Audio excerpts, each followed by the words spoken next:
this afternoon, and 125 got a couple of bids up for grabs. We could see a couple of challenge matches. So all of these, it's a long road to hoe, but you got to start somewhere. And Fisher comes in the 4C, gets bumped down in the consolation bracket early on. Dragovich, part of that George Mason team that really wrestling well this weekend. Yeah, Dragovich lost to Anthony Noto, then came back with wins over Buffalo's Max Elton and then Aiden Benavidez of the host Golden Flashes. Dragovich with an early ankle pick takedown to jump up 3-0 on Fisher. These two have not met before. The winner of this would get Tyler Klinsky. Klinsky is the one who bumped Fisher into the loser's bracket. Fisher with a quick escape. Back on their feet here.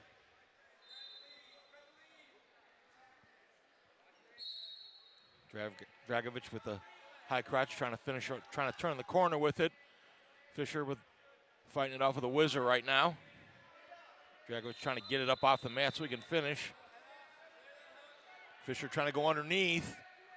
Almost gets caught with it. Squares himself up out front. Now we're into one of those scramble positions.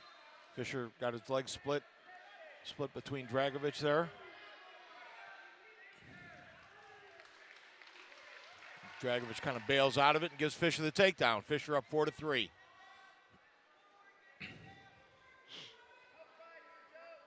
Dragovich quickly back to his feet. We saw Dragovich start pretty quick against Noda, but didn't last very long. Now that was a fall that happened midway through the second period at the 4-minute mark. But now we see Fisher really trying to wear on Dragovich.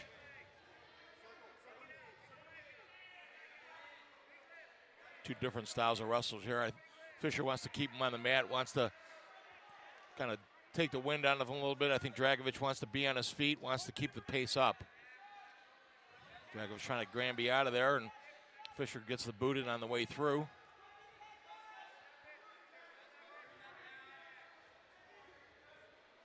Fisher now with the hands tied up there. Looking for a tilt.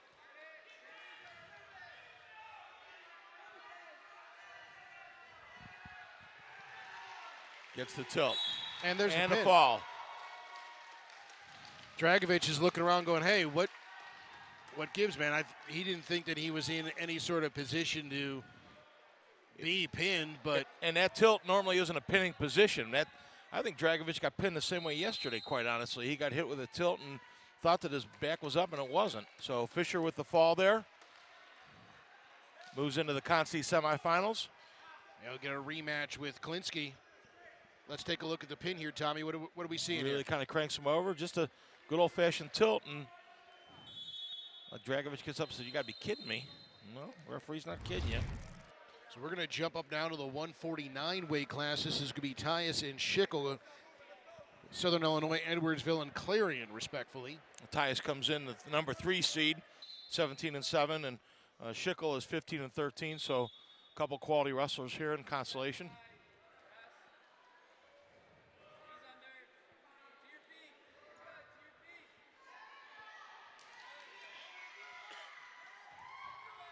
We get 149 is where we're at here. We're going to jump around a little bit because all these matches were handpicked by our track wrestling officials and the ones that have the most implications kind of going forward. And then we immediately have a stoppage because Tyus lost a contact, and as a contact wearer, that has to burn.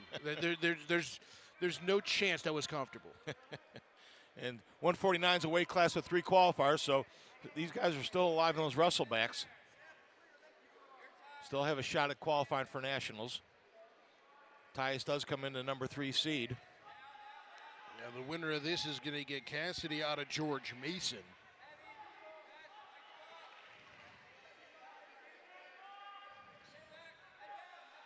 Cassidy pulled the upset earlier on Tyus with an 8-2 decision in the opening round, so Tyus has been wrestling for his tournament life ever since.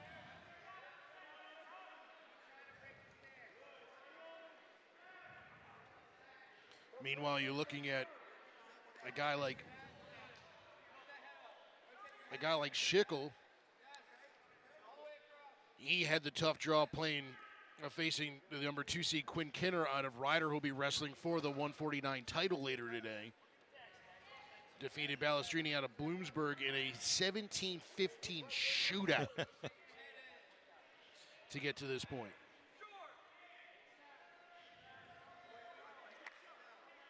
Schickel and Tyus have met before, but it's been a year. It was at the MAC Championships last year. This was a 6-0 decision in favor of Schickel. Kind of over-under tie. Neither one's going to really push on this. Tyus comes in as the number 30 ranked wrestler according to WrestleStat, so certainly would like to take the guesswork out of needing one of those at-large bids.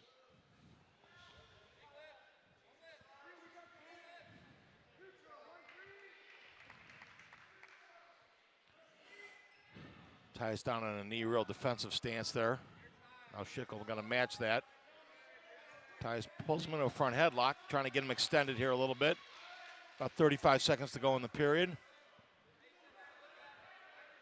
Tyus trying to pull that front headlock out. We see Schickel trying to back out of it. Tyus with the spin around for 3. Goes right to a head lever. Looking for some tilt points on the edge of the mat. We're getting the count. They're off the mat. We get a 2-point near fall.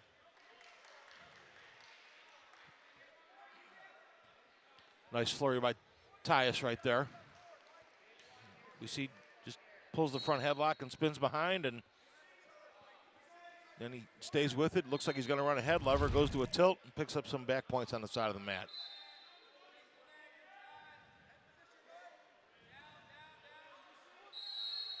Picks up that far arm. Going to go for another tilt here. He's got more back points. Tyus doesn't waste any time. Once he gets that arm locked up, he goes right into his tilt series. And that'll be a 3-point near fall, so 8-0 your score. Tyus on top. And he will have his choice. There we go. There's that tilt again. He just traps that arm and goes right to it. So Tyus going to choose the down position. Looking to get that quick escape and make it 9-0. Schickel goes optional start. Looked like he was going to try to catch a side headlock off of it, but Tyus quickly to his feet.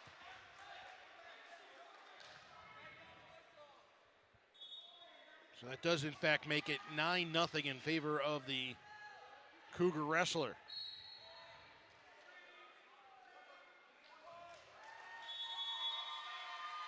Schickel trying a little outside head shuck there. Now he's got overhooks. Got an overhook there, trying to pressure the head. Schickel just trying to get some offense generated on his feet right now. Tyus staying after him. Schickel kind of with a half duck under. Tyus gets him back into that front headlock, spins around him again, just like the first takedown, for another takedown. Makes it 12-0.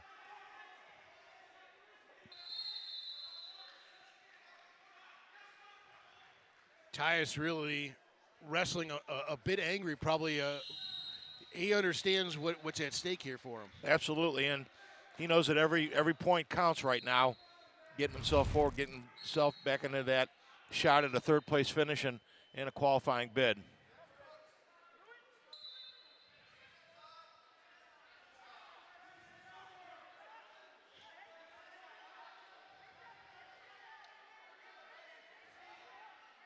He's got Schickel broken down now. Looking to gather another arm and I guarantee he's going to go right back to that tilt. Been pretty good for him. Now he locks the leg up. Real deep, tight waist here.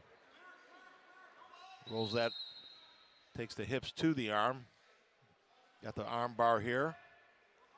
He's been pretty aggressive on top, making sure that arm bar's in nice and deep. Schickel does a nice job of sitting out of it right there.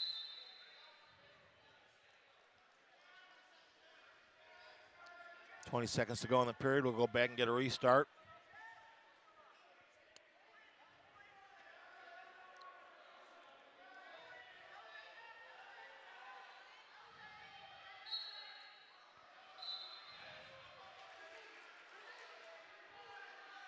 Losers of this bout will wrestle for 7th and 8th place. The winner can be no worse than 6th, no better than 3rd as they come back through the consolation bracket.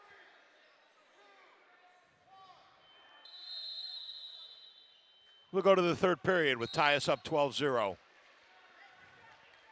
So Schickel's choice here in the 3rd. I think he's going to go neutral, and given the he's going to go up. It looks like.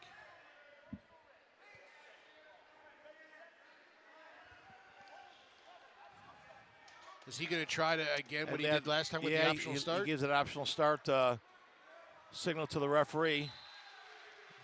Tries to jump around the head, and Tyus does a nice job of just kind of backing out of there, making sure that he's not going to get caught in the headlock on his way to his feet.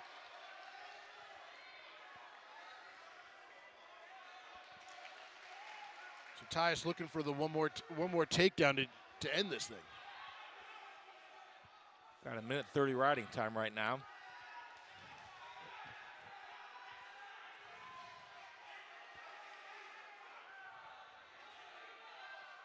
Tyus still doing a nice job of working forward. Schickel really not able to get anything he wants off his feet, any form of attack. Kind of reaches for an outside single. Tyus with another snap down, his third run around on him for a takedown. That'll be a tech fall. Caleb Tyus moves forward into the bracket, keeps his hopes alive for a bid. He'll get another shot at Caden Cassidy. Lost that one earlier in the first round yesterday, 8-2 in a bit of an upset. We'll move on. Our next match here will be at 157 pounds. This Washleski at a rider in Zunbayan.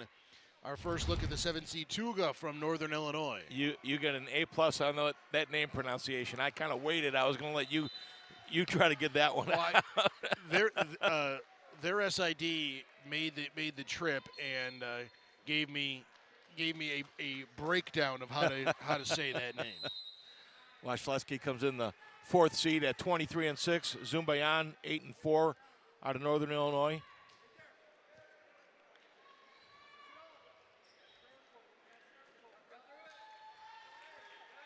Washleski with the Zumbayan with a quick takedown.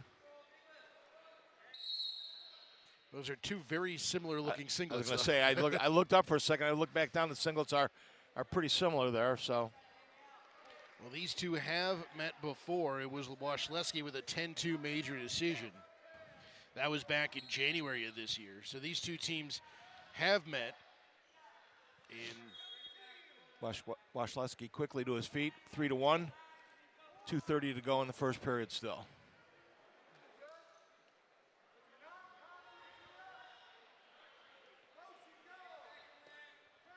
Keegan Knapp out of Kent State with a last-second takedown against Zunbayan in one of the opening matches of yesterday. Knocked the Husky into the loser's bracket where he has been wrestling back ever since. Zunbayan kind of misses a snap down going off the mat there. Draws a stalling call for Washleski. I should be able to pronounce that name. There's a little Polish blood in me. Well, Washleski ran into Stampolis out of Buffalo in his Cinderella ride in the quarterfinals yesterday. He gets knocked into this bracket, and winner of this will get Jimmy Lovett of Central Michigan. But here at 157, Tom, we've been talking about how big of a gauntlet this has been. A 5-bid league here for the Mid-American Conference out of this weight class. Absolutely. That's why winning is so important in this round, because this gets you into no worse than 6th place, so it gives you the opportunity to wrestle for a bid.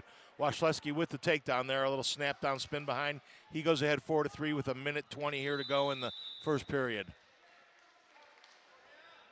But Zumbayan, I believe the 7th seed. I think Washleski came in as the 5th. But he's part of that crew that was ranked in the top 35. There's Washleski's takedown. Nice little throw by, and grabs a leg on the way by.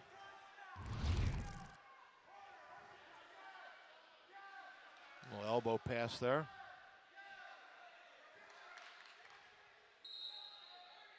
Zumbayan quickly to his feet.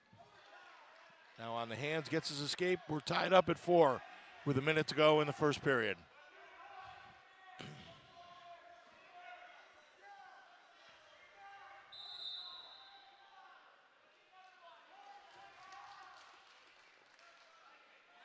Wasilewski trying to snap and spin behind him. Zumbayan does a nice job of squaring up as they go off the mat.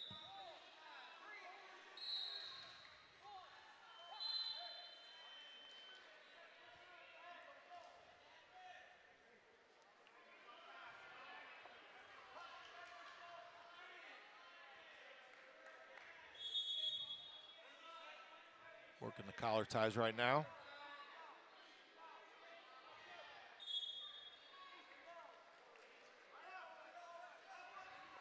Wasilewski with the straight in. Head into, now picks the double up. Nice mat return. Nice clean mat return for a takedown for Wasilewski as he goes up 7-4. It's been a fast-moving and action-packed opening period, Tom. Well, both wrestlers working hard on their feet. We saw Zumbayan early on, and after that first one, it's been all Wasilewski as the period ends, 7-4. And we're gonna have a hands clap technical point charged against Wasilewski, so Zumbayan picks one up at 7-5 now. We saw the takedown there. Nice clean takedown for Wasilewski. Zumbayan goes down here in the second period. 36 seconds of riding time for Wasilewski. Looks over to his corner, wants the optional start. Coach gives him the nod, and he's going to go optional. Turns him loose, 7-6.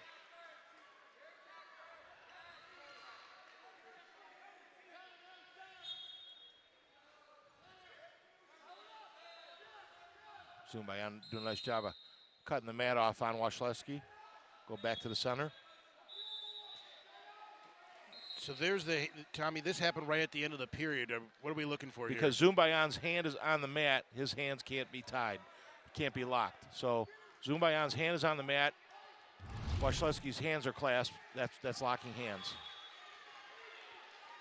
Zumbayan with the shot, comes around, spins around on a snap down, gets his 3, and Wasilewski with the quick escape. 9-8 Zumbayan right now. Lots of action in the second period. Minute 15 to go in the second here. 9-8 the score. Wasilewski with the snap down, spin behind. Returns the favor. He goes up 11-9. This is basically just back and forth we go. It's been action-packed. Wasilewski turns him loose. 11-10. It looks like both wrestlers wanting this on their feet. Wasilewski kind of reaching for a high crotch, and Zumbayan returning the favor. Working inside, both working heavy on the head. Wasilewski tries to pass the elbow, and Zumbayan kind of hits him with a counter shot. They're tangled up here on the edge of the mat. We'll get a stalemate, go back to the center.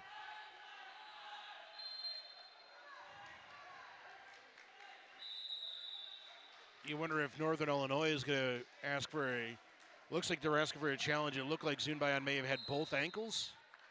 I think that at least was the conversation. And I don't think he came around behind as what the official told him. So, yeah, he came down with both ankles, but got to allow for a little bit of reaction time on that. And, sure. Wasilewski with not a real solid shot. Zumbayan with a counter shot, drives him off the mat. Action takes him off, referee says. No stalling warning.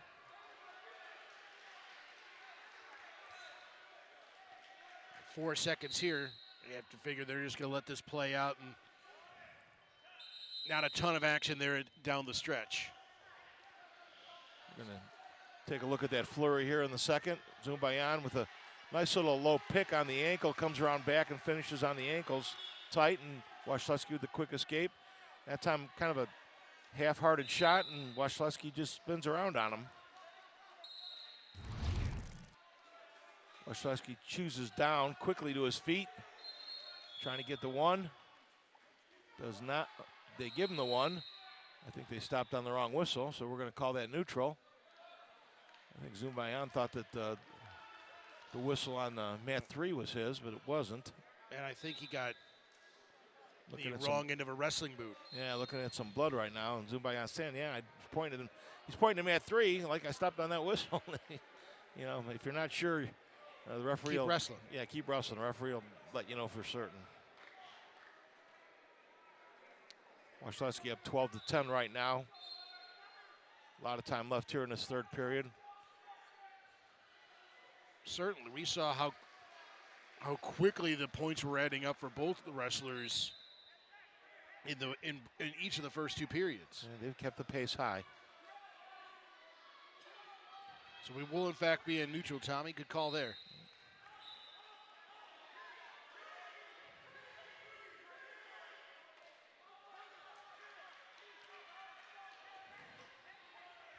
I think these two will stay after each other right to that final whistle. Zumbayan with a reshot, not able to finish. Wasilewski does a nice job of kind of counter him and peeling him back up there. Another shot by Zumbayan, a counter shot by Wasilewski. Wasilewski trying to snap and spin right there. Zumbayan picks up the leg on the spin around. Kind of locking on, looking for a stalemate there, gets it. Stalemate, and I think they were running out of room towards the NIU bench. Sometimes you can tell when the wrestler locks on it like he's just hoping for a stalemate. He doesn't have any plans on trying to improve it at all. That was the case there.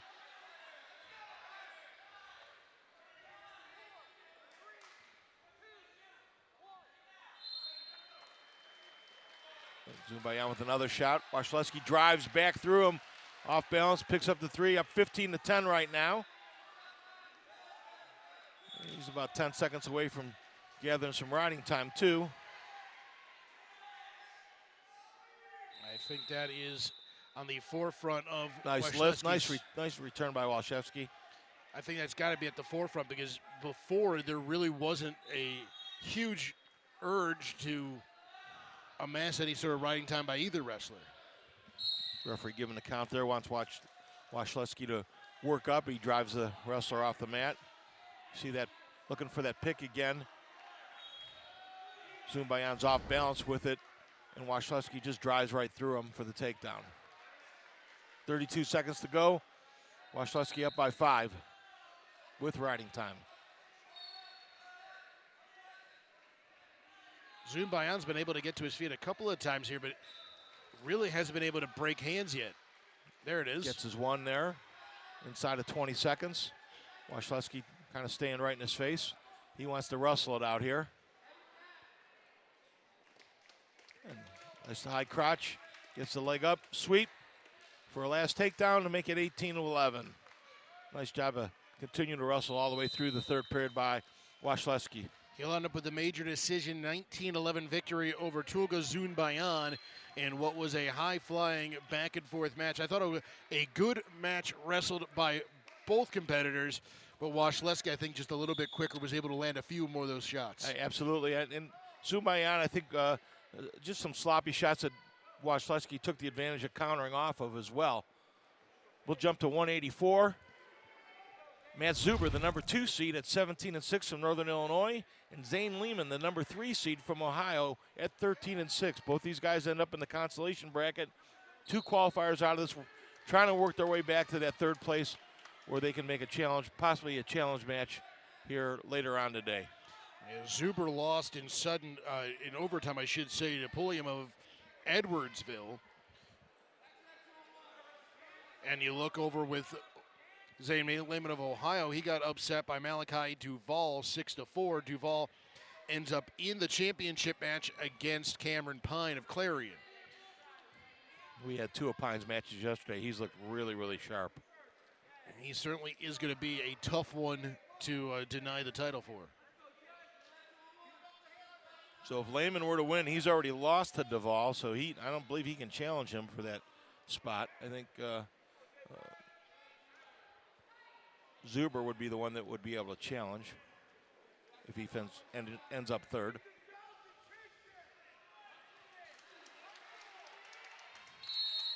Looks like he got a little poke to the eye there. These two have faced a couple of times, but it's been well over a year. In fact, these two met in the championship last year was Lehman winning a 6-2 decision, but they haven't met since. And again, I think we've got another contact issue. Zuber tall. He looks to be about almost 6'1". I think they're actually looking for the looking contact. for the contact, yep.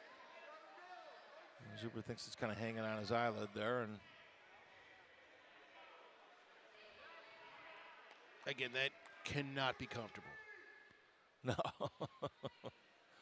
I mean, the mat is about as sanitary as a wrestling mat can be, but still, you're going in dry.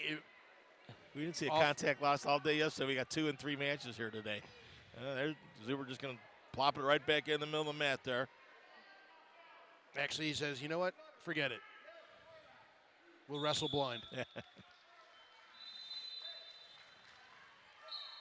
Little hand slap, mutual respect by the wrestlers here. Good to see. Zuber with a high crotch, kind of getting it up in the air right now. Lehman gets it, really fighting it between his legs. Zuber doing a nice job of keeping Lehman moving. Working back to the center of the mat so he can finish this. Trying to work the trip, pick up the far ankle. He's got the 2. Referee says he's got both ankles. Lehman posted on both hands. Got the 3-point takedown.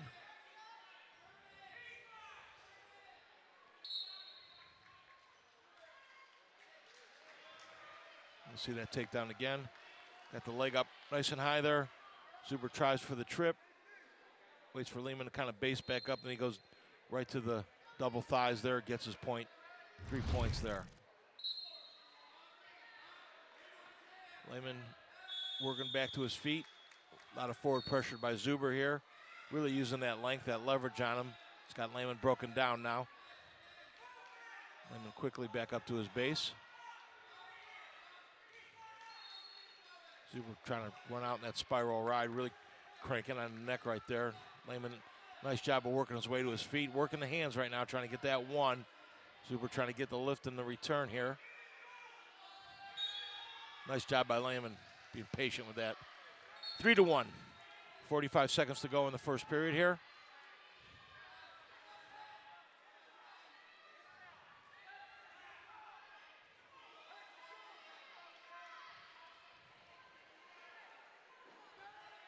Both wrestlers in the collar tie here, working the center of the match.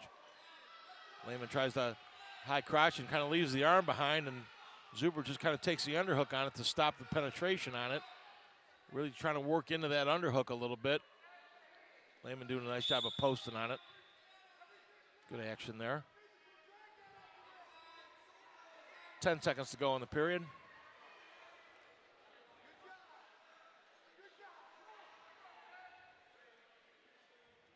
Doesn't look like much is going to happen here as the first period winds down. The coin flip is going to give the choice to Zuber out of Northern Illinois, and he'll go down. Starts the second period with a 3-1 lead here. 43 seconds of riding time.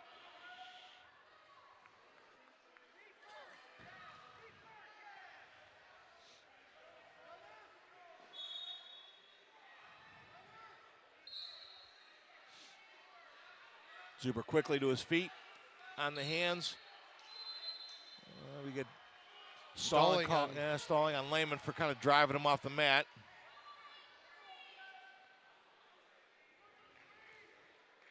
Is that more to basically penalize is probably the wrong word, but at least give a warning for using the mat to kind of regain control? It gets that stalling warning. There was used to be fleeing the mat was a 1-point automatic technical violation, and they've kind of gotten away from that and gone with the stalling call. But Zuber did get his escape in pretty short order after the restart there. And now he's in on that single leg, Tom. Pop trying to got it up between, doing a nice job of spiraling that back down and getting Lehman to his hip and picking up the takedown there. 7-1 Zuber.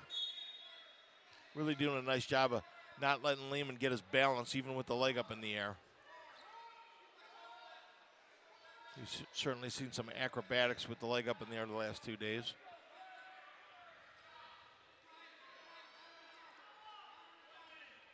I know the gymnastics gym is next door. We saw some backflips and some other stuff.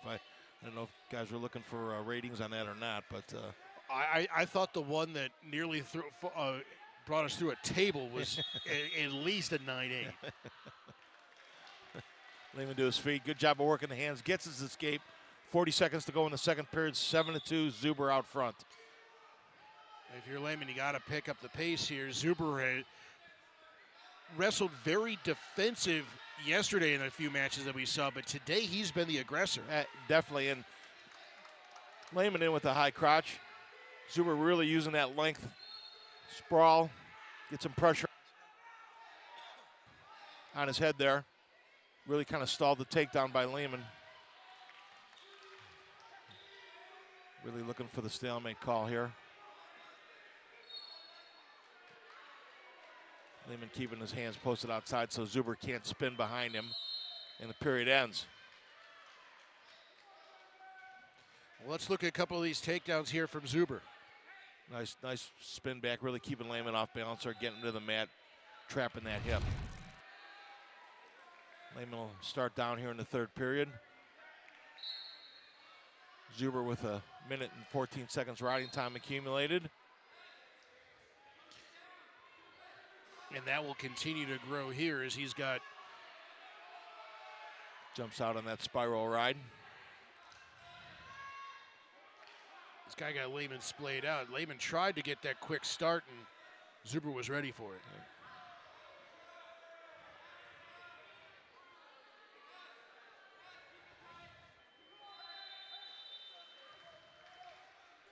Zuber doing a nice job of keeping him extended, using that length, that leverage on him. On Lehman.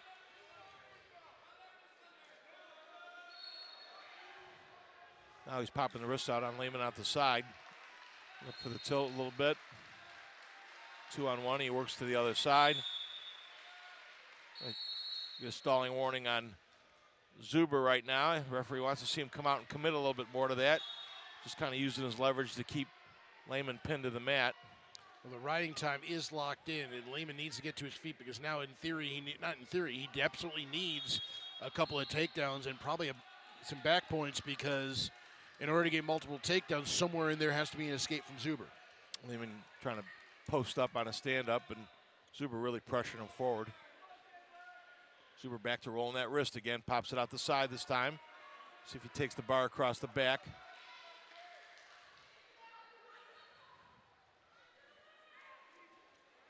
Trying to pop that arm out, goes back to the wrist again. Really working a tight waist hard here too. Rolling that near wrist under. 30 seconds to go in the bout. Zuber keeping the pressure on.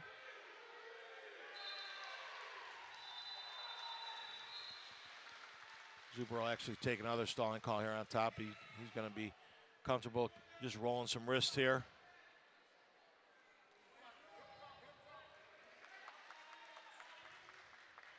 Good job of pressure, good job of riding that period by Zuber. Really nice job on Lehman.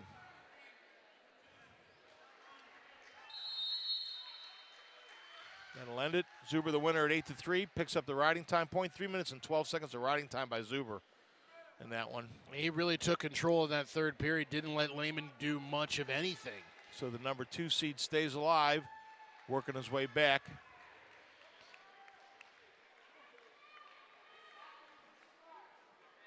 Lehman's grimacing down there. That bar isn't very comfortable right there. You can see the pressure that Zuber's putting on him from on top. Now we got the big boys. We've got Owens from Buffalo and Myers from Clarion. Should be another good one. There's 3 bids up for grabs at 285. Owens comes in at 8-16. Meyer, the number 5 seed at 10-12. Owens with the quick takedown. Catches Myers off balance. We saw Myers wrestle overtime to win a match last night.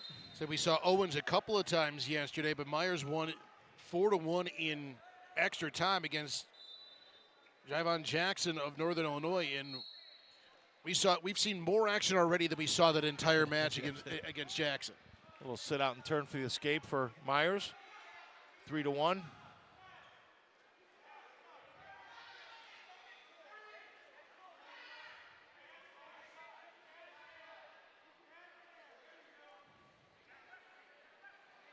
Owens looks like one of those guys that probably started as a 84 or 97 pounder, has worked his way up into the heavyweight weight class.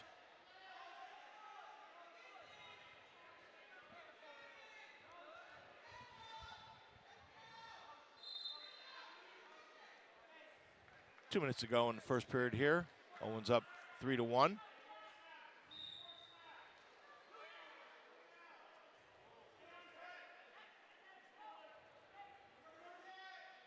That Meyer-Jackson match, we 1-1 going in overtime. We really didn't see a whole lot of anything until Myers hit a little outside head shuck on him for the win. But we know here that the winner will get Brian Caves, the 4 seed out of Central Michigan. But again, 3 bids up for grabs, so every bout here at 285, all that much more important as they try to get one of those automatic bids to Kansas City. Working your way to get back to that third place bout to give yourself a shot. Could see a few wrestling for true thirds here, depending on how the bracket falls out, but by and large, every match that we're going to see on this mat means that much more because of the multiple bids and the implications at hand.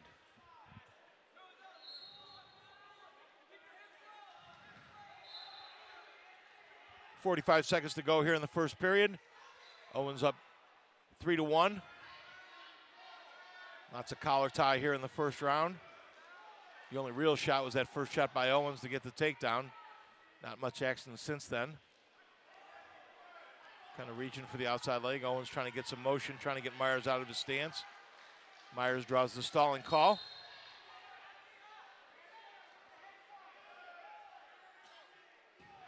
And this is more the match we saw Myers wrestling against Jackson yesterday. And he could do that because it was 0-0 at the time. He's down. He's going to have to generate some offense here at some point. Because if it stays this way, it's not going overtime.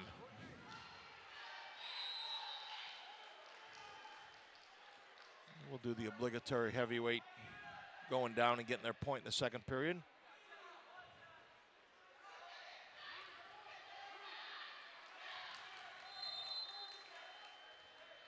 Myers defers to Owens. Owens goes down. Myers gives the optional start signal to the official. Turns him out.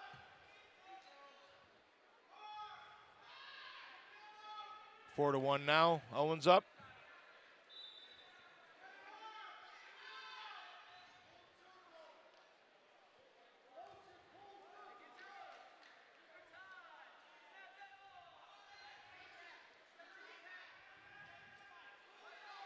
Owens really keeping a lot of movement here. Not giving Myers the opportunity to slow him down. Myers trying to just kind of force the head down the mat. Maybe looking to jump into a front headlock there.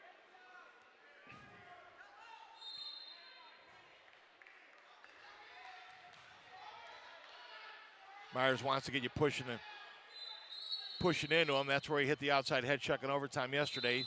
That time we see a snap trying to come, and headgear issue here is it gets pulled off of Owens.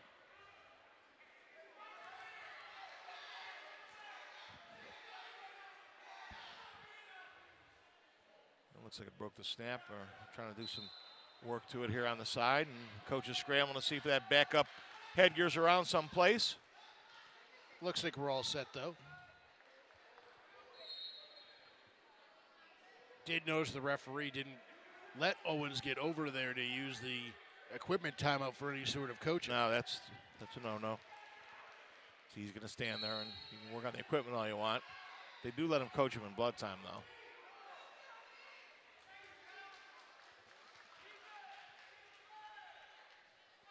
And collar tied.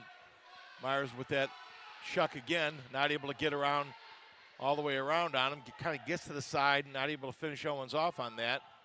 Got the look he wanted, got the pressure he wanted, couldn't finish the move.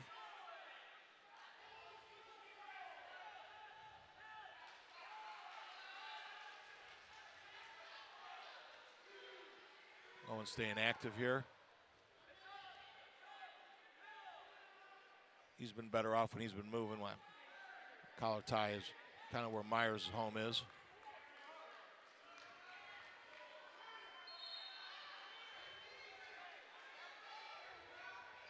20 seconds to go in the second period. Owens up 4-1. And Myers, again, not doing a whole lot in order to generate any offense. Despite being down 4-1, it has not changed away from his game plan at all. Not at all. Can be a little frustrating for a coach sometimes. Period ends. Go to the third. Pretty certain Myers is going to go down. He does. Try to pick that point back up. Riding time at 9 seconds, not a factor for either wrestler right now. Owens and again, Owens has a little bit of issue with the headgear, so they'll quickly swap it out.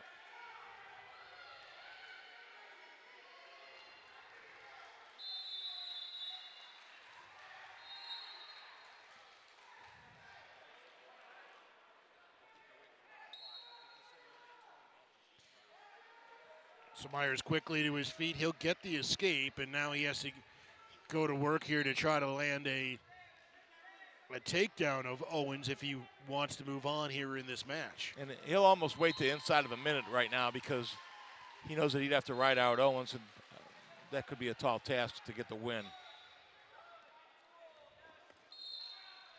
Time he into an underhook, trying to pick the near leg, picking that action up a little bit. Minute 25 to go. Myers with a shot. Headgear again stopped. Myers picking the pace up right now, knowing that he's got to have the takedown. And we're exchanging headgear one more time.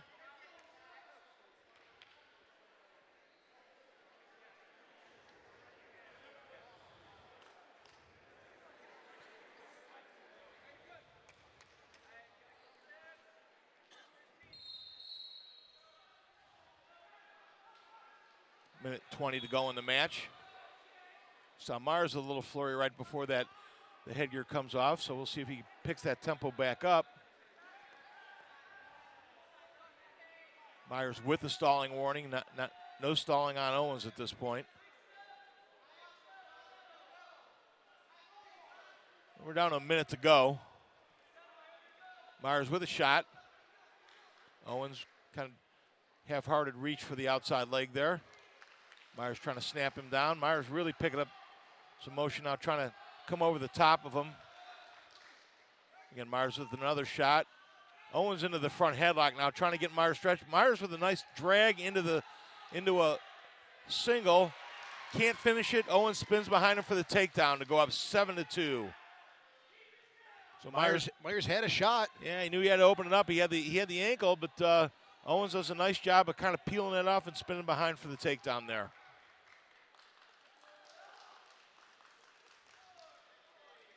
15 seconds to go in the bout. Owens up 7-2.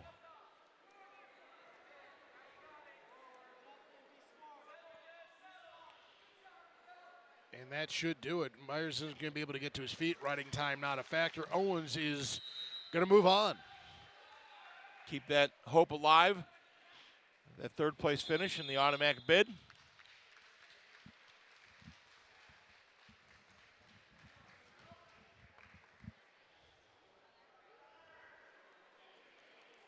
So Owens gets the victory. He'll face Caves out of Central Michigan. There's that takedown. He's got kind of the front headlock, and Myers tries to drag. He picks the ankle up. Owens does a nice job of just making him carry his weight and peel the ankle off and spinning behind for the takedown. Nice job by Owens.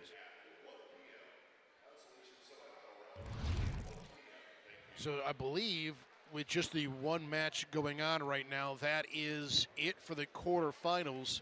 We're going to have the semifinals starting at 1 p.m., so we get a little bit of a break here already. Conci semis coming up. But Tommy, just some overall thoughts of what you're looking forward to the most as we get deeper and deeper into Championship Saturday. Well, just some of those blood rounds. Klinsky knocked off Fisher by a 5-1 score. Fisher then ran into the buzzsaw that is Sean Speidel. Klinsky got knocked into the loser's bracket against Blake West. So a lot, again, at stake here. We've got a couple of these guys came in relatively ranked high in 125. Well, you know, Klinsky comes in with 16 wins on the year. Fisher with 17 wins on the year. It looks like a 3 and a 4 seed matchup as they get ready to get started here to get into the third and fourth place matches. We start the consolation semifinals. And I thought they're going to blow a whistle. Tom Manning's giving them a thumbs up, and here we go, folks.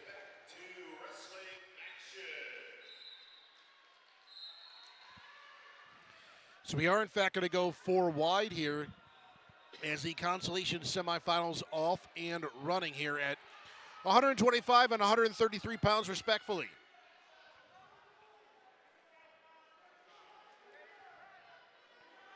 But here, our match in front of us is Klinsky and Fisher from Ryder and Clarion, respectfully. Winner to this one will go to the third place match. Klinsky with a real nice barrel roll there. Takes the arm. He got the Fisher's in the underhook. He takes that and hits a little barrel roll for a 3-point takedown.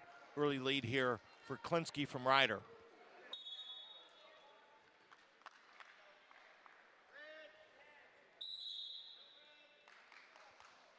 Action. So let's take a look at the takedown here really early on. Nice job on that barrel roll. Really comes to the outside leg and elevates that as he stays tight with the arm. Fisher, we saw earlier today, he wrestled and got a nice victory to earn himself into this semifinal.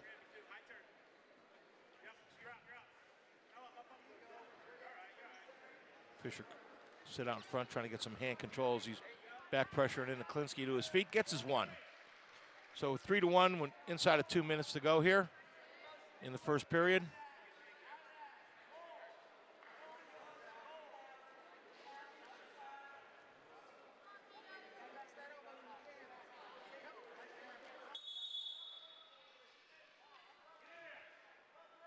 Klinsky trying to hit a high crotch there. Fisher, nice job of blocking him. Time he goes outside again, looking for that barrel roll again. Fisher kind of clamping down on him, got a little bit of a front headlock there, really trying to pressure him. We get the stalling warning against Fisher that time as he kind of throws him off the mat. Boom. Coach is ready there. We saw a similar start out of Fisher the last time, though. Dragovich was able to get the early takedown, but Fisher worked the first period fall. So Klinsky that time has the leg elevated, and Fisher does a little dive between his legs to get into a scramble position. Now Klinsky's got his hips up. Getting a back archer, going to stop that there as a potentially dangerous. Klinsky wants to know why. That back bow is about a hair's breadth away from being illegal. Fisher kind of hobbling a little bit. This big dive underneath by Fisher there. Trying to come through the back door. Avoids the takedown with it. Klinsky back in on a high crotch. Trying to turn the corner. Fisher with the whizzer. Hips back out, squares up nicely. Back to neutral.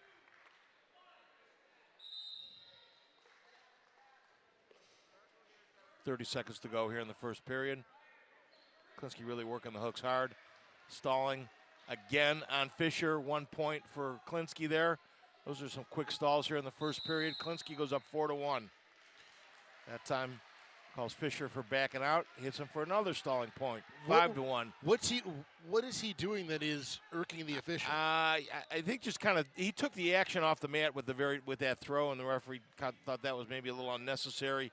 And the same thing over here, and this time he just backed off the mat, and the referee hits him for stalling on that one. So obviously this official, we've seen him call it that way the entire weekend. So you got to know who's refereeing your mat that sometime. Front headlock, picks the knee. Fisher trying to finish that off, runs out of time. So Fisher just runs out of time there in the first period. Got himself in a hole with the stalling points. Now Klinsky going to choose to go down here. Trying to make this a 5-point bout here early on.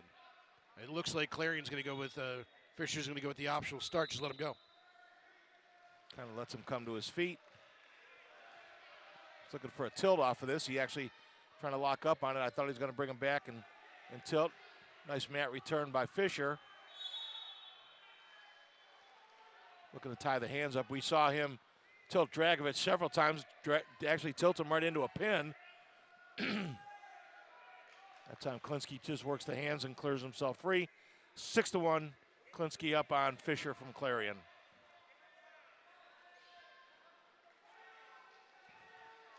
Fisher got him back in the front headlock where he finished that first period. Now works that into an underhook. Klinsky trying to hit a high crotch there. This time he goes outside. Comes up and double overhook for Klinsky.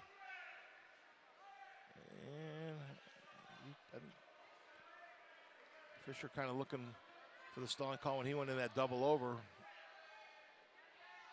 Klinsky doing a nice job of circling back onto the mat and avoiding the stalling call.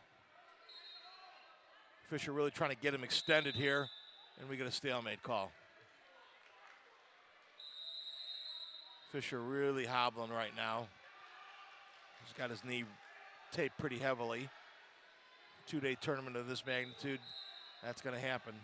A lot of banged up wrestlers right about now.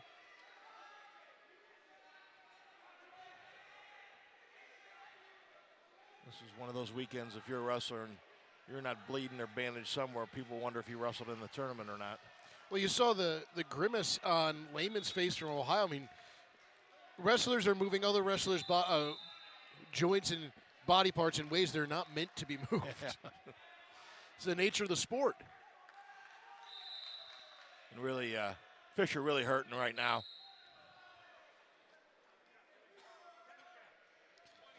He hobbles back to the center, right? He can barely put pressure on that right leg. Klinsky knows that. Takes a shot from pretty far out there. Klinsky into a front headlock there. Actually got the underhook. Trying to pick the knee and run around on it. Now comes up square on him. 2-1, and that's going to do it for the second period. His action's going to take it off the mat anyway. Fisher takes a shot at a high crotch right there. Referee asking him if he wants injury time. As Fisher tries to get back to his feet. We'll go to the third period with a 6-1. Fisher's choice, he's going to go neutral. A little bit of a scramble here to end the period. Action goes off the mat, but comes down hard on that knee as they go off the mat. Well, I think if you're Fisher, I wouldn't want to be in the down position. Yeah, you could get the escape point back, but that's some undue pressure also on that knee to try to get back to your feet. Just with the difficulty with him getting up off the mat without anybody on top of him right now. Trying to spin behind there.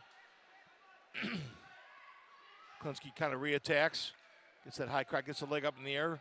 Fisher again dives between the legs to try and get into a scramble position here. He's locked on Klinsky's leg.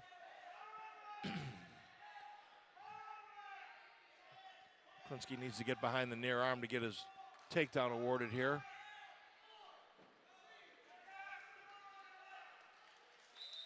Fisher works him back out front a little bit.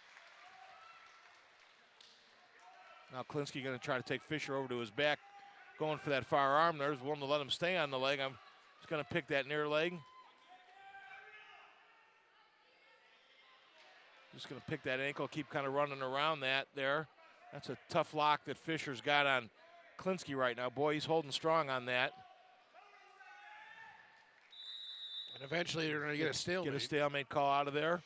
Nice job by Fisher not giving up the takedown. Took a lot of energy out of him, though.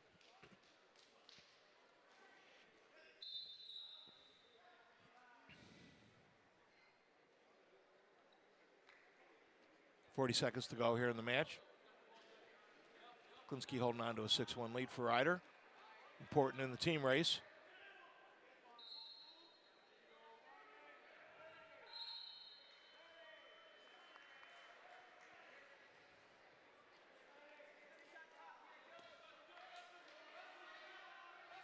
Right now, Klinsky knows that Fisher needs a throw, so he's just blocking and circling with him. Tries to hit the high crotch, and Klinsky does, trying to work his way around, turn the corner on this. Got Fisher flattened out. 2-1, but that's gonna pretty much do it. Klinsky's gonna win this in the rematch.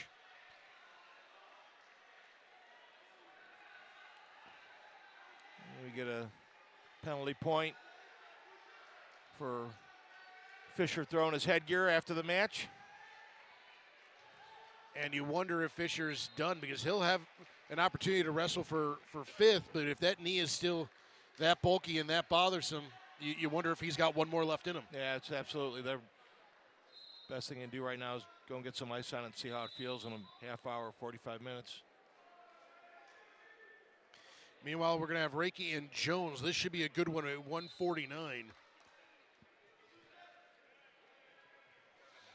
3 qualifiers out of this weight class, so they're battling back, looking for that third place finish.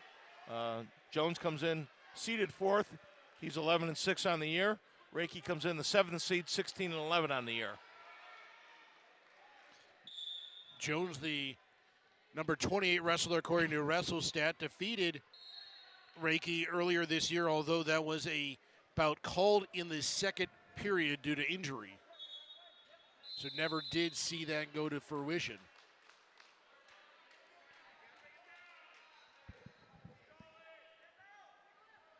Both wrestlers working inside.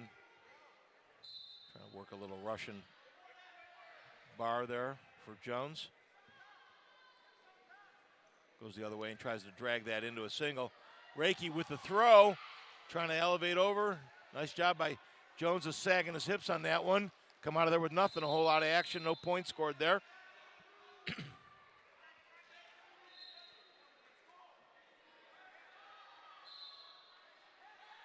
Reiki not afraid to go up top and try and throw Jones.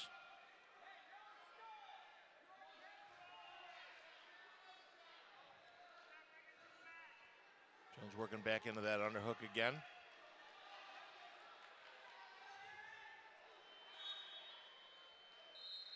Trying to tuck Reiki's head underneath, no luck there. Reiki controlling the wrist out front. And blocking on the inside of the leg too. Break away, get a clean start here.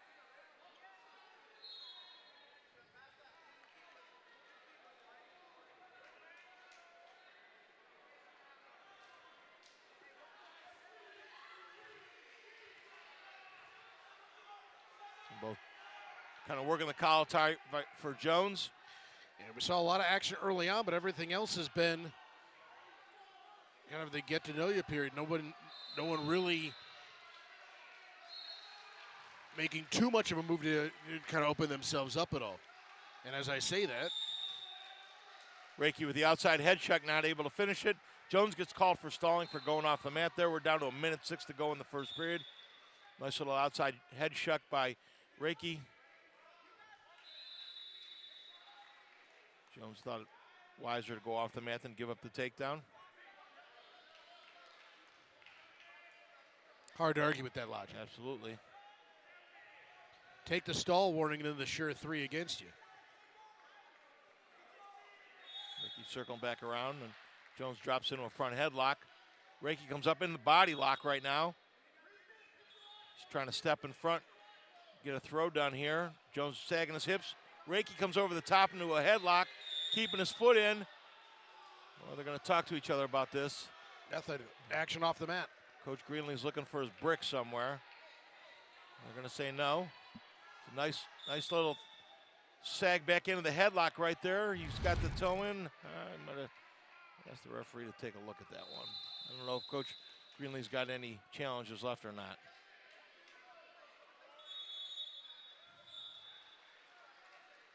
Does it not travel match to match? Is it per team? Or? Yeah, you get a certain number per day Okay. in the tournament.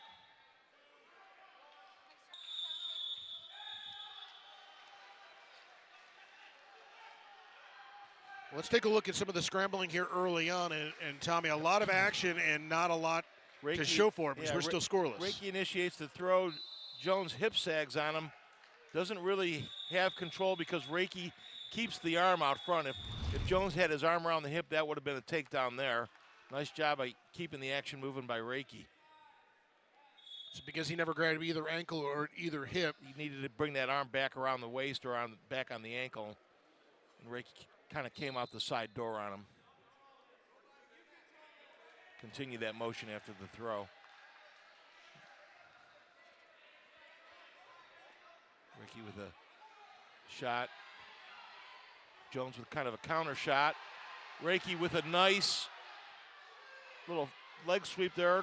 No Not points even award there. There's another one where we're getting into a scramble, and it looked like Reiki kind of held him on his back for a couple. Didn't get any counts out of it, so no points out of it. Boy, that's about the third situation in Here comes the brick. Coach Greenlee now wants to take a look at it. We see the shot by Reiki, the counter shot by Jones, and then that little leg sweep by Reiki. Reiki's kind of coming over in the half, had his back exposed for a count there. Referee was a little kind of coming around. There wasn't much there. I don't know that he got a 2 count, but I think that maybe that might have been long enough to give the takedown, though. Okay. And they're going to say no. That was a quick look. That's about the quickest review that we've seen. Yeah, really.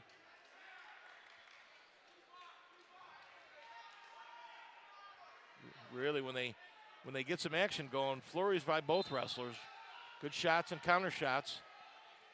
Jones trying to just kind of pick the outside knee, and Reiki with Jones with the body lock this time. Reiki double over. Now he's going to try, and this time Jones sags his hip, gets the takedown.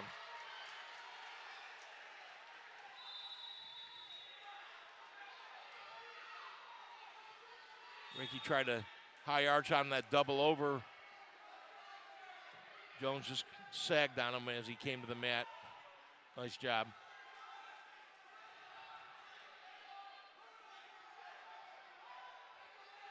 Jones kind of in that claw ride right now, keeping some pressure on it inside of 10 seconds here in the second period.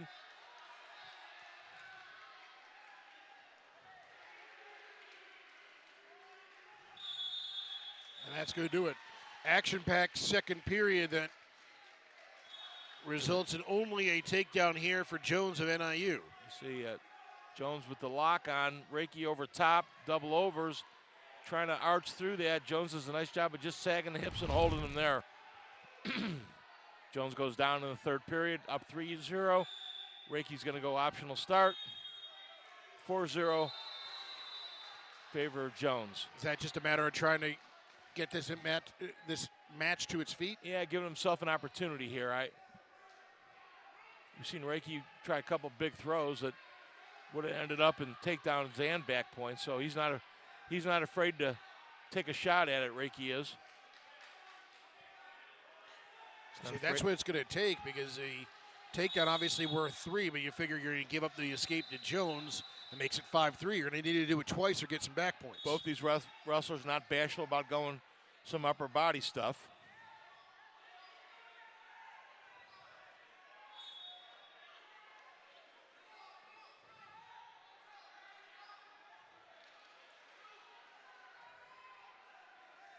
Reiki working the collar tie. Jones kind of straight up. Collar tie, not allowing Reiki to work inside. That time Reiki tries to go to the Russian tie. Jones really on roller skates right now. We're going to get a stalling call pretty quick here. Nice snap down by Reiki. And I think Jones already had a stalling warning early on, so he's got to be careful. And we've got a bloody nose. Nice snap down by Reiki. Come around back to get his takedown there. Good action.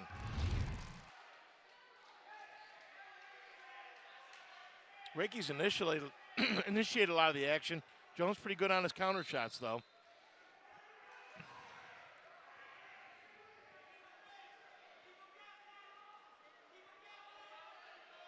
Assistant coach really trying to jack Reiki up a little bit. 51 seconds to go here.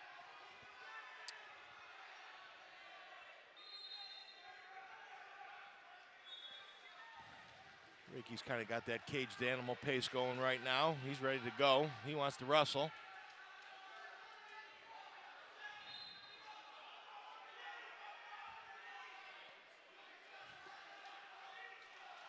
They're trying to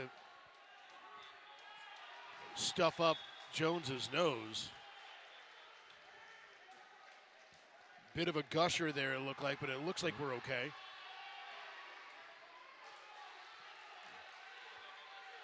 So Reiki says we're going to go neutral. He gives him the 1 point. Reiki knowing that he needs the takedown here. Tries the shot there. Jones blocking and peeling him back up. Jones working a double underhook here.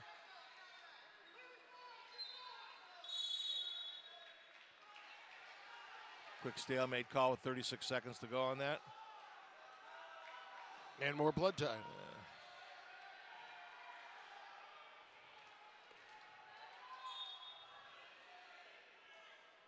Get the Vaseline out in the blood corner. A good friend of mine that taught me an old trick. We used to keep a styptic pencil in the kit. That can't feel good. Wasn't very fun for the wrestlers, but No, it worked. Almost always stopped the bleeding.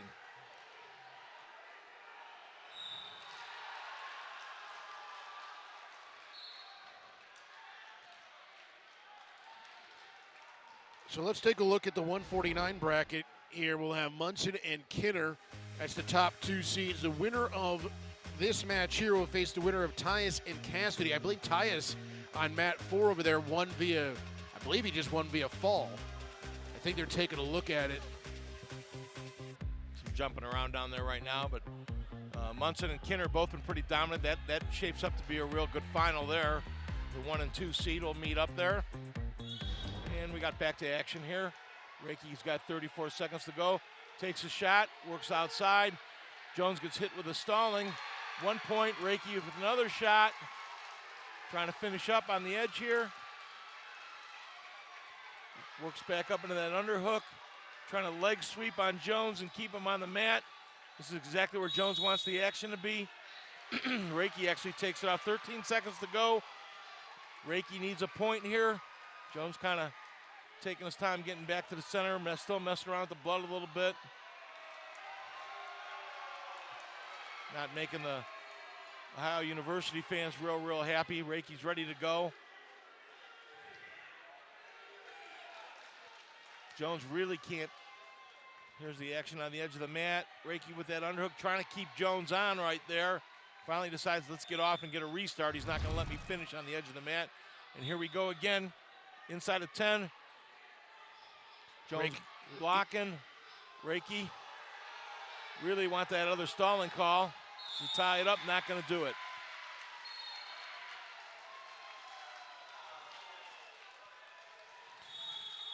So Jones advances to the third place match. It looks like whatever was going on between Tyus and Cassidy, it wasn't a fall after all, and those two are still duking it out down on mat 4.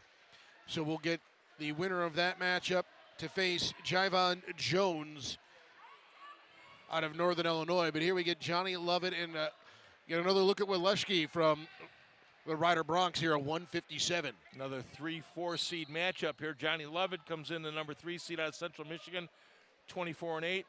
Wachelski, we just saw him in the last round out of Ryder. He's in the number 4 seed, 21-6 on the season. So a couple 21 wrestlers as we're getting ready to get underway here on mat 2.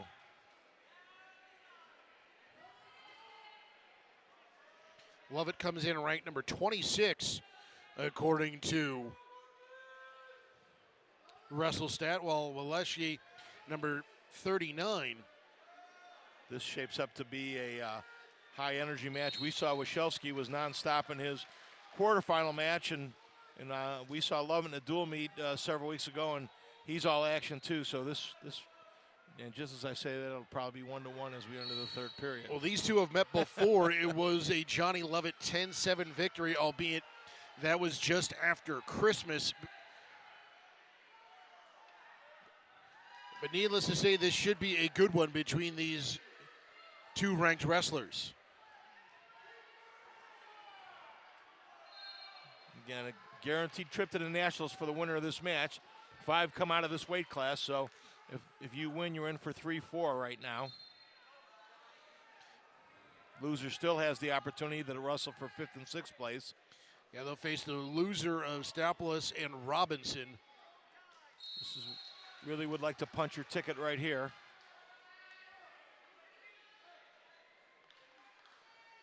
That match is going on mat 1, just about ready to get underway. Actually, it is 3-1 in favor of Stephanopoulos out of Buffalo. They're just starting period number 2.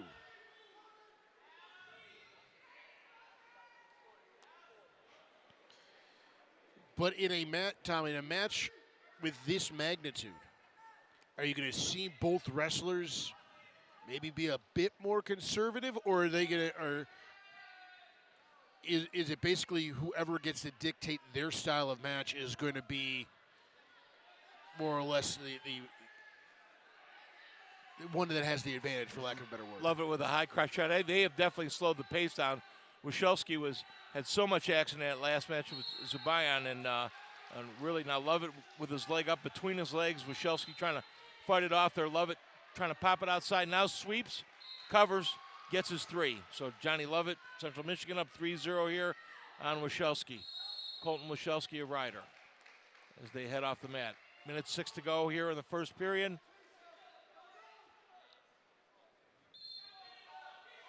Lovett with a real nice job of that leg sweep. It's a combination of really elevating the leg in the air and getting all the weight on that and timing that sweep of the leg up the right way. Wachowski quickly to his feet, working the hands. Lovett turns him loose. On that leg sweep, 3-1. though, we've seen a lot of wrestlers go higher and higher, almost trying to kick the knee out. Absolutely.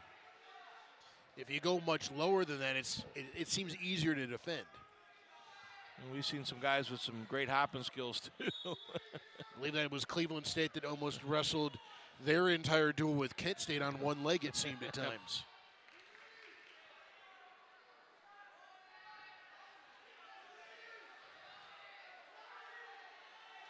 A little shot, counter shot going on there. Wachowski kind of with a half shot, and Lovett following up with a half shot.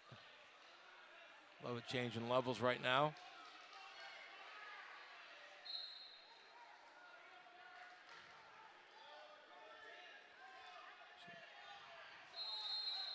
Wachowski trying to work into the collar tie. Lovett wanting to stay out of the collar tie right now. Lovett keeps peeling it off. First period ends.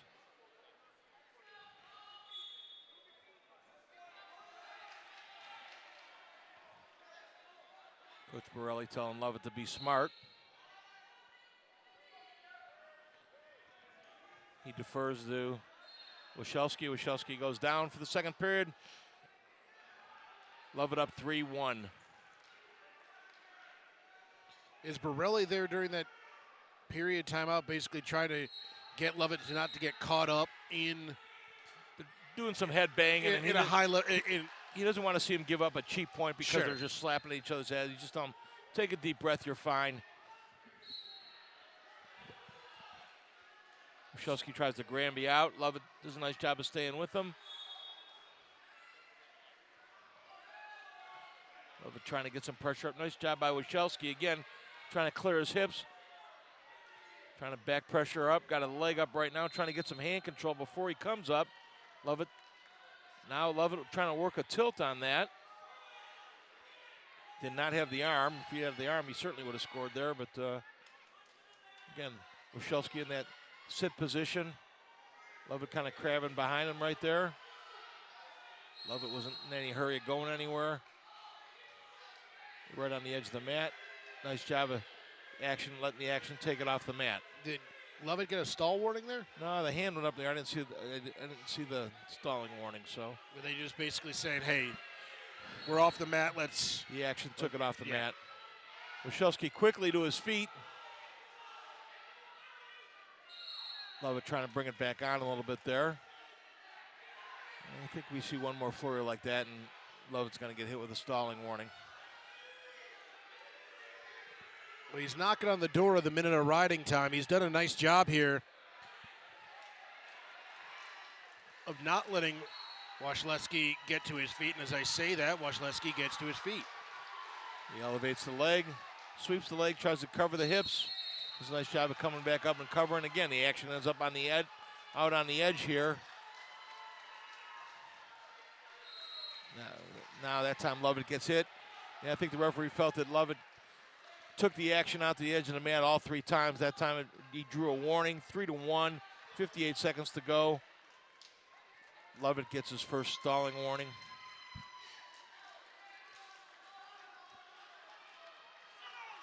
Lovett's going to go optional start. Yep, now he's going to get warned. He's going to get a caution for a false start.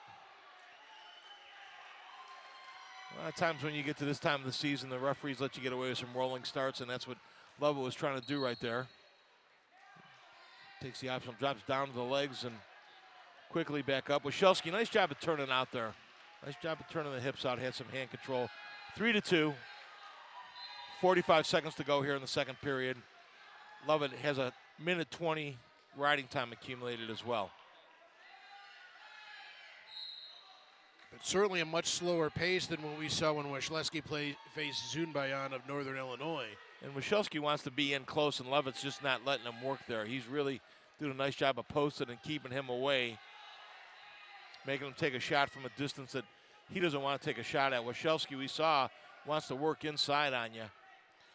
Lovett just not letting that happen. But Lovett's a bit lankier than Zunbayan, and he can use that to kind of keep Washleski away and do things like that. That time Lovett with a straight shot double, gets his head inside. He's got to return up. Nice job by Wachowski, kind of going over the top there and coming through, and time runs out. So Lovett with a deep shot, not able to finish it. Good job by Wachowski there. So, while we get ready for the third period, let's take a look at the bracket. Lovett lost to DJ McGee. Peyton Keller has been arguably the most dominant wrestler. He's had 3 pins on his way through this gauntlet of a bracket. Nick Staropoulos is going to wrestle for third place. He defeated Marcus Robinson of Cleveland State by major decision over on Mat 1. It's been as advertised here at 157. And that's why there's 5 qualifiers in this weight class. This tough weight class. Robinson was kind of the wild card coming in with only having wrestled 5 matches. Lovett quickly out to go up 4-2. Still keeps his riding time at minute 12. Wachowski gets in on the leg sweep, nice leg sweep. Got his 3-point takedown. Close to getting some back points there.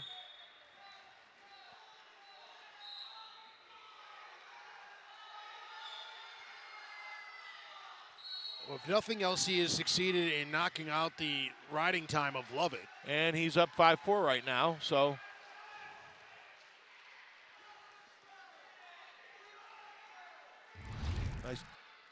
Nice finish by Wachowski there to take the lead. Nice job of keeping it on the edge of the mat there, too, and getting that riding time underneath a minute. He knew exactly what he was doing there with that clock.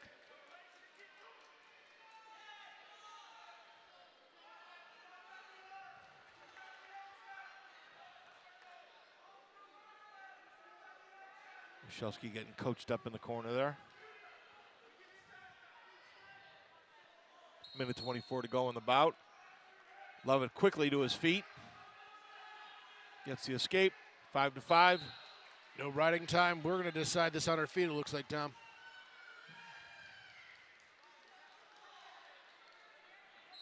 Wachowski still kind of cutting the circle off on Lovett. Again, Lovett really wanting to keep away from Wachowski, not really get into those collar ties. We see him posted on the shoulders, trying to keep a little bit of a difference. There's that straight shot double again. That time he finishes, gets his 3. Looking to get that riding time bonus as well. He's got it right there at a minute. That's huge. 45 seconds to go. 8-5, Lovett up right now. So Wachowski's got some work to do. Just that nice straight shot double. Good clean finish on that before Wachowski could counter on him.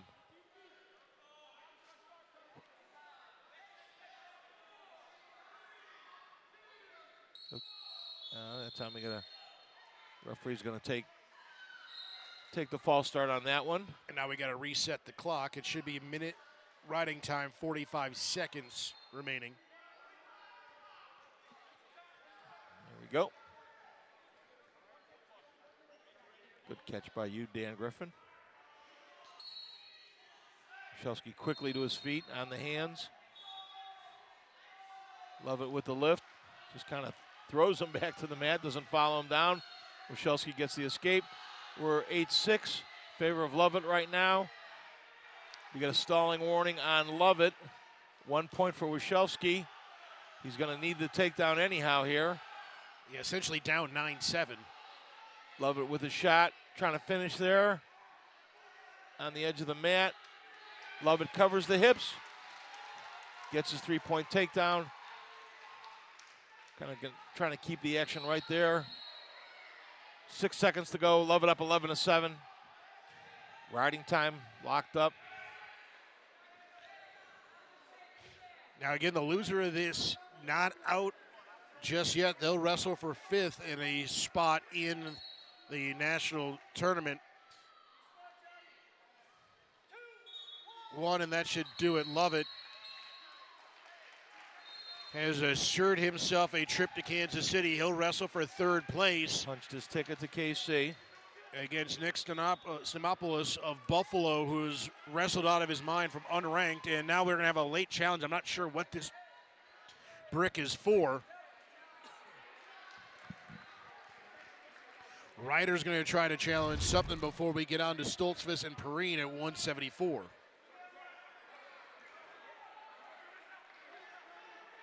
not sure what that's all about. The wrestlers were on their way off the mat. Now Lovett's sticking around.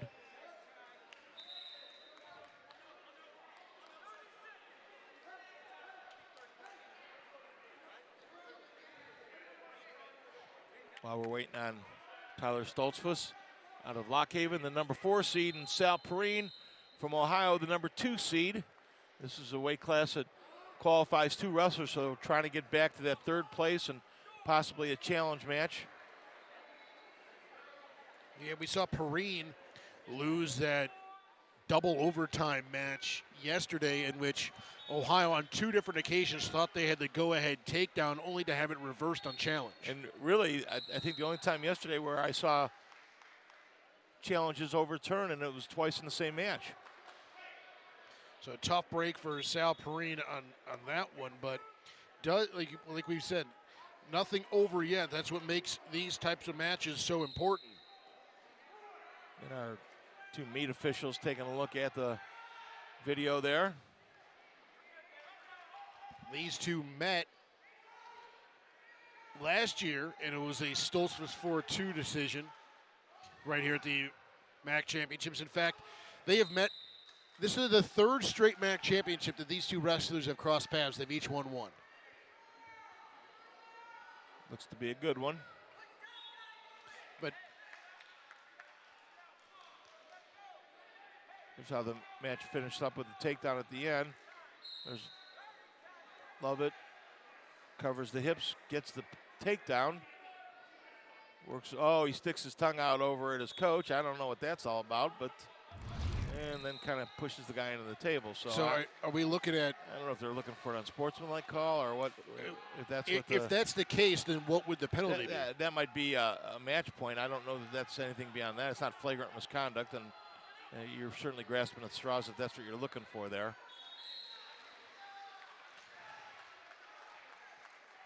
Physical as hot as the matches are getting right now. Yeah, we're going to see some emotions. Well, meanwhile, it gives us a chance to take a look around the other mats that are going on. Swiderski and Ferguson over on mat 4 over at 165. That is the Central Michigan Chippewa on top of the host Golden Flash 4-1. Over on mat 1, we've got John Worthing and Jay Nivison. I believe that is also at 174 as Nivison defeated A.J. Burkhart in overtime. Now we've got about 5 officials on mat 2 trying to figure this whole thing out. 2 of the meet officials looking at the screen, the video review officials. Not really sure what's taking us long with this. But as soon as, if that's what they're looking at of what Lovett did, the Central Michigan coaching staff jumped up and started chewing out the wrestlers. So I mean, yeah, there can't be much there, but we'll see. Lovett knew at that point that he's a qualifier. Yeah, about 3 or 4 mat officials. We've got our Phil Tizio, the Kent State and tournament sport administrator, over there, kind of just playing bodyguard, if nothing else. Yeah, traffic cop, because both coaches want to peek around and see the video as well. Got David Rush, our facilities manager, doing the same thing on the other side.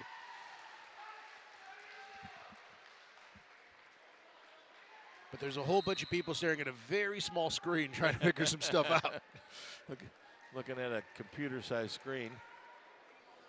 Well, here's the double box. Again, this is the only thing we can think of that they're looking at is you get the Arches over, gets the takedown. Comes and up right covers. there Actually he looks at his own coaches, not at the opposing coach. I thought when he was doing that, he was looking for a strategy of, do you want me to let him go or do you want me to ride this out? It's kind of a little toss into the table. Nothing. I don't know that we're anything anywhere remotely close to being flagrant.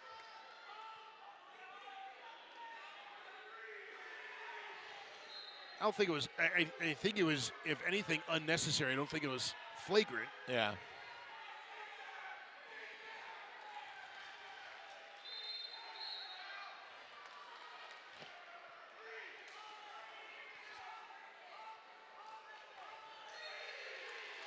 It was well after the match. Both wrestlers have already left, and there comes the brick. It nearly hits Lovett. Yeah. Now, when I say a brick, it's a foam brick. Yeah. foam brick. I mean, And no change. I don't think there's anything that came of it. So here we go. It's Perrine and Stoltzfus here.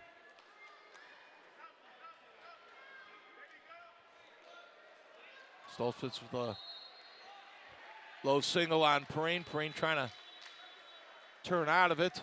Nice job. Back to his feet. Stoltzfus with the big heavy knee brace on.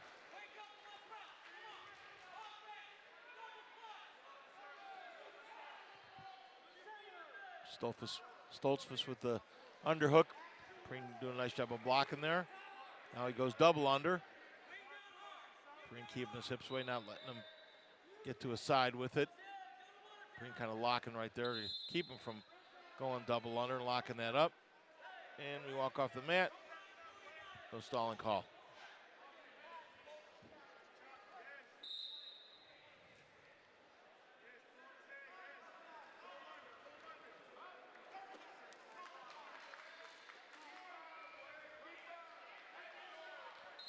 Stoltzfus really looks like he wants to go upper body. Nice high crotch by Perrine. He's in deep. Stoltzfus trying to kind of crab on him. Perrine kind of spins out of that one and has Stoltzfus to his back. I thought we had a couple of counts there. It certainly looked like it, but a good job by Stoltzfus to at least roll out of it. Did award the takedown there. No back points. So Perrine's up 3-0. Stoltzfus, good hand. Nice job of chinning him back. Perrine chinning him back right there. Stoltzfus trying to keep his hips underneath him, not get extended.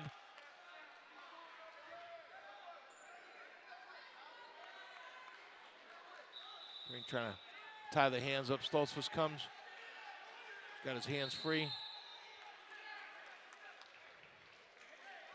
Let's take a look at that takedown here. And it looked kind of turns the opposite way and ends up on top.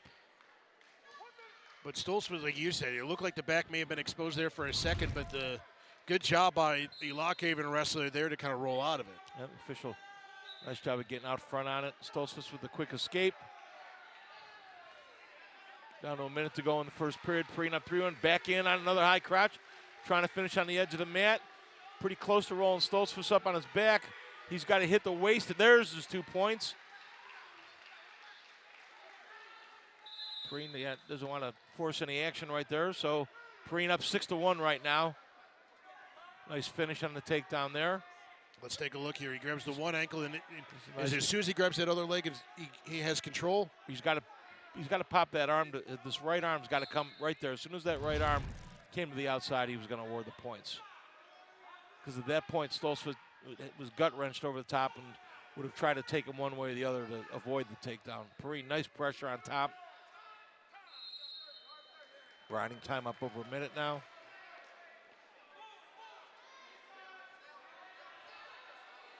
Perrine trying to keep him on the edge of the mat right there. Stoltzfus looking for a restart. Perrine not going to let him.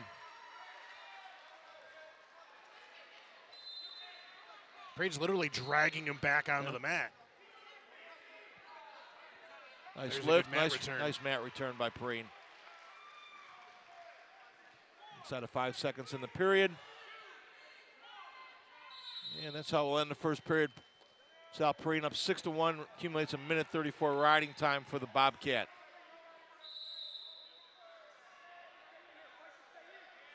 What are you seeing here early on out of Perrine that has impressed you? Just real aggressive going after it. Knows that he's got to fight his way back to that third spot to have any kind of shot at all, but not sitting around waiting, taking the action to Stoltzfus.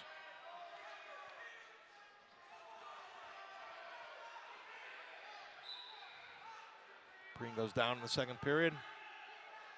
Stoltzfus trying to get the leg in. Perrine does a nice job of getting underneath.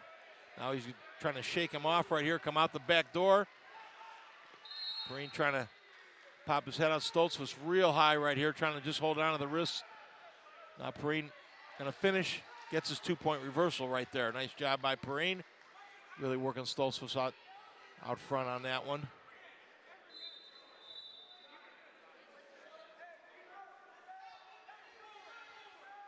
Perrine really pressuring. Now he's got 2-on-1 on the wrist. Stoltzfus to his feet, and Perrine turns him loose. 8-2, minute and 10 to go here in the second period. Perrine with a minute 26 riding time as well. Been in control the whole match here. Been the aggressor. What has Stoltzfus got to do? Stoltzfus got to get some offense going. He really hasn't. He hasn't had a shot with any kind of penetration. And there's again, that's a shot from probably too far out. Perrine's going to counter. Going to try and keep him on and pick up another takedown. Up. They both go off the mat. He's going to get a stalling call out of that, though. Stoltzfus does what he has to do to avoid the takedown and get off the mat. But again, that's off a bad Stoltzfus shot. Perrine does a nice job of snapping and spinning around on that, trying to score.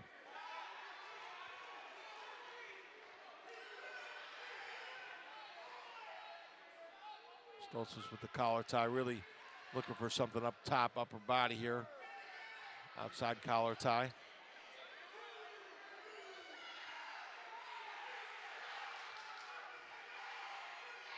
Takes, again, another kind of half shot. Perrine gets into a front headlock.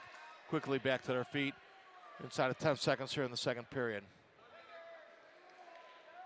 But Perrine doing a good job of not letting Stoltzfus really get any sort of momentum, and they'll go to the third period. Perrine, minute 26 of riding time, firmly in control here, up 8-2.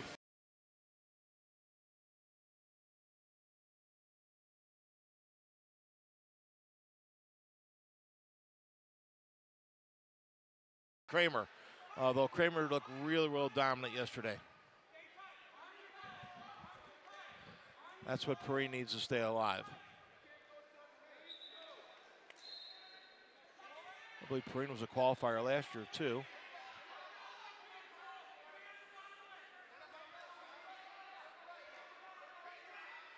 Started this off in the neutral position. Perrine went neutral. I'm trying to finish here. Going to get a stalemate call.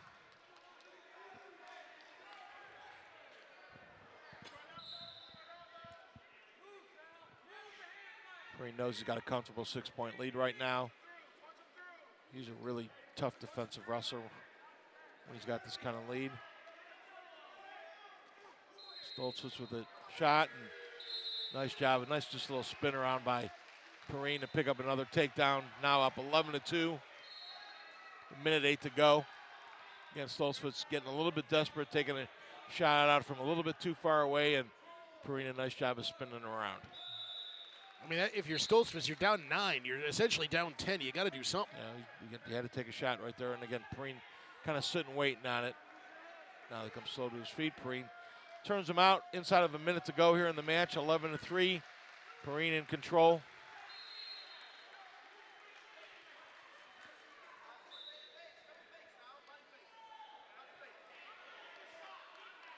Perrine going to do a good job of circle. Nice job of blocking right there. Staying in a nice square defensive stance. Not letting Stoltzfus get inside. Stoltzfus looking for that throw, wants that underhook, trying to work inside, takes it into a double right now. And again, Perrine, nice job of blocking and backing out there.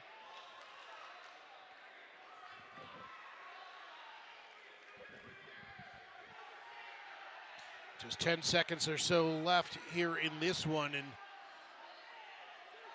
Perrine essentially at this point just playing keep away. Is Stoltzfus just comes charging at him like a bull. He has Yep. no other choice. Getting a little chippy. Perrine picks up another point for unsportsmanlike conduct by Stoltzfus. Stoltzfus a little frustrated there. Gets a stalling point. Perrine a 12-3 winner. So he'll move on and face the winner of Nivison and Worthing. That match, I believe, is going on over on mat 4. Back to the big boys. Owens Pabin from Buffalo comes in at 9-16. We saw him win in the last round against the Clarion wrestler Brian Caves from Central Michigan. Comes in the number 4 seed at 13-14. Again, this one to get to a true third place matchup, so a lot on the line here.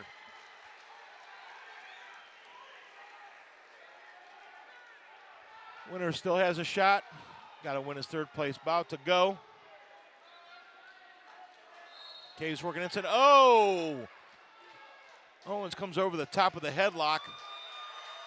No points awarded. Caves does a nice job of coming up. Caves now looking to work into a cradle. Owens trying to bring him off. Still has Caves' leg trapped. Now he'll finish the takedown and get his 3.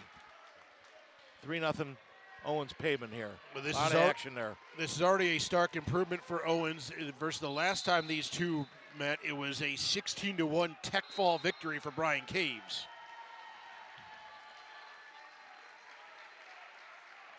See Owens just staying with it, kind of flicking the hips off of him there. Finishing the takedown. Caves quickly to his feet. 3-1. 2 minutes to go in the first period.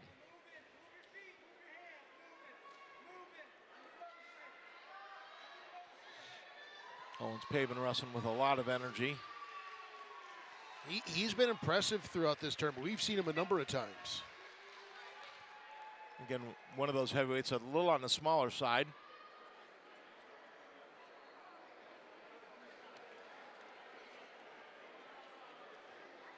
And he's probably one of those guys that started as an 84 or 97 pounder and worked his way up to heavyweight. Taking a look over at the other mat, the winners will face off against each other, as will the losers. Jordan Greer on top of Donovan Sprouse right now, 7-0, jumping out to an early big lead in the first period.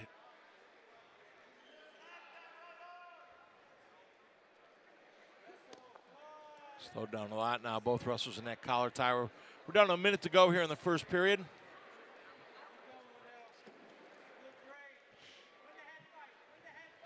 So this is the final consolation semifinal match, and then we'll start giving away some places. We'll have a couple of 7th place matchups before we roll into the official 3rd and 5th place bouts.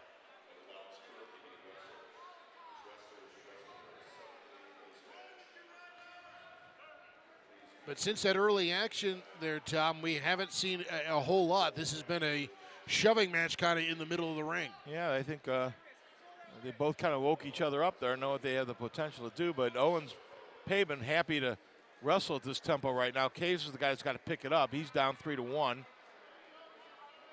As we get inside of 10 seconds to go in the first period here. Again, these guys just wrestled each other about a month ago. That's the way the first period will end, 3-1. Caves' his choice. He's going to go down right now. Try to make it a 3-2 match.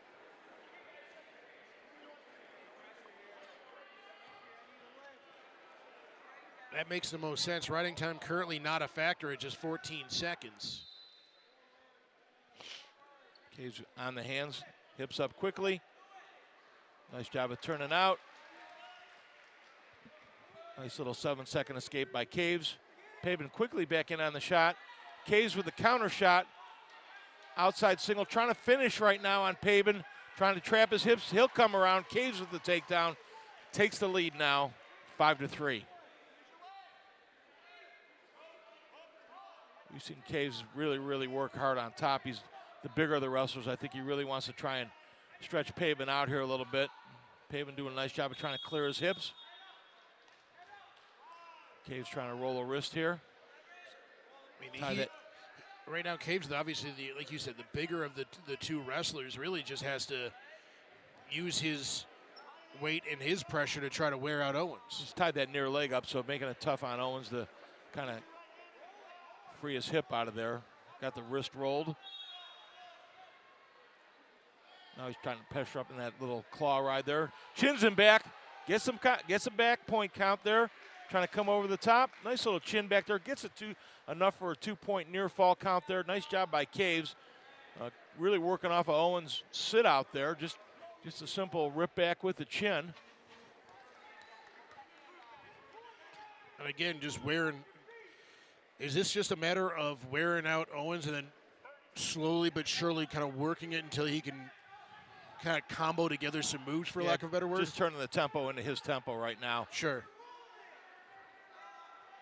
Really keeping that near leg trapped and working hard up on the hands. It's accumulated over a minute of riding time now, too. As we get down to about 10 seconds to go here in the second period. 6 and 5, and it doesn't look like Owens is going to be able to do much thanks to Caves' back pressure, and that's going to do it for the second period. Yep. This was a strong period here for the Chippewa wrestler. 1:18 now in riding time, and Tommy, what impressed you about that middle two here for Brian Caves? Just that elevation there out of the takedown, and here's the back points here. Pavin trying to come up, and Caves just kind of chins him back, pick up some back points. Pavin's got to go on Owens has got to go on his feet in the third period, and he does. 7-3 right now in favor of Caves. Pavin's going to win this one. It's going to have to be on his feet. Yeah, there was no real point in him trying to go down. He saw it firsthand what that was like in the second period, and it didn't work out well for him.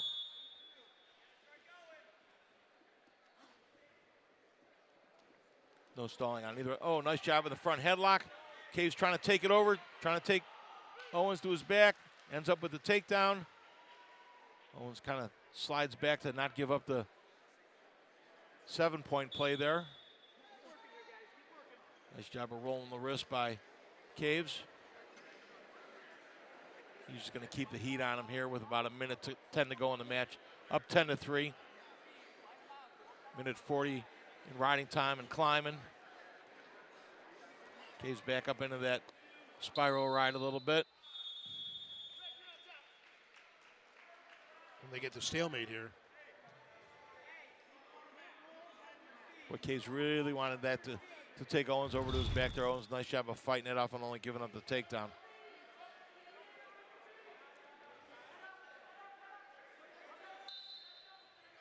Caves gets his weight up nice. Owens, nice job of sloughing it off, and Caves regathers the legs and works back up real quickly. Yeah, Owens nearly had it there. Nice job of getting to his feet. Caves picked up the ankle when he turned out. 45 seconds to go. Riding time locked in. Caves up 10-3.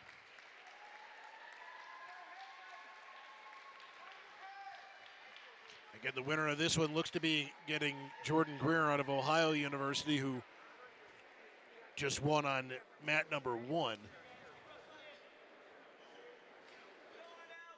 Down to 20 seconds. This certainly looks like it's going to be Greer and Caves. Yep. And Caves keeps his hopes of bid to the national championships alive. Again, 3 spots available here at 285, and the winner of this one gets to wrestle for third place. 2-1, and there it is. And again, Brian Caves scores the last 11 points there, Tommy. And you've got Greg Kirkfleet from Penn State, but after Kirkfleet, I think the heavyweight's wide open on the national level. He certainly separated himself from the pack, but a lot of other guys that have wrestled well this year. So let's now turn our attention to the 7th place matches. This is going to be at 157. This is going to be Morrow or Bloomsburg, and our second look at Tulga Zunbayan of Northern Illinois. This again is going to be for a 7th place finish, so trying to earn themselves some hardware and some bragging rights as they head back to their respective schools. And maybe pick up another point or two for your team as well.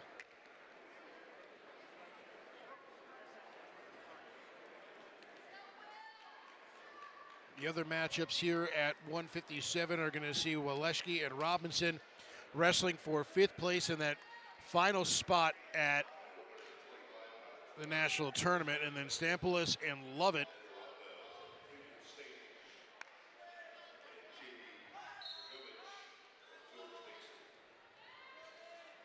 but away we go. Zunbayan and Morrow, Bloomsburg and Northern Illinois. Zunbayan tries a little elbow pass there. Morrow stays square with him. Zunbayan in on the leg. Now trying to pick it up.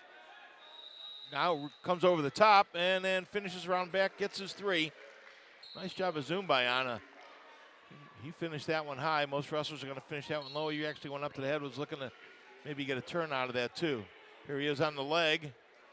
See him come right to the head, rotate down, get behind, get his points. These two have not faced off, at least in the last couple of years, so this will be the first look we've seen. This will be the first look, I should say, for each wrestler against one another. Zunbayan keeping some decent pressure on top of Morrow here.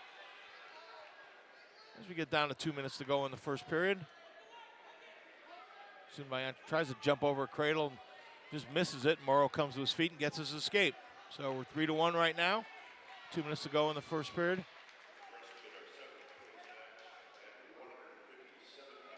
Zunbayan, nice little outside head shuck there. Gets behind, does not score yet.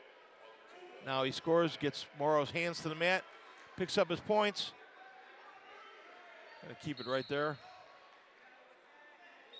6-1, Zunbayan up now. See him behind here, trying to bring Morrow to the mat, gets his hands to the mat, gets his points. We were impressed by Zunbayan in his match against Waleski, and he certainly has kept that energy up here against Morrow. Zunbayan in that tight waist right now. Trying to keep some pressure on Morrow, keep him off his feet. He's up to 50 seconds of riding time, and Morrow turns him out, just as I mentioned, riding time. Morrow kind of looking for a snatch single there.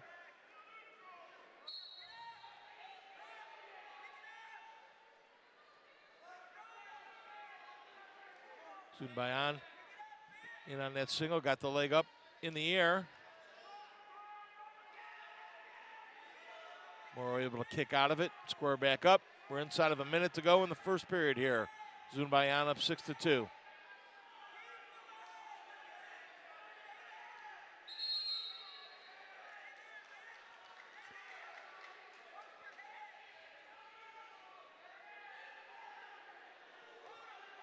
Zunbayan kind of staying in the face of Morrow.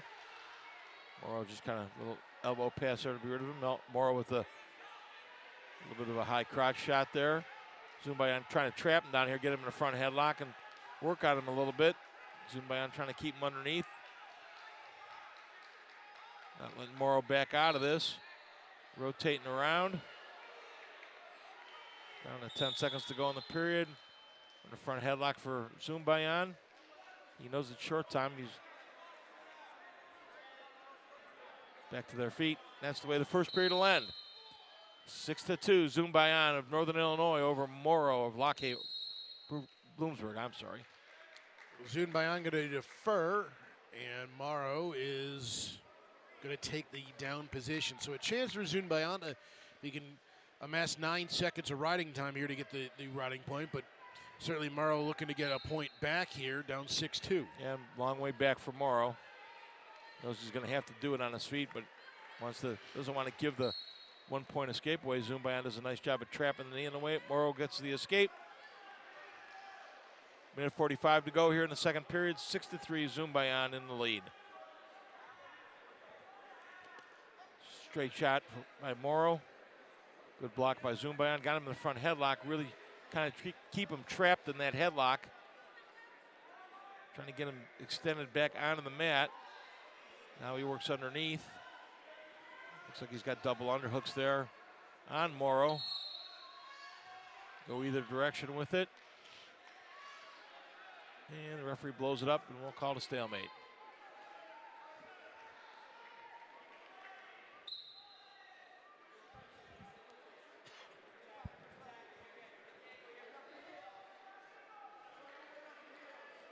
Zubayan's done a good job of not letting Morrow really get anything going here. We saw him take one shot there early, but Zubayan has been the one that has either fended it off or used it as an opening for offense of his own.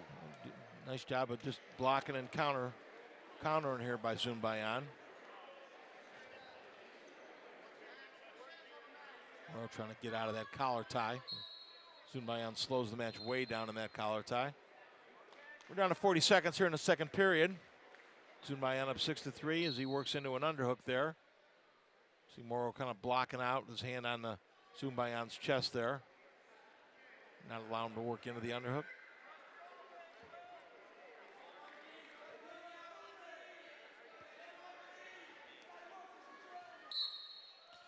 Action takes him off the mat. We'll reset. 20 seconds remaining to go here in the second period. Zubayan doubling up. Morrow also has a slight riding time advantage at a $1.03. Nice little look at the pick there after the underhook coming up off the mat. Doesn't finish it, but Zubayan doesn't.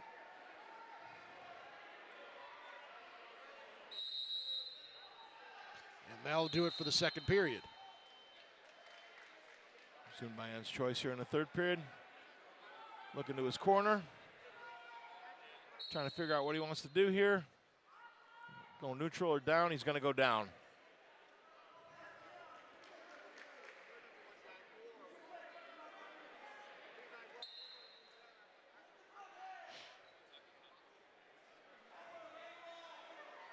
Zubayan to his feet. Well, just kind of trying to control the hands, lets him turn out of there. Gets the riding time under a minute. Zubayan gets his escape up 7-3 with a minute 40 to go in the bout.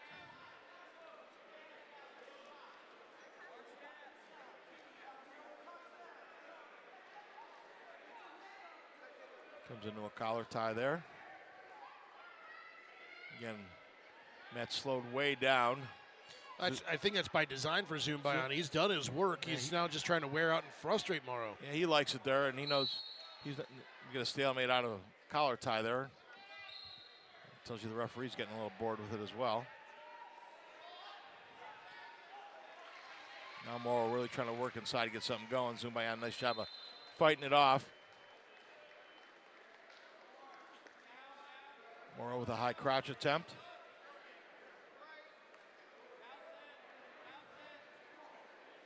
Good job of blocking by Zubayan.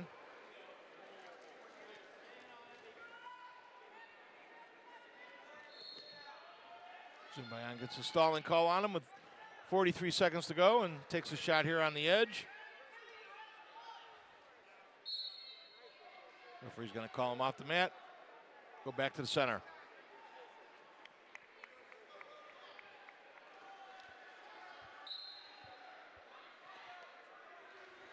Morrow needs a takedown and a stalling call to tie it up.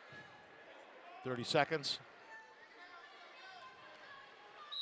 He's at least done enough to knock away the riding time advantage for Zubayan, but he's running out of time on the game clock here as well.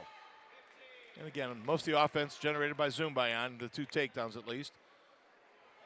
Zubayan catches the shot there with the underhook. He'll just keep Morrow underneath him as they finish the period out. 2-1, and that's going to do it. Zubayan is going to take home 7th place honors here as he was seated 7th and wrestles to a 7th place finish.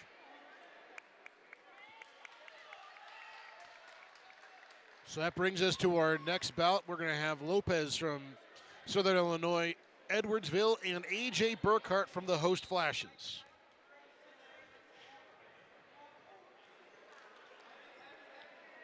First time we've had A.J. on our mat this weekend.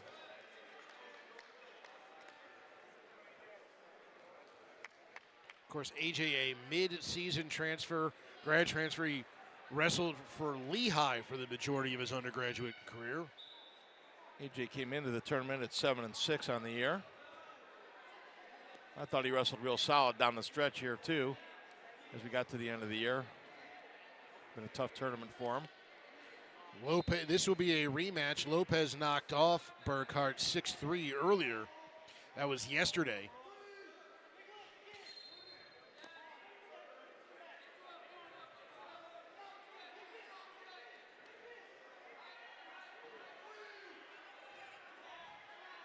This was a first-round matchup.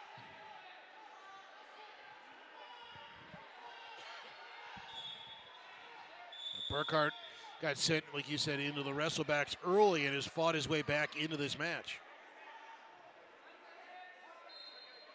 Burkhart came in an 8th seed. Lopez unseeded. Burkhart gets knocked into this match after losing in overtime to Jay Nivison of Buffalo.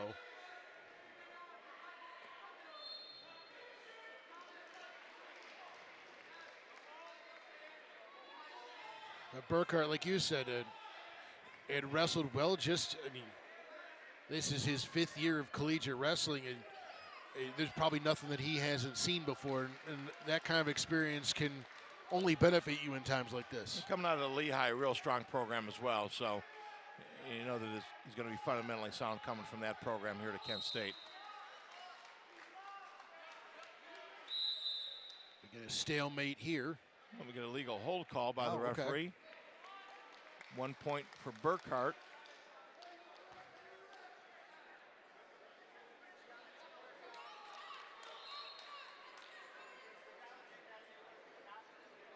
They awarded 1 green.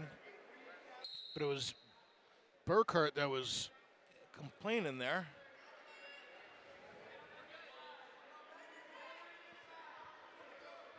Actually, it's going to be a penalty against Burkhart, and then a challenge from Malik McDonald and Vittorio Santillo, the 2 coaches representing Kent State here, Matt's side. It had to do with the lock that Burkhart had on top there of Lopez. He had Lopez's head underneath him, and the official looked underneath and said it was illegal. So I don't know if he was on the throat or what the issue was. We're taking a look at it on the side now.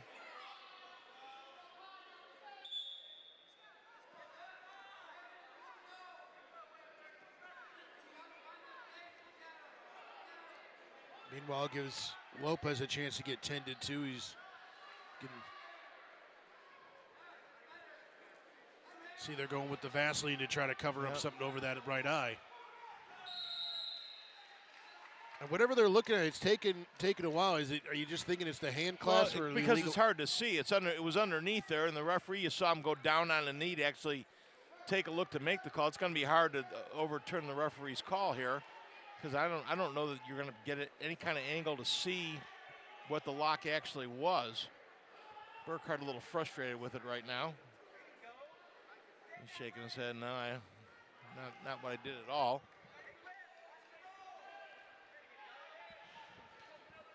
Meanwhile, it gives us a chance to take a look around some of the other matches. Vince Perez on top of Brandon Worthing. That's Central Michigan and George Mason. That's a 7-4 Perez lead. That's a 7th place match. And the legal hold stands. I think if it wasn't an illegal hold, I figured that was going to be the call. And now Santillo's. I believe that he's given up the brick because they're out of challenges at this point. Yep, they take the brick away from him. So 1:20 to go here in the first period. 1-0 on a penalty point for Lopez.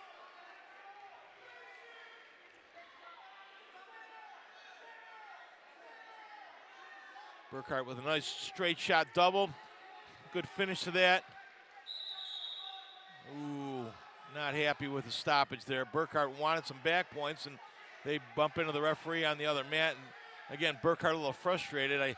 He gets his takedown, but he wanted some back points with it. Here it is, that straight shot double. He almost had him turned. He's got Lopez's hip trapped, and Lopez kind of backs into the official there. Stopped wrestling.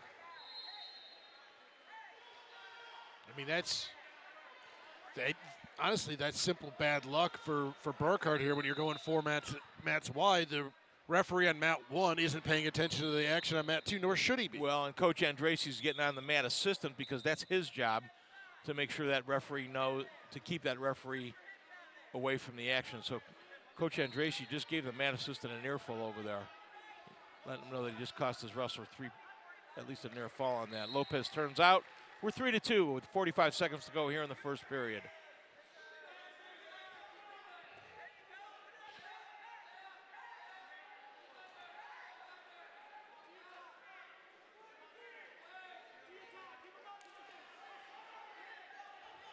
Burkhardt with another shot comes up, and Lopez with the counter shot. Got the leg up in the air. Is going to finish on that. There's Gets his his 3. three. So Lopez up 5-3 now with inside of 20 seconds to go in the period. And now we get the headgear off. Is that an immediate stoppage? It is. Now they're going to let him continue. Yeah, I was going to say, if it's not, just kind of, Burkhardt just kind of flicked it off the mat so they could keep wrestling. Although it would have been to Burkhardt's advantage for it to get a fresh start from there. I'll say, Possibly pick up his 1. Gets out on the single, telescopes, then really picks up that second leg nicely. Lopez does. Finish and traps Burkhardt's hips to the mat. So, fixing headgear again here. So we get into the second period. Burkhardt's going to go down. I think he has to. The riding time as of right now not a factor at 4 seconds. Each wrestler with a takedown in the first period. Lopez with an escape and a penalty point. The difference in the bout right now. And they can't get the headgear snapped. It's an ongoing problem we've seen on this mat. Yeah, we've seen more headgear than anything else. Adjustments.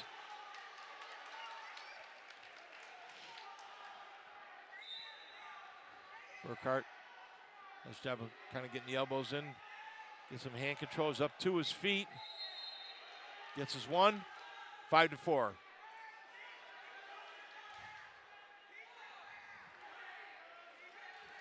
So right now the penalty point, the difference in the bout.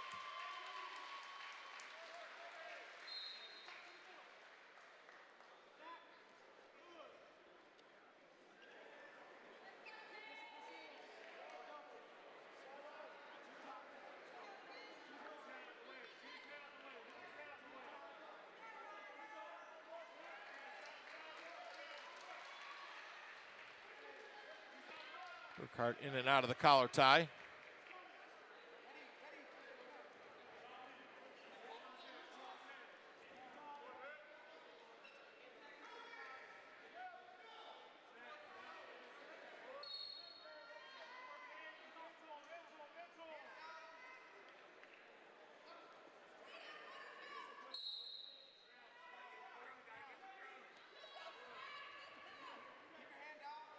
.45 seconds to go here. 5-4, Lopez in the lead. Burkhardt takes a quick look over at the clock. Lopez into the underhook there. Burkhardt blocking with his head. Backs out of that. Hasn't been a ton of action going on since that flurry at the end of the first period. Burkhardt's takedown is that kind of that long shot double. He finished off on Lopez, and Lopez's takedown was a counter off of a second long shot double by Burkhardt. You call him locking hands there? That's the fingers there. Again, that's one of those points of emphasis. When the fingers get interlocked, they stop the action.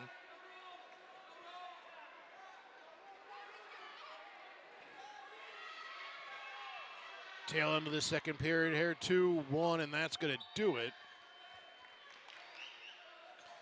It will be Lopez's choice here to start the third. He'll elect to go down. Again, riding time not really a factor at just 12 seconds. It'll be interesting to see how Burkhardt wants to play this. Well, Burkhardt's got some tilt, so we've seen him tilt. He does a nice job of trapping the arm, and I got to believe he's going to try to get into that.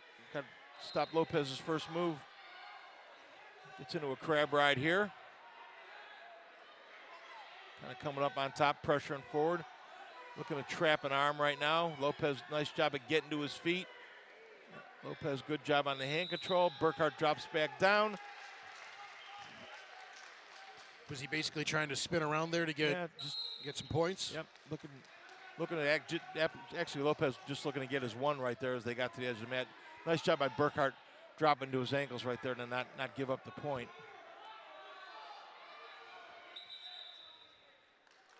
Caution on Burkhart.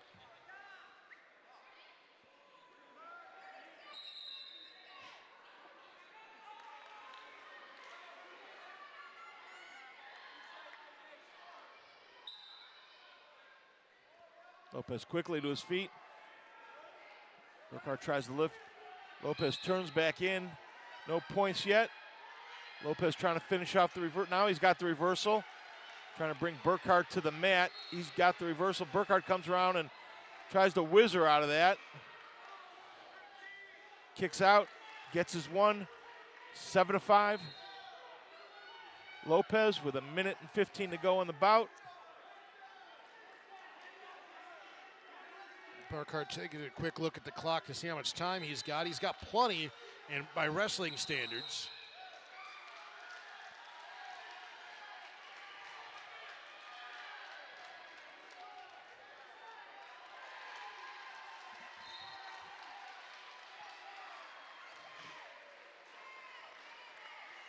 Burkhart looking for one more shot here to get something in his favor.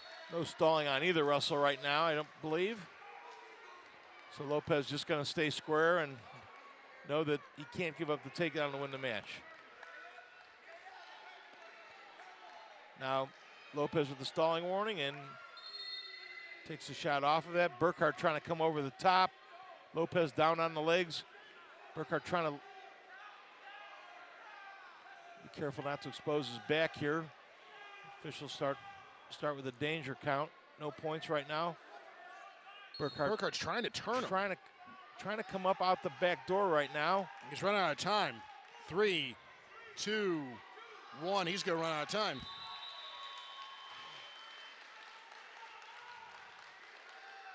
So Lopez defeats Burkhart for the second time this weekend.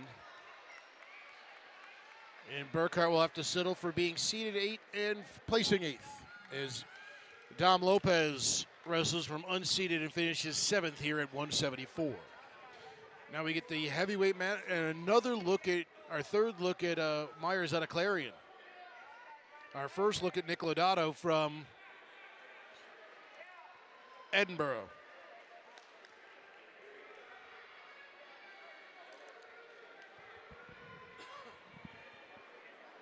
Again, this is for a true 7th place. Owens and Sprouse will wrestle for a true 5th.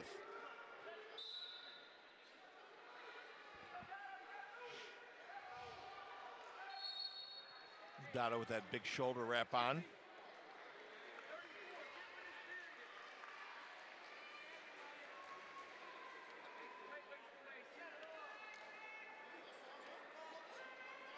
Myers trying to work in, trying to force the stalling call, trying to force Lodato off the mat. Dotto does a nice job of circling back on.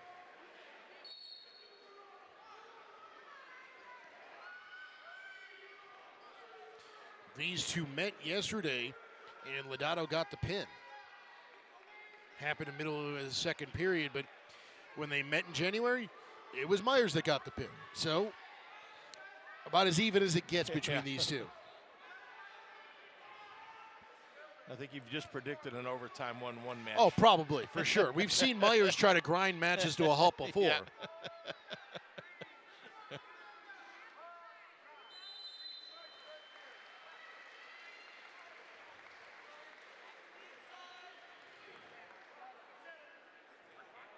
Just working in and out of collar ties, working the wrist.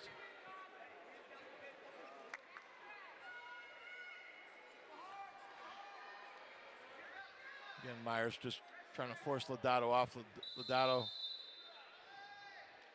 circling back to the center. Referee says the action took him off the mat.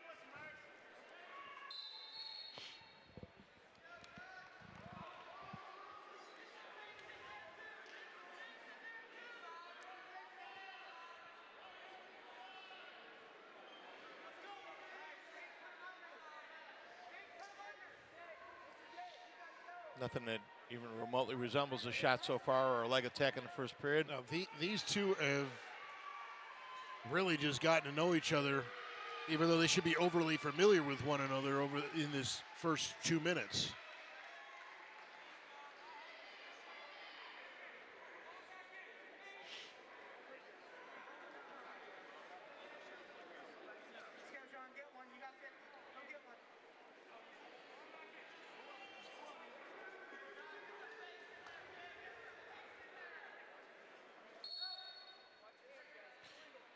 To your point, we haven't seen much of anything. Myers, again, trying to wear on that shoulder of Lodato, and you can't blame him considering he's got that brace on. We know Myers likes that outside head shuck and a little throw by there. We didn't see a leg attack out of him until late in the last match when he was down. Is that more a matter of preference, or is he sizing people up for that late move? You know, probably a little bit of both. Just 8 seconds here in what has been a yawner. You can say it. An uneventful first period. Let's just call it what it is. You can say it. It's a yawner. We'll go to the second. Man, that coin almost landed on its complete side. I don't know what you do there if that happened. Lodato defers, then they'll go neutral. Because if you don't have to find a way to score, why would you? So Myers knows something about going underneath Lodato. Lodato must have something that Myers knows about, because we saw Myers go down in the other matches and get his 1 point. But they wrestled a couple times. He must know that Lodato's got some good work on top and doesn't want to be there. I mean, when they wrestled yesterday, it was a second period fall, so you wonder if he went down to start and never got back up.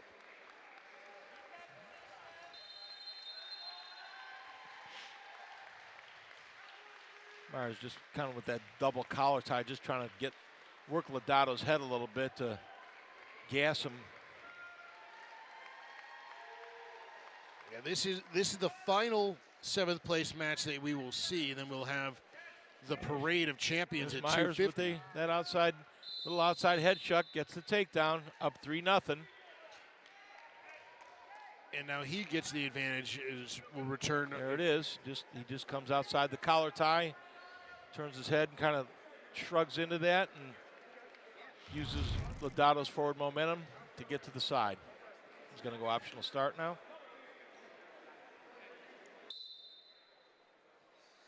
Doesn't even try to stay on top of him.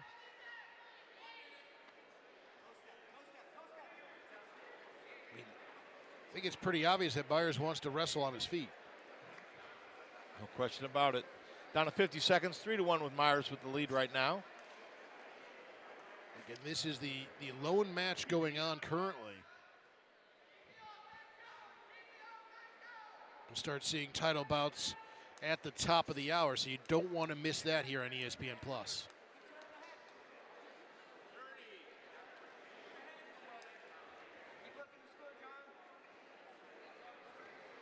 Getting back in those collar ties in the middle of the mat.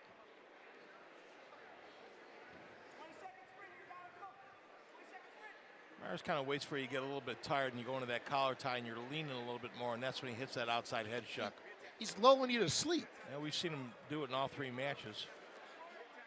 A methodical wrestler, to say the least, and it's worked out for him. And we go to the third, and Myers leading 3-1. But it's going to be Lodato's choice to see what he wants to do here. And he's trying to figure it out right now. They're going to go neutral. Going to go neutral. I mean, the escape isn't really going to do him much. It's going to make him a 3-2 game. He knows he needs a takedown, so why waste time trying to get out? Yeah, but if you get the escape and can maybe work a couple stallings, although I don't think we have a stalling on either wrestler right now, that might be a bit of an ask here as you get down the stretch. But you know, I like the philosophy, though. If I'm going to win it, I'm going to win it on my feet. I'm going to win it doing something I need to do. So and Myers will be content to stay square and stay in the center of the mat right now. Yeah, Lodato's got to do something to try to open it up, and there's the first stalling call on Myers. He hits him early enough in the period where he could hit him a second time here down the stretch.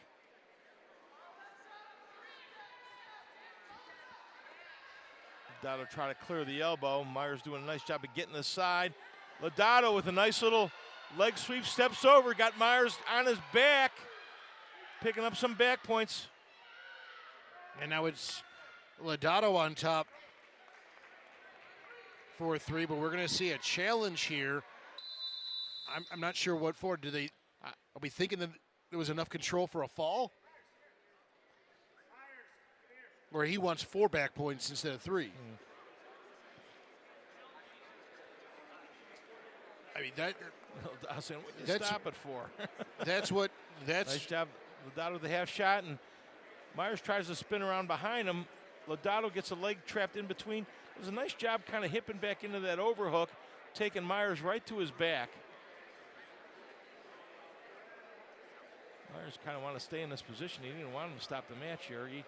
He's got the leg in. He's got Myers' hip trapped to the mat. He would have rather worked some more time off the clock. I think that's what Lodato's telling him.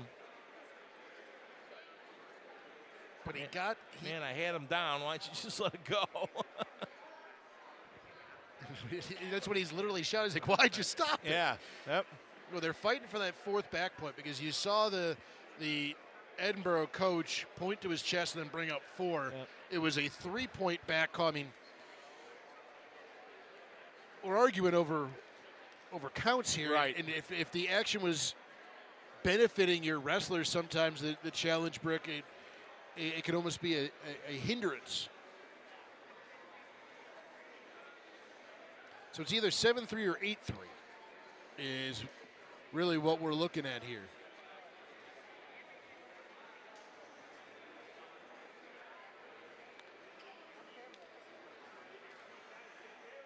So take a look here. That's the challenge, and now Lodato, he's like, all right, what are we doing here? What'd you throw that for?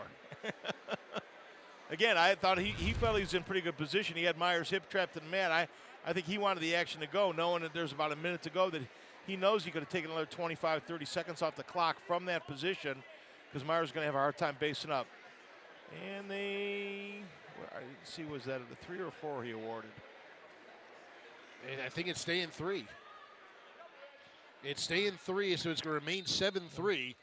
And Lodato's going to let him go. Gives Myers a fresh start so he can get out. And again, that was what Lodato was a little upset about. Now a takedown ties it up. Inside of a minute to go. But Myers doesn't seem like a wrestler that likes to wrestle from behind. No, that's certainly not that. That's not his forte. He kind of taking a long shot there. Lodato doesn't have a stalling. He's going to get one pretty quickly here. Tries to hit the high crotch, Myers does. Lodato kind of nice little sprawl. Comes up in the whizzer. Now trying to spin behind Lodato. Rotating around on the leg. Whips the whizzer. Gets the 2. 3. Sorry. You're still old school. Still adjusting to the 3-point takedown there. I apologize. Lodato up 10-4 right now. 10 seconds to go in the bout. Lodato happy to just keep that foot in right there. Myers can't really do a whole lot right now. 3, 2, and 1. Lodato's going to win this. 10-4 your final, I believe. And Lodato will take home 7th place honors here and wrap up the first round of placing matches here at the Mid-American Conference Championships. Still getting after pretty good for a 7th and 8th place match there, knowing that there's some team implications with it. Well, team implications, some pride. You want some hardware yourself. And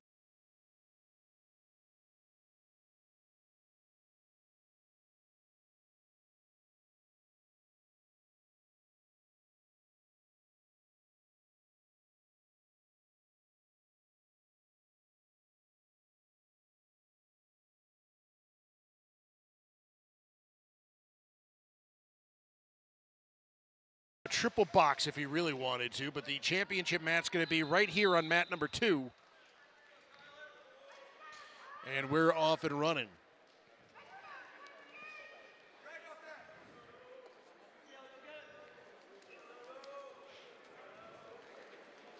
Noto quickly working inside into the collar tie.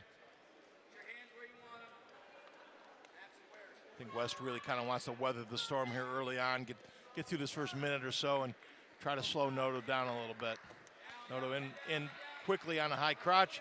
Got the leg up. Kind of hunches the shoulder in. West does a nice job of hipping out of that. Back to his feet. Comes up in a Russian tie. Breakaway, we're still neutral. Good job by West, though, to weather the first storm there of Anthony Noto. Absolutely. West was third last year at 125. Noto in again. Gets to the side. West with the whizzer. Noto whips the whizzer. Nice job to get his three. Nice job of just kind of waiting for that pressure to come. Whips that whizzer out, gets his 3 points. Now tying the arm up here. Trying to keep it on the mat here. He's going to look for a tilt. We've seen him pin out of a tilt today.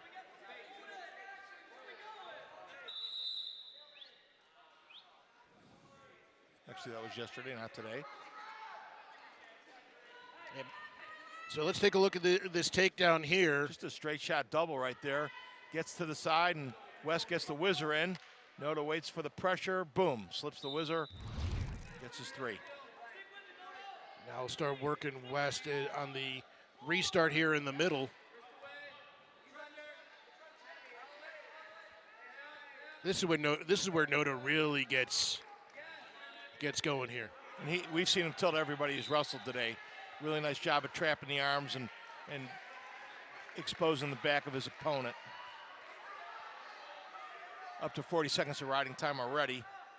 I think he wants to slow West down, take a little wind out of West right now as well.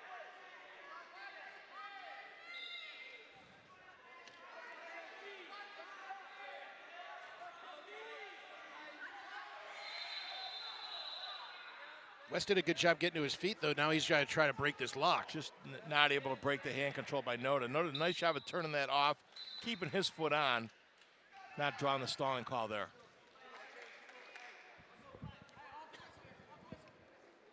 We're down to a minute to go in the first period here. But you can just see how relentless Noto is. He's nonstop. You're going to get 7 minutes solid out of him every time.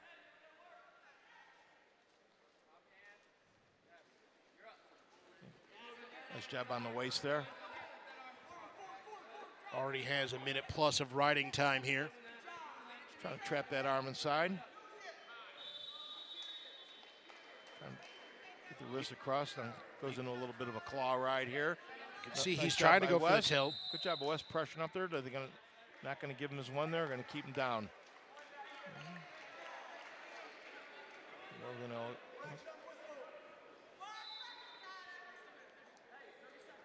Coach kind of asking for his one. No. We'll go back. 36 seconds to go here in the first period. Noto up 3-0. We get a caution.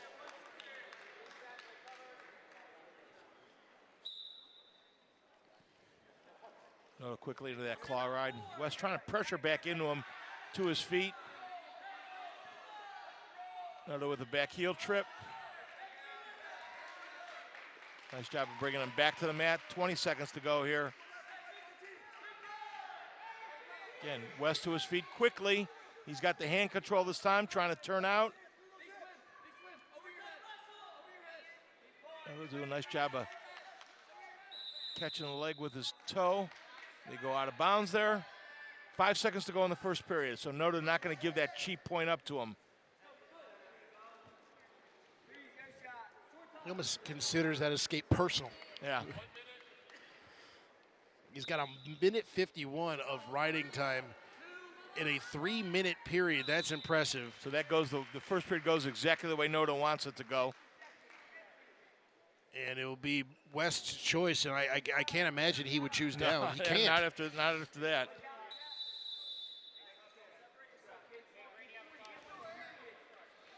Noto's going to go down. See if he can widen his lead a little bit here.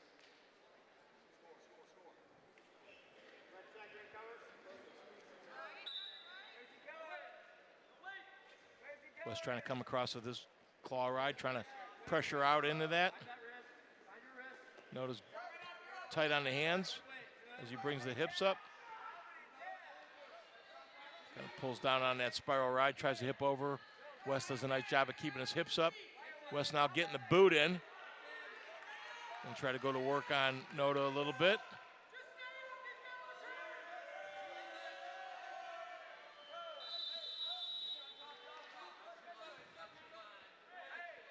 Work their way in off the mat here. West doing a nice job of keeping his foot on. Boom. So West doing a nice job of riding on top. Trying to mitigate some of that time that Noto had built up in the first period. If nothing else, maybe giving himself a chance to catch his breath and possibly wear down Anthony Noto. I don't know if that's possible. Yeah, I just had a feeling that if Noto got a quick escape, we'd really see him up-tempo the match here. Riding time down to 1:15 here. Again, West doing a nice job with the mat return. Noto now trying to step over on it. He's got the leg trap. He's got to get his arm around to get his reversal. He does. He's got the leg split there, a little Turk. So he picks up the 2-point reversal. Riding time working back in his favor. He's trying to pressure across right now because he's got that leg turked inside. West doing a nice job of slipping the bar out. Noto really got that leg locked up there.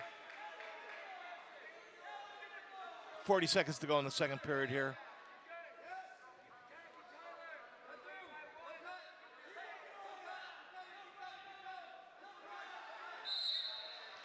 Stalling on red. He's going to call Noto for taking him off the mat there. He wants to see a little bit more pressure. This official's been pretty quick on the stalling all week, and he's been consistent with it. As a coach, that's all you can ask for is consistency. Because you know what you're going to expect that out of how this is going to be officiated. We're going to get a caution on Noto. Trying to get a little jump start on him there.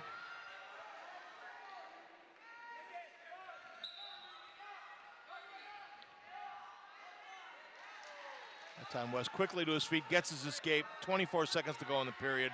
5-1 favor of Noto. 1:42 in riding time. You don't want to fall asleep at the end of the period because Noto's going to keep attacking you. And you often say the last 10, 15 seconds are some of the most important in a match. Noto working in there. Trying to slip the whizzer again. Can't do it. Time expires. So let's take a look at the reversal here, and what was Noto able to do to regain control? Well, he hits a kind of a half Granby there, and then West's hips drop, so he's able to step over with his hips, pick up the toe, and then turn around and finish that off, though. So that little kind of half Granby got West's hips on the mat. Tyler Klinsky of Ryder took home third place honors, so if this holds, since West beat Klinsky to get here, I don't know if there would be a true second match. So Noto trying to finish off the takedown. He goes neutral here. He's got his hands locked. Now he breaks the hands, picks up the 3. Referee's going to start counting. He wants him to work up off of that.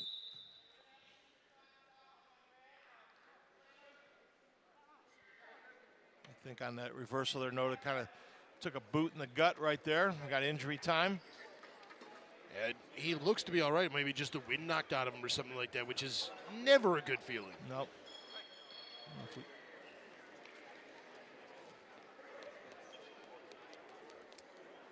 So let's take a look at what we might be seeing here as far as the injury time. I see Noto looking up, and he's signaling to the official that he took a shot somewhere. If he's holding his ribs or his wrist there. Hard to see what the trainer's taking a look at. Oh, it is the wrist, so he gets it taped. You hope that he's obviously all right, but he gets, what, a minute and a half there of injury time? Injury time, yep. Down to 45 seconds. You see that running on the clock right there. Gets the hand taped up. I don't know if it got jammed or stepped on or what, but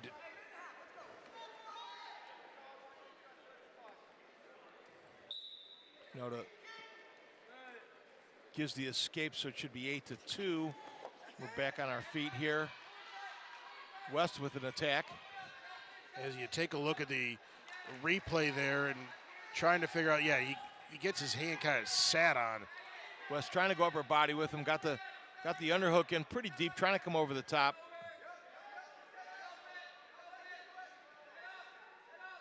Now West trying to step over, finish off the takedown. Noto doing a nice job of driving back into it there. We're neutrals now. We get 3 for Noto. Nice job of staying with that. And West relaxed for a second on the edge of the mat there. Noda kept wrestling and literally got his hip trapped to the mat, was able to finish off the takedown. So we're 11-1. I think it's 11-2. Actually, it should be. I think there was a second escape there. Noda gave the put themselves on their feet. West with a quick escape.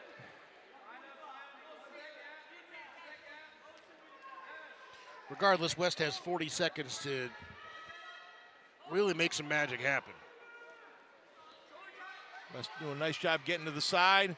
Finishes off with a takedown. 11-5. Quickly turns out Noda. Noda back in, trying to turn the corner on it. High crotch low on the leg. West trying to spin around and counter here. Inside of 10 seconds. West tried to move. He realizes he's kind of locked in here, 2-1, and that's going to do it. Anthony Noto, 12-5 victor, is a 3-time Mid-American Conference champion, as you can see him counted off there.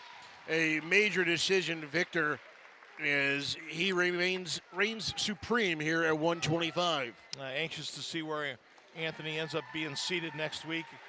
Another one of those wide open weight class, 125. Is really wide open. So let's take a look at this last takedown. It looked like West was trying to be in control here, and then all of a sudden Noto was able to flip the script. West really kind of double over on the underhook. Noto does a nice job of pressuring back into him and then get his leg between his legs to get his hip trap to the mat where he can come around and finish on that.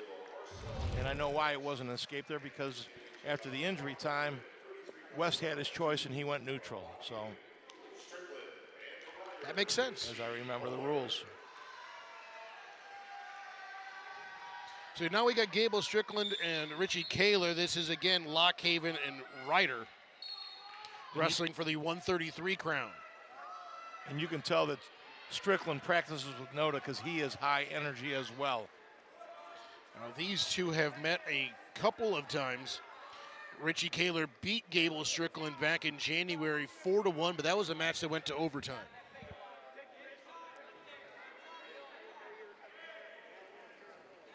They also met in the Mid-American Conference tournament a year ago. That was a 3-2 Gable Strickland victory. So all I know, the history between these two, very evenly matched. Yeah, low-scoring bouts too. So they know each other pretty well. They're going to go cautious about it. Gable Strickland was the MAC champ last year. Nice little throw by Kaler, not able to finish it off, not able to catch the waist or drop to a leg. Catches Strickland leaning in. Strickland reaching for a high crotch. Kaler just kind of backing away from it. Both wrestlers in a collar tie. We see Kaler's leg pretty well wrapped up here.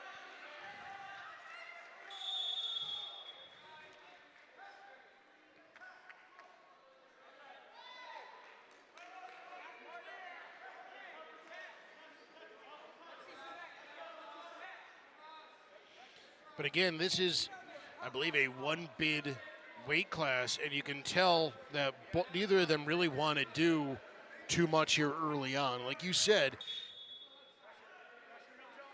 expect a conservative start from some of these guys. Absolutely. And one bid coming out here. Strickland in with a high crotch, gets Kaler to his hip. Kaler did a nice job of kind of getting into a split position, getting that back leg away so Strickland kind of can't come around on the ankle. Strickland trying to finish on the other ankle, working his way back up. Now he's onto the hip. He's got to come around back here to get his points. Kaler doing a nice job of fighting it. He's got that leg shelved on the thigh right now, trying to finish it off, Strickland is. Comes to the hip, trying to spin it back. Now he's on both ankles, hands on the mat, gets his three. And did a good job of keeping Kaler in play. And that's those huge early points. As close as these two have wrestled match-wise, that's big for Strickland to get the early takedown and go ahead early here. And here it is. And on both ankles, Kaler with weight on his hands, takedown awarded. And a good job by Strickland to not let Kaler get to the edge of the mat. I'm not the only old school person. I heard other people yelling too on the edge. There we go. Still takes some getting used to. Strickland chops the near arm, goes into kind of a crab ride there. Gets the boot in, gets the hips up on top, trying to press Kaler's head. And Kaler, nice job at getting to his feet here. He's underneath the arm. He's trying to peel that off where Strickland doesn't really know where to go. Kaler gets the reversal on that one. Nice job by Kaler staying with that. Strickland trying to reach back.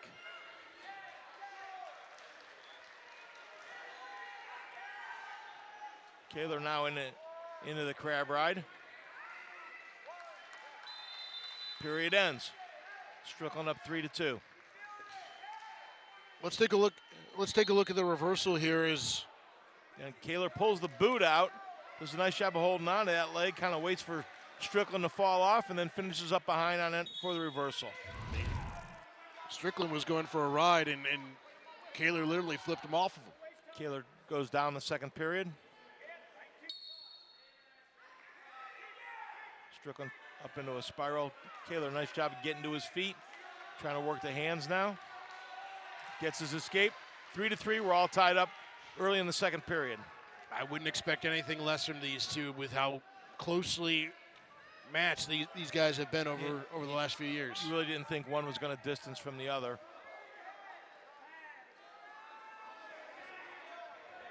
Locked up in a collar tie here, neither one going anywhere with it.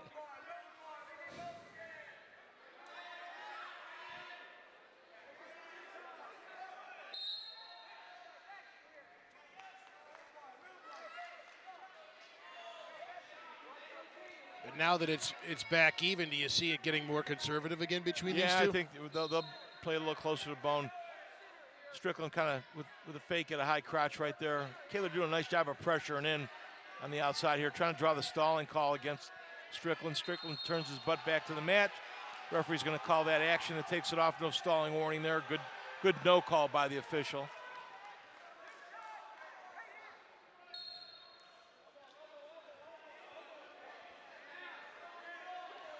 It's the fourth straight time that Kaler's been in the championship bout.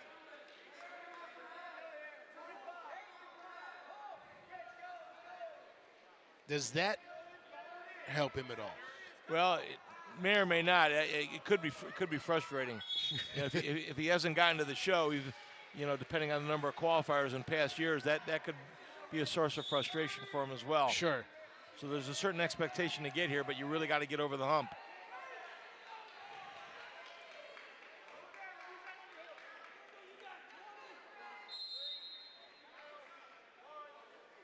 Both wrestlers leaning in hard in the collar ties. Only 10 seconds remaining to go in a deadlocked second period. Here it tied at 3. But it will be Strickland's choice. I would figure he would go down to try to regain the lead at 4-3. Quickly tells the referee he wants down. Neither wrestler with a stalling warning at this point either. Riding time not a factor at 17 seconds in favor of Strickland right now.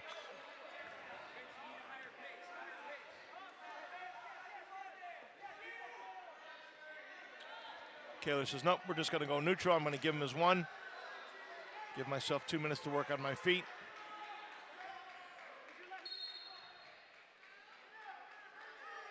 Really betting on himself that he's going to be able to get a takedown or something. Well, that's good thinking. Strickland in on the high crotch. Kaler really trying to drape, trying to get in that scramble. Strickland trying to keep him in that danger position, but don't get a count out of that. Now Kaler coming out the back door. Strickland still locking on that leg. We're getting some pressure against the joint. Wow. You surprised they've let it go this far? Yeah. Kaler not able to finish this. Strickland doing his best to hang on there and not to give up the points. Referee's letting him work as long as he can on this. Got him in a danger position. We're looking for a count. Nope. Strickland recognized that. Comes back to the ankle. Again, Kaler just kind of keeping the pressure on there. Now he's going to a half. Trying to go to a half, trying to expose the back and get that danger count. we're getting a count there. No count there. Officials right out in front on the head, looking close at it. Now we get potentially dangerous. Do you think we'll see a challenge here from either side? A lot of time burned off there. No, I think Ryder wanted the stalling call over there.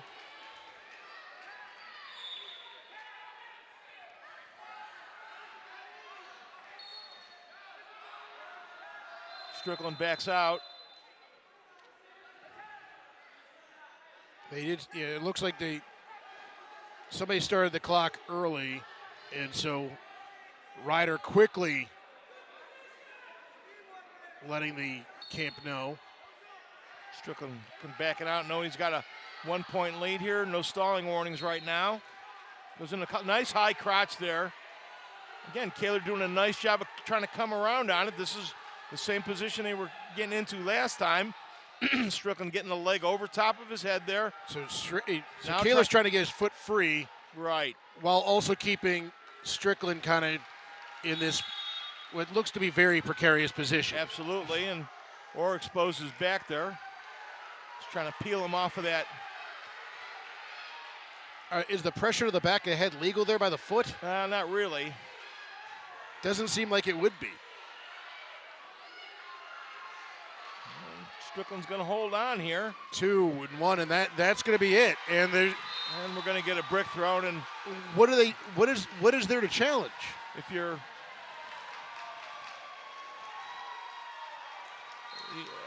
I think the Ryder coaches want to know, how do you let it go that long? You're signaling I'm in a vertical position. How are we not getting a danger call on that? So they'll look to see if there should have been a danger call. We see the review officials come over. So Ryder coach is frustrated right now, but he wanted the count on a danger call that would reward the back points, and that's what he's asking for. I'll ask this: if they're looking at the play and go, all right, yes, that was potentially dangerous. It should have been called. Can they go back and say, all right, 17 seconds on the clock, we're going neutral because that's when everything should have been blown? Like, are you going back to when the call should have been? Because this right here looks precarious to say the least. That could almost be penalized there. But what he's saying right now, see, the coach talking about his back is exposed right here. So that should be there should be a count going on. You see the hand go up once. Sure. If you get a count there, if you get a couple counts there, then that turns into a takedown call at that point. Sure. But Strickland still has Kaler's foot. Right, and that's what the challenge is, that he was in that danger position long enough to have points awarded. Okay. How do you see this getting played out? Because it's no call right now on the mat. Yeah, I don't think this is an overturn. That was added because wrestlers were just going to their backs and holding on. Sure. And now they're in a dangerous position, and the other wrestler can't finish it and not get any points awarded. So that was a rule change for that reason. This is a pretty big reach, but if you got a challenge left, you throw it on this, see what comes out of it. Where else are you going to throw it? It is a one bid weight class, and this is all or nothing. You see the video officials coming around. And the way that Lock Haven is reacting, you can see that. No call. No call. So Gable Strickland is your champion here at 133 pounds. Back-to-back champions as Gable Strickland takes it home. And the Lock Haven dominance here at the lower weights continues. And now we see a third bald eagle in Wyatt Henson taking on Jacob Bry out of NIU. And Henson has looked just so solid getting here. A tech fall and a pin over Al Ramirez in the semis to get to the championship bout here. Brya, a 6-0 decision, a 2-0 decision, a 12-0 decision to get to the championship round. So he's been pretty good in his own right. So another Northern Illinois Lock Haven matchup here. 2 of the first 3 matches. Wyatt Henson comes in ranked 12th according to WrestleStat. Bry at 53. Boy, Henson in quick on a straight shot double. trying to come over the top for back points. He's got his three. He's going to score some back points here as well. He's off the mat. Did he get the 2 swipes or not? He does. 2-point near fall. Quickly up 5-0 Henson. Well, Henson defeated Bry 22-6 when these two wrestled back in February. And we've seen Henson come out quick on everybody that he's wrestled. He doesn't wait around for anything. He wants to get out in front and stay out in front. Again, this is another one of those one qualifier weight class. Henson in on the double again. He's got Bryant trapped to his hip, picks up the 3. Now up 8-0.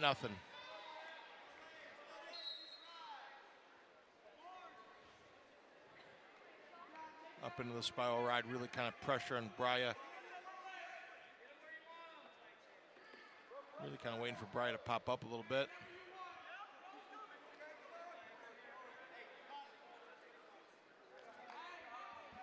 That's a nice walk around behind there. He's going to turn him loose. 8-2. 2 minutes to go in the first period. Again, Henson staying right in his face there. Bryant kind of with a reach. On his shot, Henson's got him tucked underneath. Looks like Henson's going to wait for the stalemate call. Gets it, back on her feet. Well, Henson works his way around. Pressure it into Bryant. Trying to pick up the far arm. No points here. Bryant still got the arm around the waist. Henson works himself back out front. Did not get the stalemate call before, so we're back on our feet here. Bryant trying a little ankle pick out of that tie. Henson steps back out of it. I mean, Henson with a flurry here in the first 2 minutes. Do you think he just hunkers in and tries to wear Bry down? As I say that, he goes in for another shot. Another straight shot doubles, got to finish it. Bry's still got the whizzer in. No points awarded yet. Now he pulls the whizzer out, gets his 3. Works his way up. 11-2 now your score, and Henson trying to make it a clean sweep of these lower weights here for the Lock Haven Bald Eagles. Henson was just not going to let this stay close early on to make Bryant think that he was going to be in a match. So he came out quick. 3 straight shot doubles on him for takedowns. Trying to snap again. Bryant trying to go his knees to defend him, just to slow Henson down a little bit as we get to 10 seconds here in the first period. Henson up 11-3. And that's going to do it for a pretty dominant first period here for Wyatt Henson. Let's take a look at some of the takedowns. What is Henson been able to do here early on that Bry can't stop? That's just a little pop off the collar tie. That's a straight shot, drive in, double, bully double. Boom, head inside. Again, driving through that time. That time, Bry gets the whizzer in. So Henson has to work the whizzer out before he gets his points awarded. But getting Bry to his hip and then just finishing off. Bryant now working to his feet. Henson's going to turn him loose. 11-4. Henson up over a minute riding time, but Henson, I don't think is worrying about riding time at all. He's just going to keep scoring. He's got it if he needs it, but if he had his druthers, you could, like you said, he's all gas, no brakes. Boy, back in on a double does a great job of trapping that hip, so Bryant can't get his hips back and counter that double leg. Going to turn him loose again. 14-5 right now. I mean, Henson seems very comfortable trading 3s for 1s. Absolutely, he's feeling confident right now. Now, a little high crouch, works his way around, comes over top, gets the boot in. Should have a 3. Nope. Bryant comes under the leg. And now we get potentially dangerous. Now we're going to get penalized for coming across the face there. 1 point for Bryant. Henson came across the face with that, trying to pry him off there. Covered the mouth and nose. We'll see it right here. Boom. That's a point there. Locked over it. Stalling warning green. Stalling warning for Bryant for backing up there. That's more Henson driving in than anything else.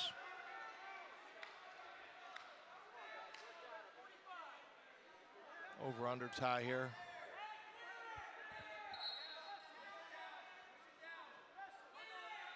Henson pummels back inside to a double underhook, tries to kind of hit the double off the release. Brya steps back. 28 seconds to go here in the second period. Henson with an 8-point lead. So Brya needs to do something to get. There's that double again. Got Brya to his hip. Another three. 17-6. Are Henson's shots that quick, or is Brya doing something that I could tell, if nothing else, and Henson is able to kind of sense it and be able to make his move? And Henson's pretty quick, and he's just working that off of just a little head snap. And as the as Brya's head comes up, he's flat-footed. Boom, there you see it. And again, Henson does a great job of trapping the hips and finishing the move right there. He's behind the legs. You can't sprawl right there. He's not letting him get his legs back and finishing hard with the drive-through. And in a high crotch, trying to turn the corner this time. Brya trying to roll through. Comes up with the whizzer, no points yet. Henson going to get a stalemate there.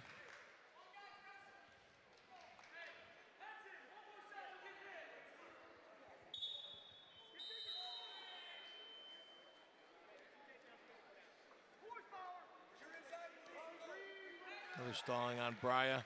Nice job continuing to attack by Henson. Gets another takedown. 3 on the edge of the mat. That should do it.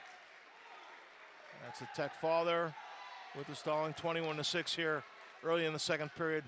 Henson continues his dominance at this weight class. My goodness, like he continues to be extremely impressive. And Wyatt Henson, he is your champion at 141 as Lockhaven sweeps the lower weights. Let's take a look at the winner here, Tom, as Henson ends this one early. And Henson gives a little gritty after the match. Boom, there he kind of whips the whizzer, drives through, got both legs trapped there. Brya just frustrated because he can't do anything.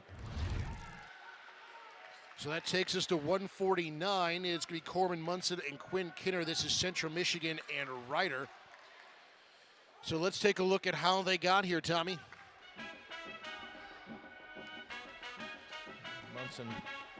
Munson really putting the clamps on. Munson's looked dominant. Kinner finishing up here, getting the boot in. Munson has gotten here by way of a couple of falls and a 4-3 decision over Javon Jones. Kinner with a major decision, a 1-0 victory over Derek Reiki of Ohio, and then beat Cassidy of George Mason 8-5 in order to earn his spot here at 149. But Corbin Munson, we've seen him a couple of times here. Awful tough to knock off. One of the couple of Chippewas that have made their way into the championship bouts. And Munson comes in the number 1 seed. He's got 23 wins on the season right now going into this bout. Kinner, the number 2 seed. Both of them are seniors. Kinner with 15 wins on the season. Kind of waiting for that 5th and 6th place match to get finished up down there on mat 3 before they start. These two have not crossed paths yet. And it looks like that one does indeed wrap up. Jimmy Nugent in the 3rd place match beats Eric Alvarez of SIU Edwardsville. So 14 points there for Central Michigan as Jimmy Nugent is your 3rd place finisher at 141. Might want to keep an eye on the 3rd place match here with Jones of Northern Illinois and Tyus of Southern Illinois. That's for a bid to the Nationals. 3 qualifiers out of this 149-pound weight class.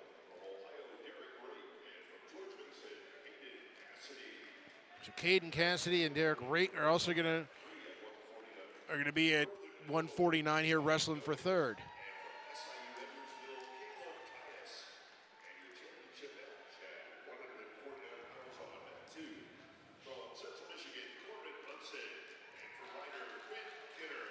So Kinner comes in at number 47 according to WrestleStat. Munson at number 16. Munson hanging around that top 20 all year.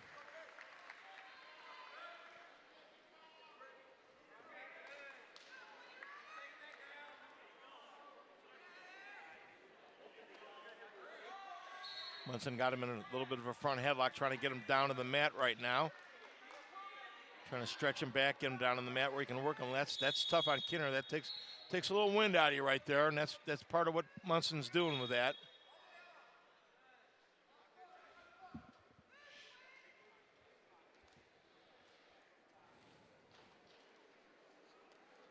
Back in the collar tie. Kinner trying to work an underhook a little bit there.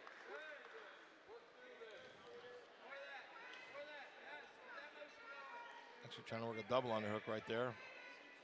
Munson staying square with him, keeping the head buried. Kinner in deep on the high crotch. Munson in with the body lock, trying to keep his hip up.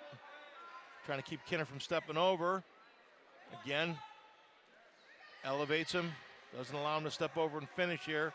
Kinner in still deep on that high crotch, trying to catch the arm and rock Munson up to his back here. See if he can get a danger call. Now he rolls through it. Trying to come out the back door. Kinner is almost out the back door. He's got to pick up the far ankle. Munson back over top. Lock it in the crotch. There should be the 3. There it is. There's 3 for Kinner. So Kinner takes the early lead on the #1 seed.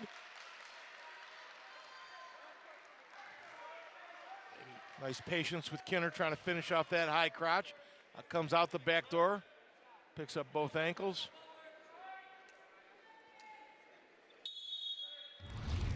And a quick start here. We're going to have a false start, I believe, on Kinner.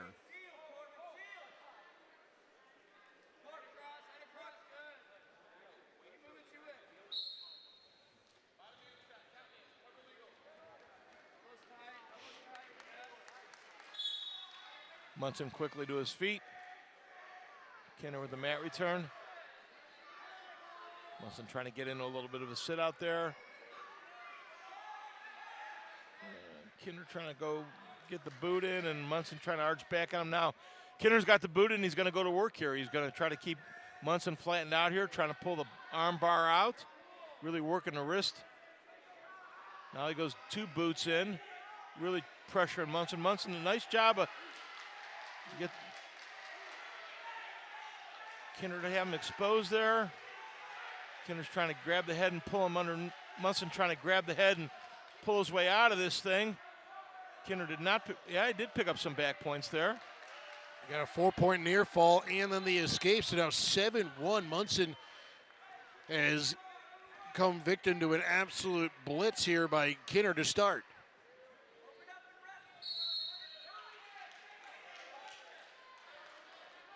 .25 seconds to go in the first period here. Kinner out to a quick start, 7-1.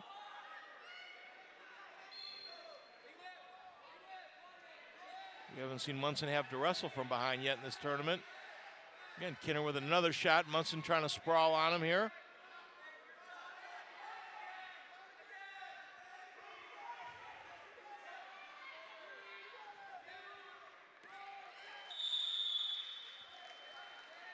And I'll end the first period, but Quinn Kinner, let's take a look at the near fall here, Tommy. What were the referees looking at here that awarded the back points? Well, Munson's trying to arch back, and boy, he gets the quick call there. Quick count on that. Kinner does a nice job of staying locked around there to keep the shoulders exposed on it. And I think Munson thought when his hips were out, he was going to be able to clear there, and he wasn't. So Kinner with a great job staying locked around the head there, keeping that back exposed. Munson with a low shot here, trying to finish off on Kinner, bringing that up to his feet right now. Kinner fighting it into a switch position here. Munson awarded his 3, so he has to unlock his hands there. Kinner still trying to wants that switch. Munson kind of gives up on it, now ends up on his hip. They're locking hands on Munson on the waist. So Kinner's going to get at least 1 out of here. They're going to let him try and finish the reversal. And he does. So he gets 2 for the reversal and 1 point for locking hands. Kinner widens his lead a little bit here, 9-4. Shouldn't it be 10 with the penalty point?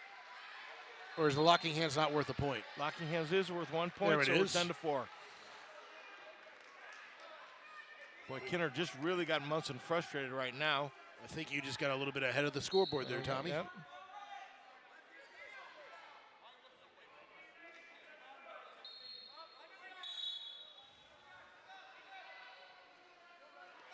Munson trying to arch back on Kinner, get him worried about being on his own back there. Kinner doing a nice job of just kind of crab riding here, just holding on, staying behind the arms. Got the claw on there now. Good job of almost has trying to tuck Munson's head and more back points.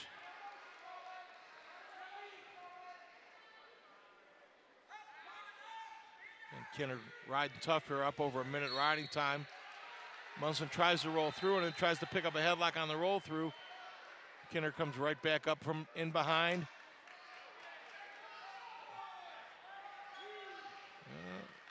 You got 2 swipes. No, he didn't get 2 swipes. But Kinner, I mean, he has been relentless on top here. Really, really slowed Munson down. He's dictated the tempo of this whole match so far. Kinner's a 3-time NCAA qualifier with his place here today. And has a 10-4 lead and a 151 in riding time. And I think Munson wants no part of going down. He needs the point for the escape, but realizes he's going to need a lot more than that. That's Kinner that went neutral in the 3rd period. I think it was his choice. And, yeah, Munson didn't want to be underneath him anyhow. So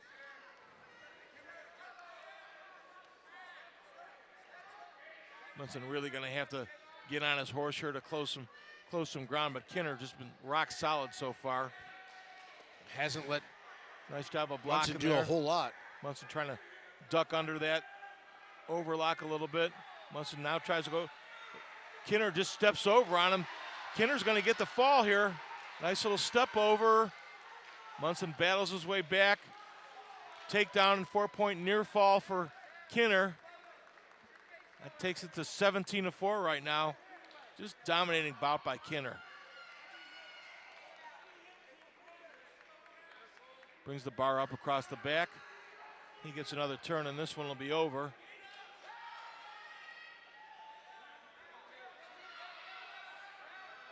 Munson just in a world of trouble here. He hasn't been able to do much of anything, and now we get a stalemate. 55 seconds to go in the bout here. Munson will go back down. You can see how frustrated he looks. I think Kinner thought he had a fall there for a second.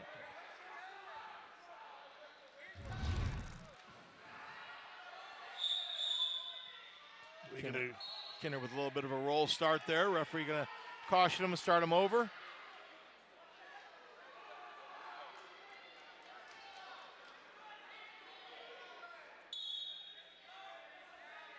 Munson quickly to his feet.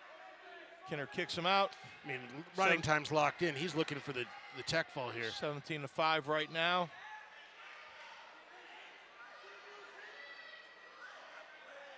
Kinner got the hip trap. Munson's hip trapped on the mat. Now he steps over the leg. He's trying to come out the back door here and get the takedown that would make it a tech fall. Kinner continues to work. 17 seconds to go here in the bout. Now we get potentially dangerous. We'll go back on our feet with 14 seconds to go.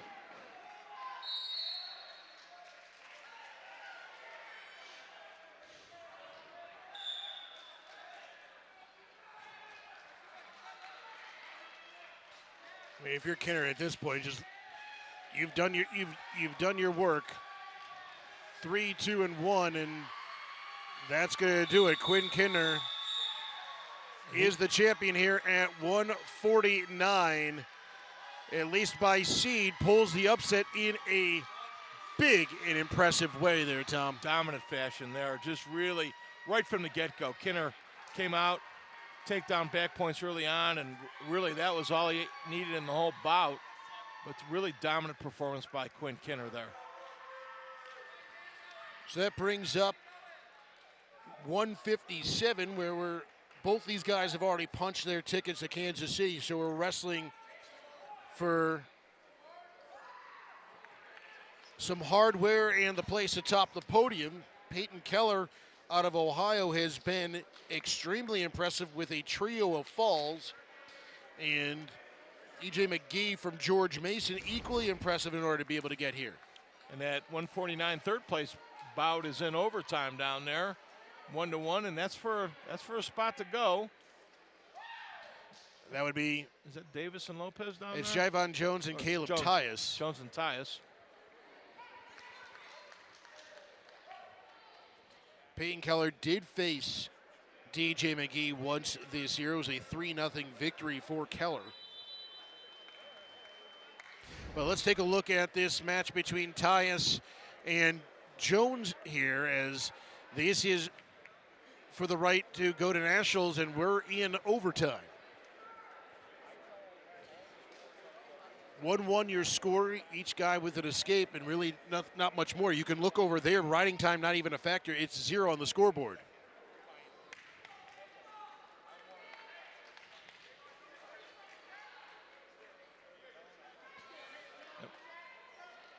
So I think we've gone through the sudden victory full portion, extra time, and now we're in the 30-second kind of wrestle off. And there's the escape for Tyus of SIUE. Again, we'll do 2 30-second periods where each one will be in the down position.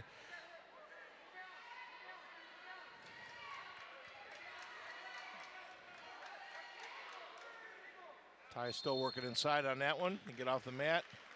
Action takes him there. 9 seconds to go in this 30-second section. Jones in the white singlet, Tyus of Edwardsville in the gray, and that's going to do it for the 5th frame. Now Jones will go down, and he's got 30 seconds basically to break free. Absolutely out. Let's see if he goes. I think he's going to go neutral. He wants to take down to end it. Yeah, well, he's got to have the takedown. I think if it's 1-1, he loses. So, by criteria, so he wanted to know what he had to do in that last 30 seconds. So, he's going to try for the throw. Doesn't get it. And we've got a whistle to stoppage. Yeah, that was a tough point to stop the match at right there. I don't think the clock started. We got a minute on the clock. It should have been at 30. So officials time to fix the scoreboard. Again, this is mat 3, 149 pounds. We're in the 3rd overtime technically after the full extra period didn't produce anything. The opening 30 seconds had Caleb Tyus getting an escape. So Javon Jones going neutral, knowing he has 30 seconds to try to figure this out.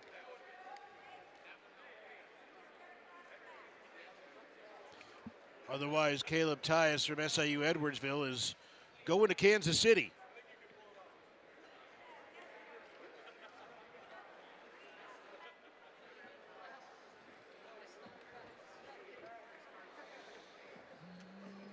Trying to maybe figure out how much time actually ran off the clock. I don't even know if you just go with a complete restart. I don't think I don't think the clock started. I don't know if it's froze or what, but you got a bunch of people looking at the software here trying to get it to go. So that's the holdup here, because that match, the championship of 157, isn't going to start until this match ends.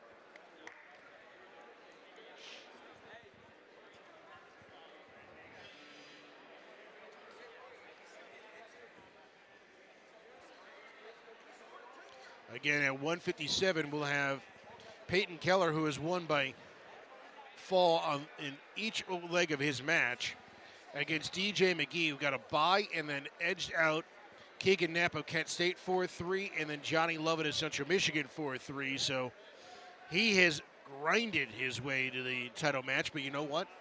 They both got here. Yep, absolutely. And I'm still trying to figure out what's going down on that mat 3 over there. At any point, do they just have them wrestle? If they can get a clock up on a different mat, will they just let them go?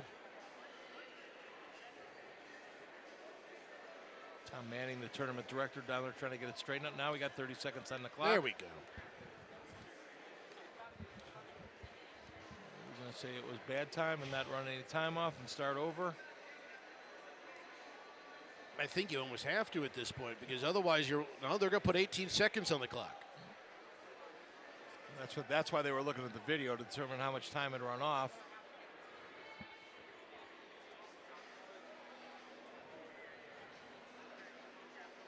And I thought I saw a stalling warning go against Tyus, or I'm not certain of that true or not. So we're 18 seconds. We'll get started down there. So Jyvon Jones got 15 seconds to make some magic happen. He needs a takedown.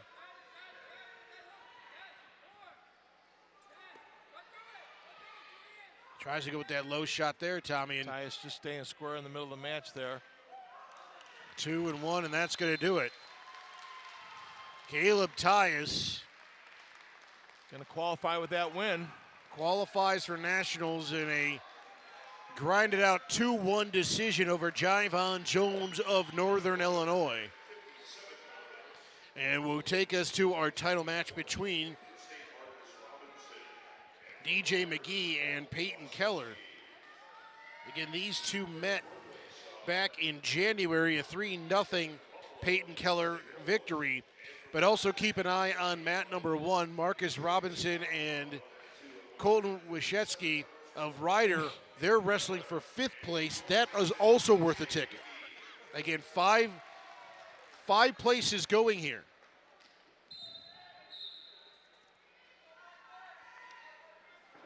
Keller and McGee on mat 1, or 2 rather.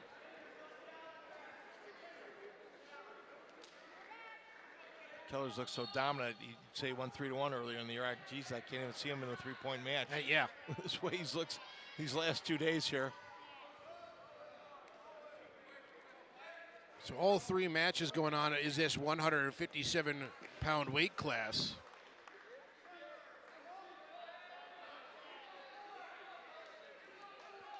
And not a lot of action here early on. The two really kind of just circling the waters. Yep.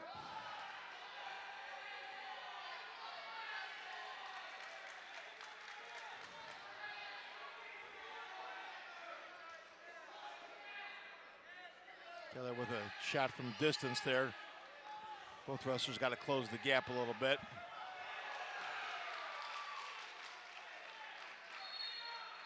Keller post and McGee with a nice little snatch single. Got the single up in the air, got Keller's leg up in the air. Got to finish it, got to be able to bring him to the mat here. Keller kicks it down. Nice job by Keller there. Boy, Keller, McGee in deep, not able to finish that off. That would have been huge here. Keller hasn't trailed it in the tournament at all.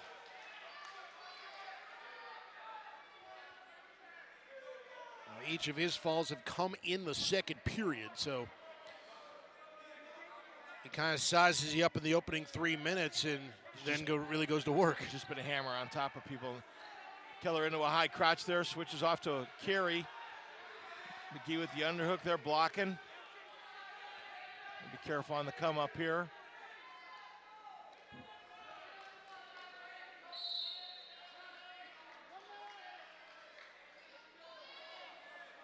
.55 seconds to go in the first period here.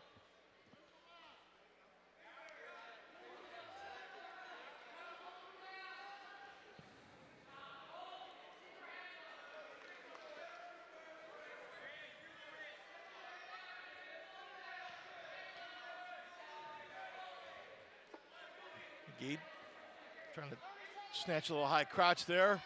Keller underneath McGee with the underhook. Keller trying to back out of there. Doesn't want his head trapped underneath. Nice job of coming back up to his feet. 15 seconds to go here in the first period. And really not a lot of, a couple of half-hearted shots between these guys, but really no one really overcommitting to anything. You said it, they're just trying to feel each other out here. 2-1, and that's going to do it. That's the opening period.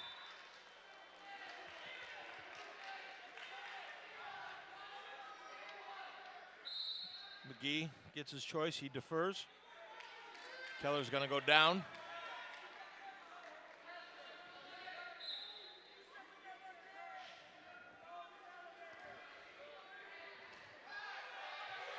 DJ McGee, 23-4, as you see there on in the regular season. Keller gets his hips out, quickly clears on his feet. 1-0 Keller.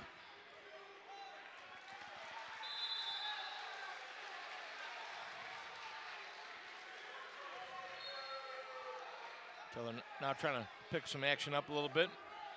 McGee going into a defensive stance with that knee down on the mat.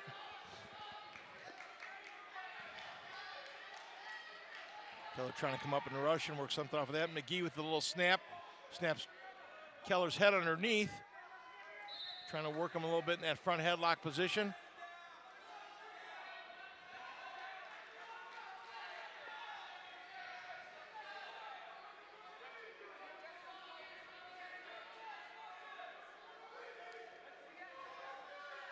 Circle back, nothing happening. Again, neither wrestler. Minute to go here in the second period. Keller up 1-0. Neither wrestler really tried to open this up yet, are they, Tom? No, I mean, no, we see a little action here. Nobody's really He's committed to take him off the mat. Nobody's really committed to a shot at this point in time, or a leg attack.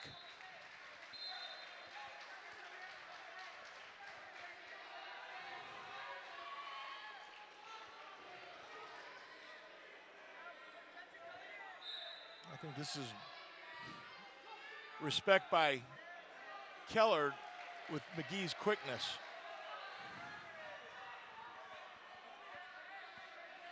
Keller's tried a couple half shots and McGee quickly turning out of them. I think this is one of those where Keller thinks if I get one good shot in this match, that's all I need. Hasn't seen it, hasn't opened it up yet, and McGee constantly working to get Keller out of his stance to open up his opportunity as well.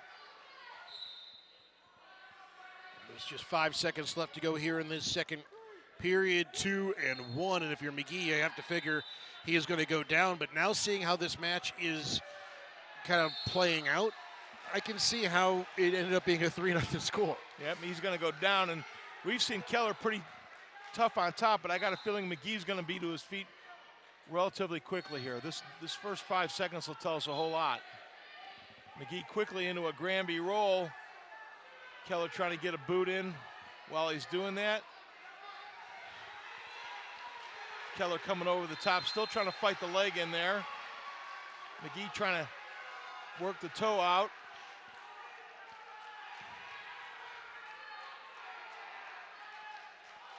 Keller pressuring hard on that head right now.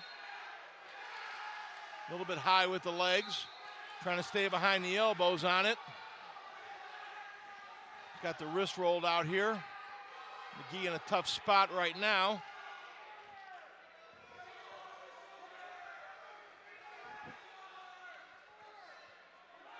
McGee now back up to his base a little bit.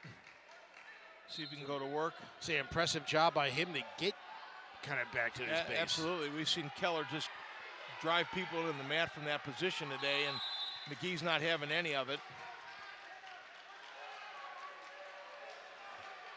Keller not able to trap the arm and get any pressure. McGee doing a great job of keeping his hips up right now. Trying to peel that inside leg off. McGee may have had an opening there, but couldn't get his feet on the ground. Stays underneath that arm, underneath that leg, and peels it out. Keller trying to come back around. He's going to take the ankle of McGee so he can't finish that around. He's trying to get the reversal here. It looks like he's trying to. Keller going to continue to hip into him here. He's got 20 seconds. He needs to do something. Right now it's 1-0 Keller. Keller with riding 2-0 really, with the riding time. Time's locked in, so he needs that reversal to tie it up.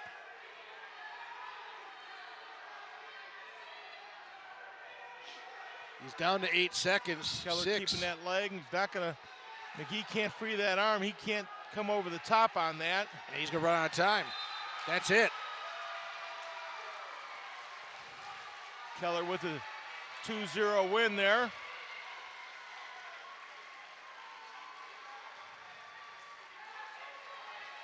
So Peyton Keller takes a page out of the DJ McGee playbook and grinds out a victory 2-0. Draws a big smile from Coach Joel Greenlee. Bobcats will try to go back-to-back here as Thompson is going to square off against Evan Mogg. Other matches going on, we see Johnny Lovett up 7-1 on Nick Stampolos of Buffalo, 7-4 Wilczewski on over Robinson right now. I believe the winner of this match between Wilczewski and Robinson would be for a spot in Kansas City. I think so. It's 5 qualifiers in that weight class, so. I don't know if there'd be a wrestle for a true 6th, though. Or true 5th, I mean. No, I don't. Not if you got a 5th and 6th place bout. Yep. And over on mat 3, Johnny Lovett is going to win 3rd. Stampolis is going to take 4th. Both of them going to KC. And Robinson trying to make some magic happen here with about 11 seconds to go.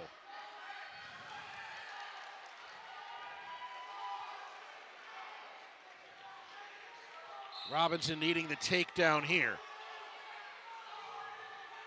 And Wilczewski happy to play keep away. Late shot there by Robinson. That should do it. And Robinson knows it.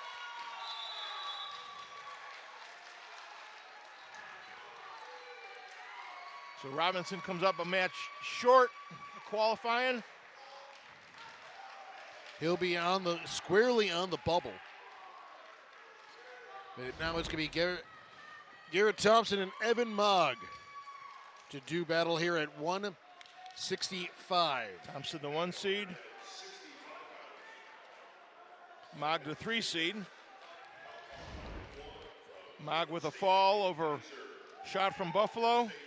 5-3 decision over Swiderski of Central Michigan to get to the championship bout. And Thompson with a tech fall over Gillum from Southern Illinois. 8-1 decision over Ferguson from Kent State. And a 5-0 decision over Dobbins of Bloomsburg to get here. Swiderski, they kind of threw this bracket on its head because Tate Geiser was the number 2 seed.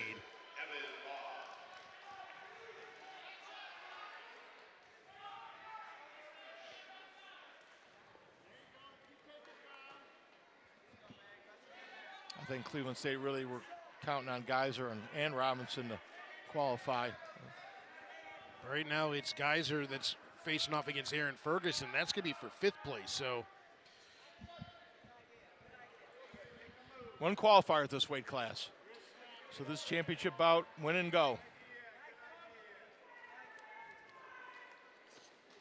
Thompson and Mogg have wrestled once before. It was a 12-10 shootout in favor of Thompson. That was, again, when these two squared off on January the 19th. Mogg in on a single, trying to step around on it, step over. He's got to be able to pull the arm out. Thompson fighting him hard with the whizzer here. Mogg trying to get back a little bit to come around and finish that. Nice job of elevating the leg, traps the hips here, gets his 3.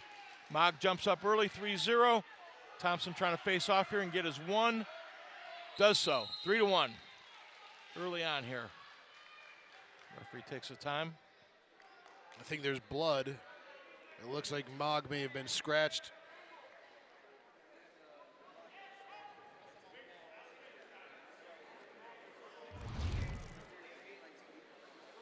So they'll tend to, actually both wrestlers, as it looks like.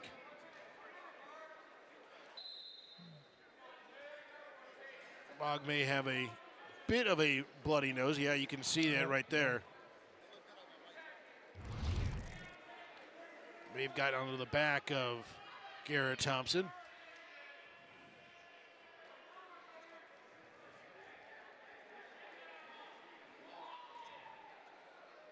Really, as a wrestler, last thing you want is that cotton stuffed up your nose. It just hard enough to breathe while you're doing this. Gets your airflow a little bit. Gives us a chance to look around the other matches that are going on. We've got Swiderski and Dobbins at Central Michigan and Bloomsburg for a true 3rd place. And over on mat 1, Aaron Ferguson of the host Golden Flashes and Tate Geiser of Cleveland State.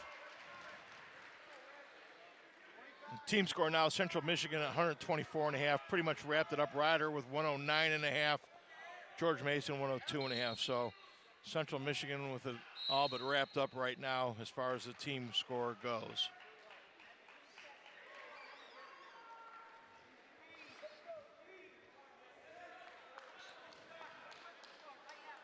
Scores, we got Swiderski up 3-0 on Dobbins from Bloomsburg, and we have got Geyser up 3-1 on Ferguson.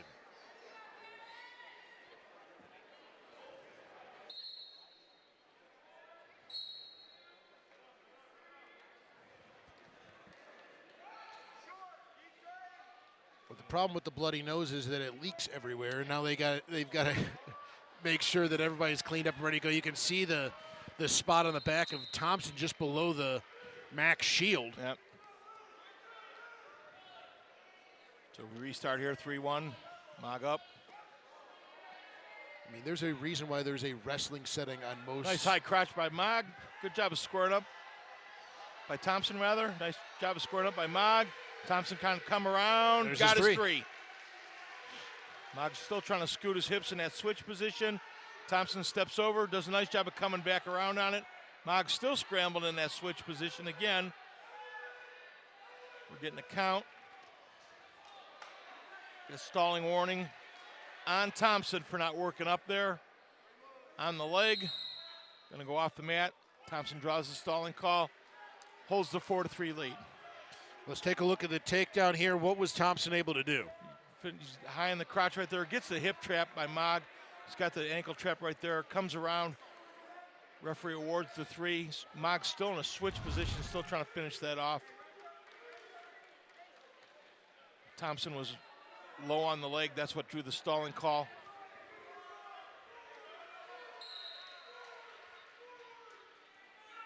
Mog trying to Granby out of there. He does. He's in a cradle. He's got Thompson cradled up. Thompson's in trouble. He's got the cradle locked up, Mog does. He's got it tight.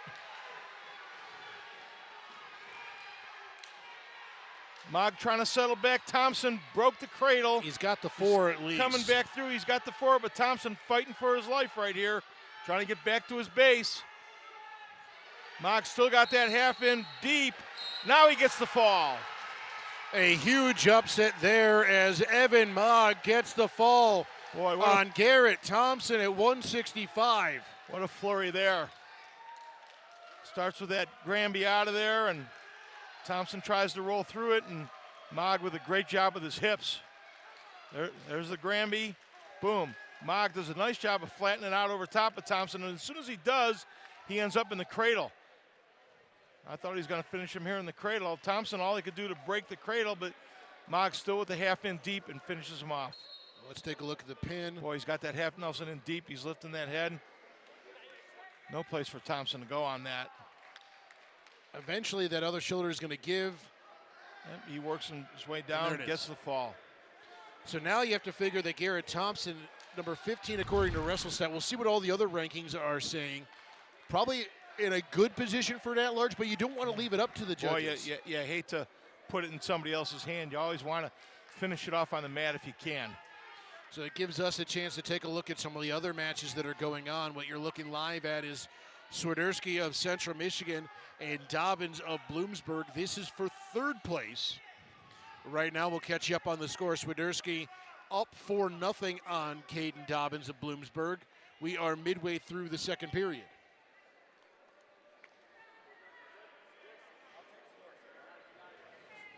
Looks like about 20 seconds worth of riding time there for for Swiderski, and we're going to get a reset here on the edge of the mat, Tom.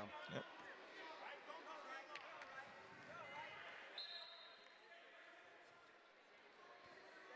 Swiderski up 4-0 here in the 2nd period. Minute to go.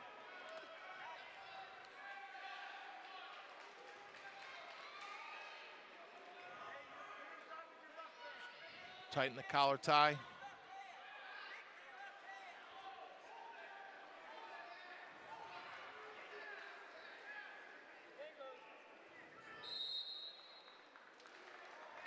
Really kind of toe-to-toe in the center of the match here. Dobbins trying to work the head a little bit on Swiderski and vice versa. Dobbins with the underhook trying to work into a high crotch off of that. Swiderski does a nice job of blocking. Now Dobbins trying to drag across. Now he steps inside. Get the head inside single. Swiderski trying to pressure him from there. They go off the mat. only the one bid here at 165. So these two wrestling for just a higher spot on the podium. Boy, that's a tough two because this is a pretty good weight class here in the MAC. That tells me that 165 around the country is a pretty loaded weight class. I think the two or three conferences that have the most, obviously the Big Ten, which is a regional basically in its own right, and then you got the Big 12, and I believe the EIWA were your top three. I think those other two got 50-some, and the Big Ten was darn near 90, if I'm not mistaken. I think so, high 80s or 90.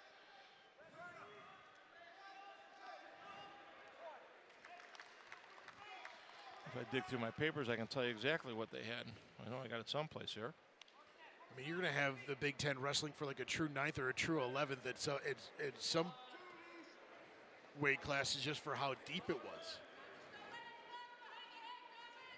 But Swiderski and Dobbins again. Dobbins looking for he needs to do something here. Riding time as of now not a factor. So Dobbins needs a takedown. Nice shot there.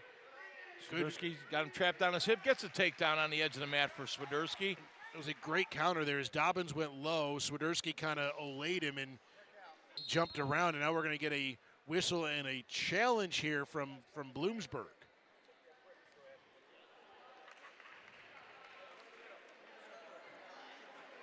So we'll have to see what that is. They're going to say the takedown shouldn't have happened because the action got taken off the mat, I believe is what is going to be in question.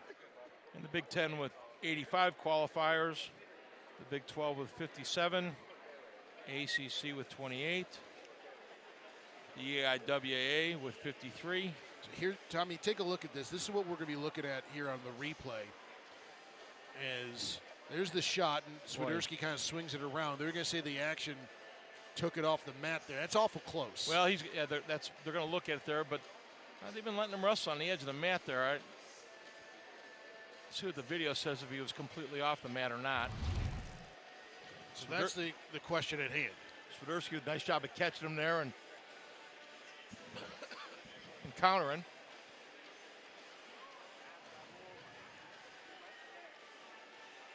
Said before, Bloomsburg's coach Marcus Gordon here from Northeast Ohio, actually North Central Ohio, from over Ashland Mapleton, a couple-time state champ here in Ohio. I saw his old coach last week, Tim Klein, good friend. One of those little unknown facts, Tim and I were both pole vaulters in high school together. Okay. Our schools would always end up at the same track meets. That just drew a laugh from people that know me that are listening. And at one point in time, you were pole vaulting? Yes. How good of a pole vaulter were you? 12.6. Okay. I have no idea if that's good or not. Yeah, I think it's pretty decent. By today's standards, not very good at all. Could you have pole vaulted in college if you wanted to? No, my brother did it at Ohio State for a year. Okay. Very cool. You were a rugby man. Yes, sir. But so club rugby in college. I believe they're going to let the takedown stand. To your point, they've been letting them wrestle. Yeah. No definitive sign that there was anything off the mat. Swiderski turns him loose. Dobbins quickly to his feet. Dobbins really got to get after it now. Down 7-2. Riding time not a factor. Swiderski doing a nice job of staying squared up here.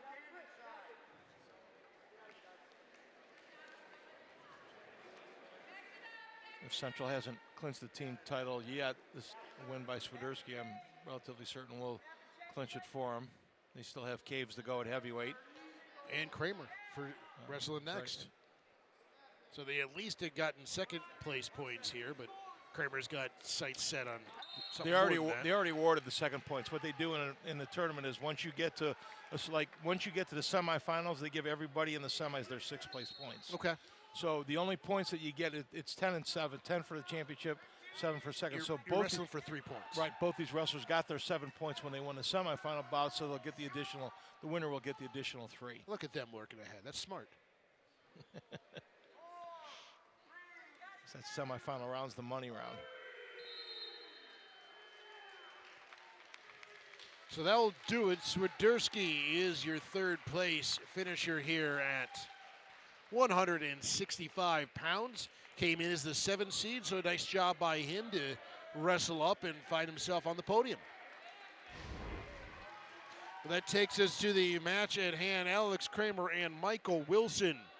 Kramer out of Central Michigan, Wilson out of Ryder. These two tangled just before Christmas on December the 22nd. Alex Kramer with the first period fall at 2:31. So Wilson, the 3rd seed, gets to the finals by a 7-3 decision over the Edinburgh wrestler, a 9-5 decision over the Buffalo wrestler, and ultimate tiebreaker over Perrine of Ohio. that was the one that went deep into the overtime, and Multiple stoppages down on that mat. Kramer gets her by a bye, a tech fall over Southern Illinois, and a major decision over Clarion. Kramer quickly on top with the takedown, 3-0.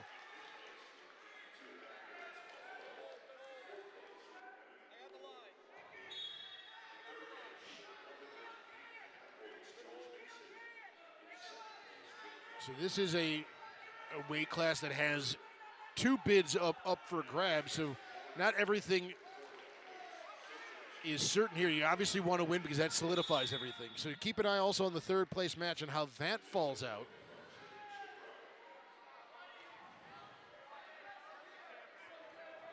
And Kramer very impressive, not allowing Wilson to do much of anything after the initial takedown.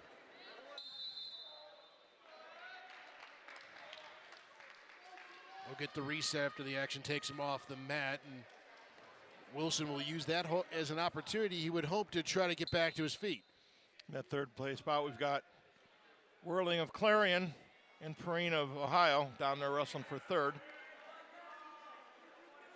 So depending on who wins the championship and who wins that 3rd place bout, we could have a challenge bout here. Challenge match with 2 qualifiers. But Wilson defeated Perrine, so if seeding would hold, Perrine would win the 3rd place match. Kramer would win here. You wouldn't have a true second because that match Correct. has already taken place. It's already beaten him. Don't make him beat him twice. Kramer really working Wilson here.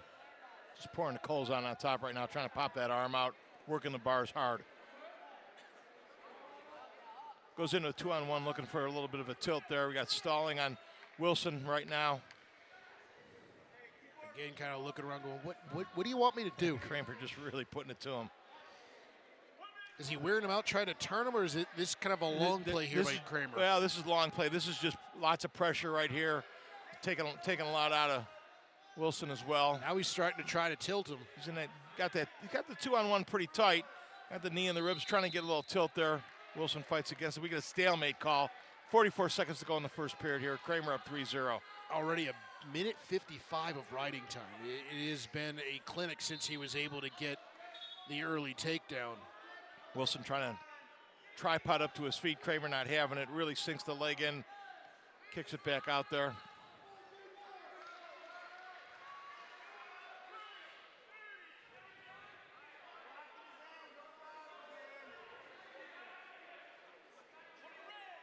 Another stalling warning, and now there's the point awarded to Kramer. And that's just Kramer just working Wilson so hard that he can't face up there.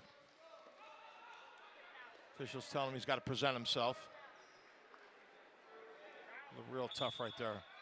Boy, Kramer's got that 2-on-1 real tight. We're now trying to work that bar and pop it out across the back. Period ends 2:39 in riding time in that 1st period. Kramer comes out of there with a 4-0 lead. Wilson defers. Kramer's going to go down and try to widen that lead a little bit more. Again, he's got the 2:39 in riding time, so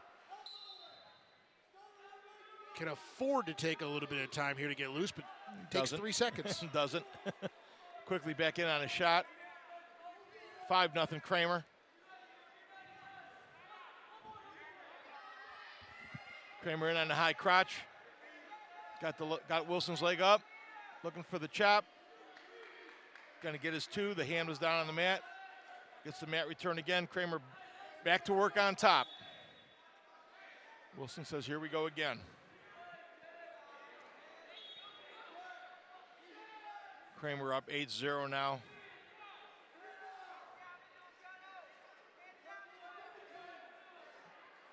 Just watching Kramer in the tournament, he doesn't ever seem to go into a coast mode. He's won his matches in dominating fashion, but continues to press the entire match. I mean, a tech fall and an 11-0. I mean, it has been a clinic here so far. In fact, nobody has scored against Kramer. Won 15-0 and 11-0 to get here, and up 8-0 now.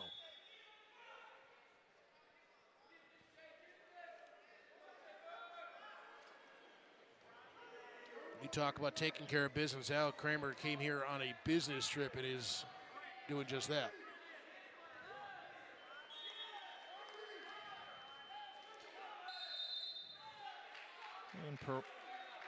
Let's take a look at the takedown here, Tommy. What it single? He follows up. The hand was down.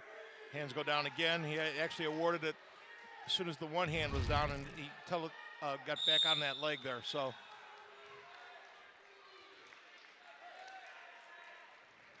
Kramer back up on top, flattening Wilson out. If we hold serve here, Kramer continues with this win, and Perrine wins that third place match. There won't be a challenge bout because Wilson beat Perrine in the semis. However, though, if Worthing would beat Perrine, he would have the right to take on Wilson for true second, correct? Correct.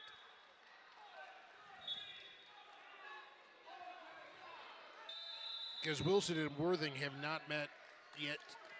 They were on opposite sides of the bracket. Wilson goes neutral. And you just kind of called it down there. Worthing nearly got a pin. Worthing, yeah, gets to take down to the back on Perrine.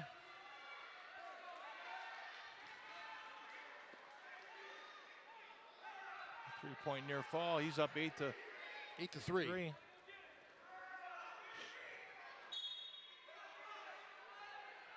Wilson chose neutral here in the third period. I mean, the riding time's locked in at over 4 minutes.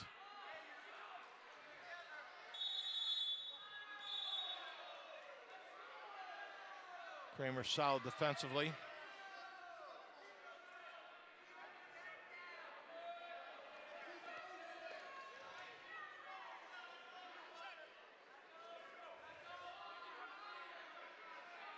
Wilson trying to work a little bit of a front headlock there.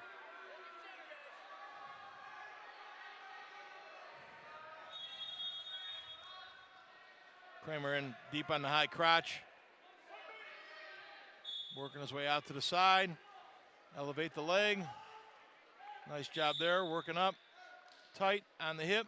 There's the kick Sweeps out. the leg, gets his three. That's a training film right there. I mean, you're absolutely, this is a guy that does not let up. 48 seconds to go, and he's keeping the pressure on.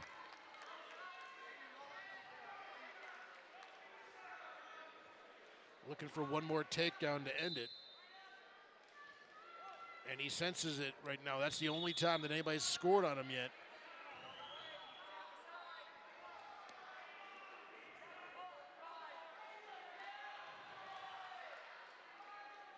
Wilson knows he's got to have a throw or something, trying to come upper body with him.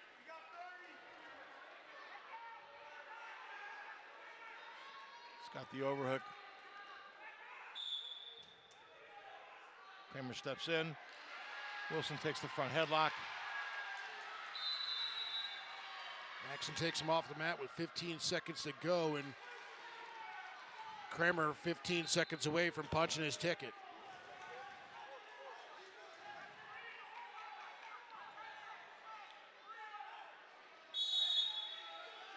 Trying to finish another takedown.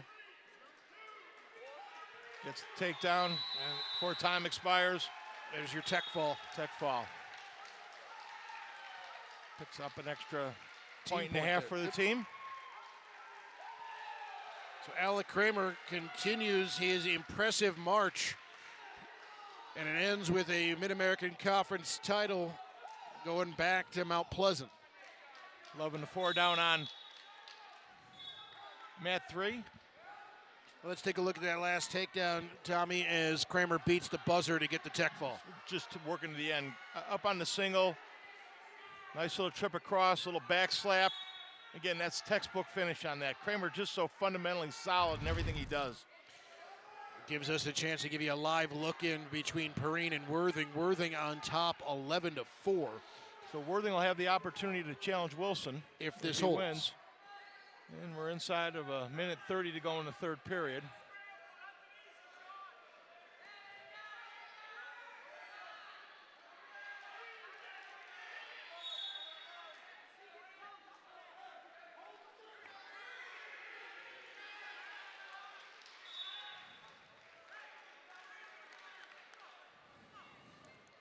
Loving a 6 now. Perrine with the reversal. Perrine's going to put him on his feet. 12-6. Looks like 12-7. Perrine in quickly on the shot. Trying to come out the back door.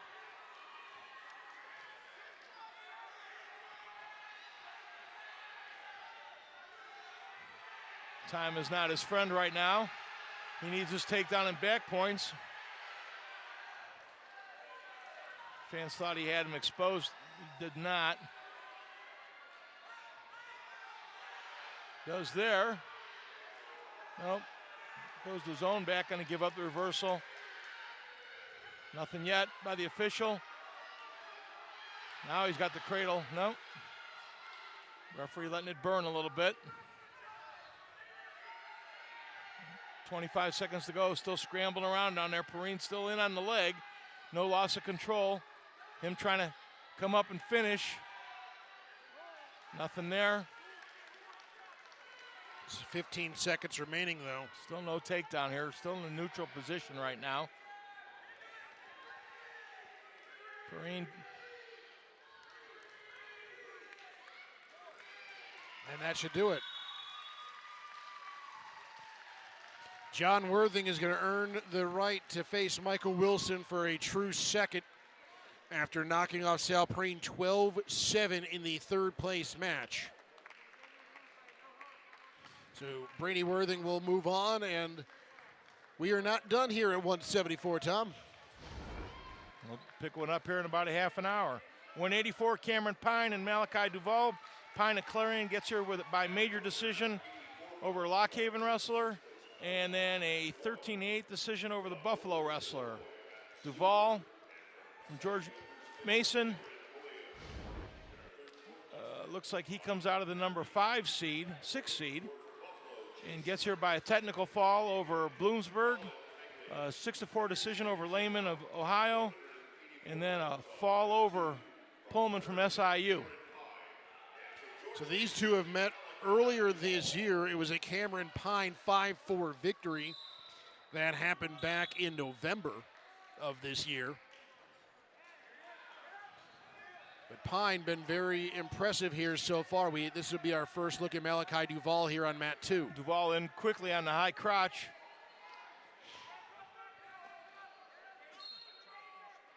Trying to finish it off there. Pine draped over top. Pine had been the fast starter in the matches we saw him with so far.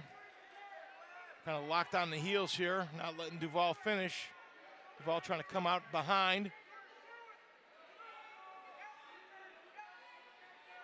Got the body scissored here. Now Pine trying to come out the other way. Duval really locked on that ankle hard. That foot's got to come out to get the points here. So Pine comes up. Now we're going to watch some pressure on the knee.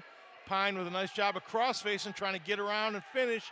Duval squares himself up. Nice scramble there by both wrestlers. Pine in that front headlock now, trying to hit him with a gator roll. Duval not having it. Duval slips it, gets around back for his 3-point takedown. Pine quickly to his feet. Good mat return, though, by Duval. Duval's going to slow him down a little bit, throw that boot in. We've seen Pine really likes to go upper body, tries that gator roll, pretty risky move, and has it backfire on him. Duval, nice little counter to it.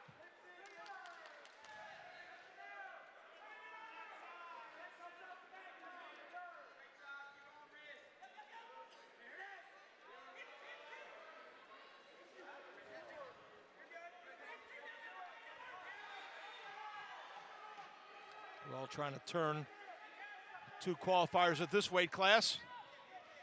Pine beat both wrestlers that are wrestling for third. So that means Pine's a qualifier, any way you look at it. If he wins, he qualifies. If he loses, they can't challenge him, so. Correct.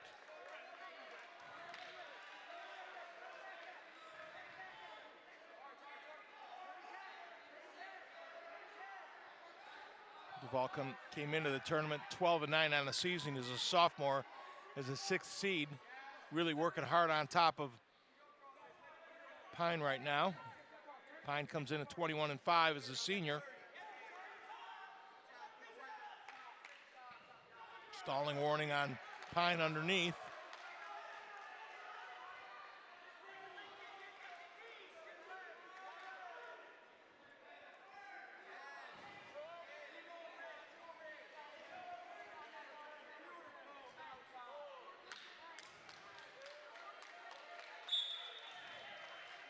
Now in the first period, a pretty impressive first period there by Duval. Again, Pine tries the gator roll.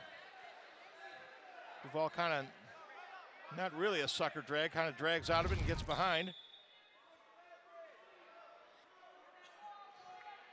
Duval posting up to his feet here. Pine going to push him out, 5-0. Pine with a 1:40 riding time as well, or Duval rather. Pine, straight shot double, works to the outside on it. Finishes pretty quickly there, gets his 3. I think he's going to turn him out here again. Gives Duval the escape, and they go off the mat. Clarion folks want to stall with Duval going off there. They don't get it. 6-3 Duval.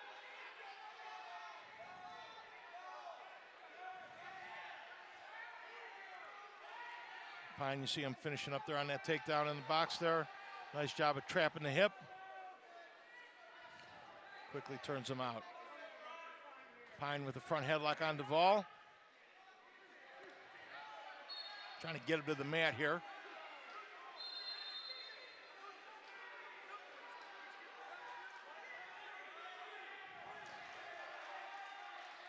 And throughout the tournament, we've really seen Pine like to go upper body.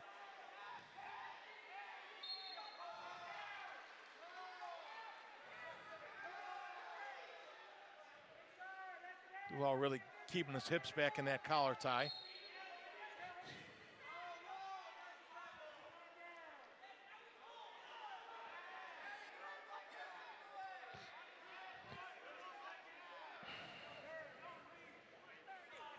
But now Duval really trying to be the more, rightfully so, the defensive wrestler. Right, 20 seconds to go in the second period here.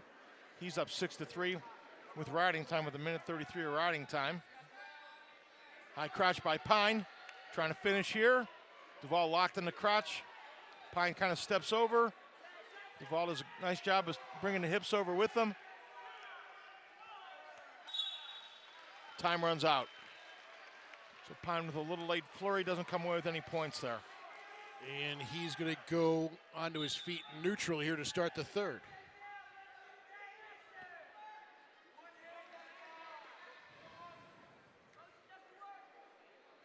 See the end of the second period there. Pine not able to finish, kind of step over, and Duval does a good job of staying with him. Pine right now with a 1:33 riding time. That could end up being a factor if Pine's able to land a takedown here. Again, no stalling on Duval yet. Pine got one in the first period when Duval was riding him. Pine's really got to pick the tempo up here.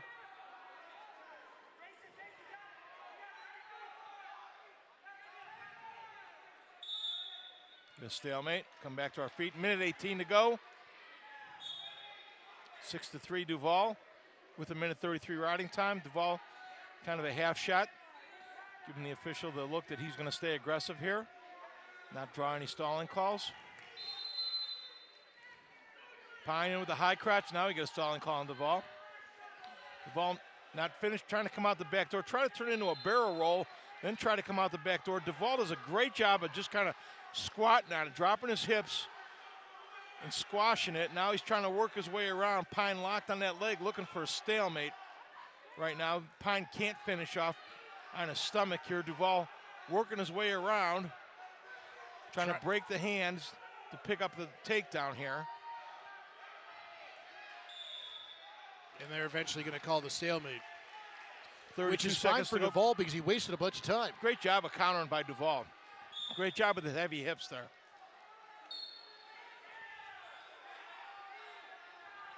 Riding time now is locked in, so it's 7-3. Pine in with the straight shot double. Duval backing out. He'll give up the stalling point right now. He doesn't care. And he does.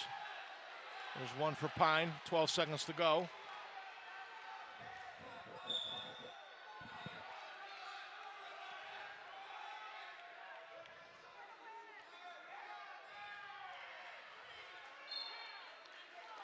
One, and that's going to do it. Malachi Duval pulls the upset, at least seed-wise, and punches his ticket to Kansas City. Cameron Pine, who already defeated Kranitz and Fagley, the guys wrestling in the third place bout, will also be going to Kansas City. We will not have a challenge match for a true second. These two guys in the finals were the ones that were now are the ones that are punching their ticket to the Nationals.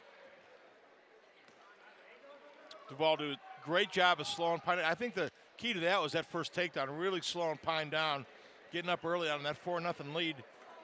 Really put some pressure on Pine. So mat 3 in a review. We will take you now to mat 1. It's a 1-0 match. This is Zuber of Northern Illinois and Pulliam of Southern Illinois Edwardsville.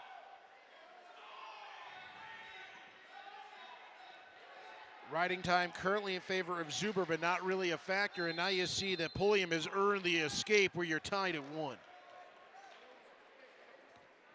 Minute 5 to go here in the third period. Both wrestlers are on their feet. That's where we'll decide this one. We've seen Zuber wrestle a very defensive match a couple of times here this tournament. It's no surprise that he's in a 1-1 bout.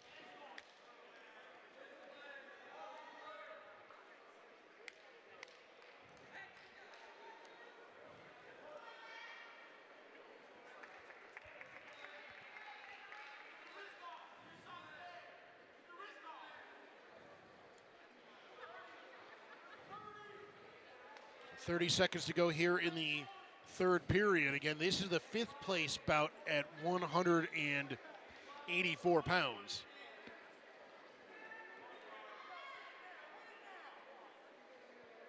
Wrestling for some team points in a different spot on the podium.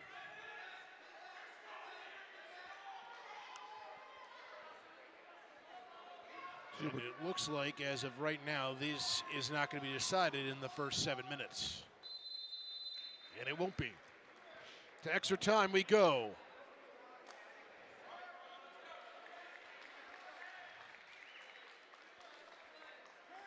Meanwhile, we have Colin Fagley of Lockhaven up trailing Chase Kranitz of Buffalo 7-2. As we go into the third period down there. Again, that's for a true third, but with Cameron Pine already winning, what they don't know is they do not have the ability to challenge for second, having already lost it at him in the second round and the quarters, respectfully.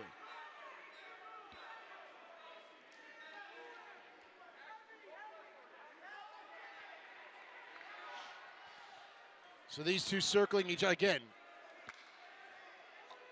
A lot at stake here. Good, decent shot there by Zuber. Good defense by Pulliam. Pulliam really nice job of getting his hips back. Zuber with a big height advantage here. Pulliam with a nice block right there. Trying to get Zuber extended. We get a stalemate back on our feet with 1:13 to go in this sudden victory overtime.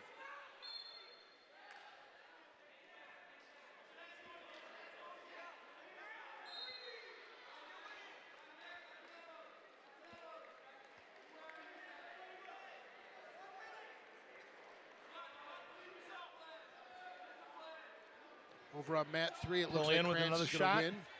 Sorry. High crotch shot there. Straight underneath. Zuber using that length on him.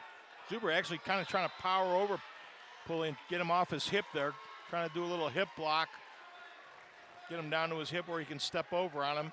Pullian really locked in on the double right now. We got another stalemate, back on our feet.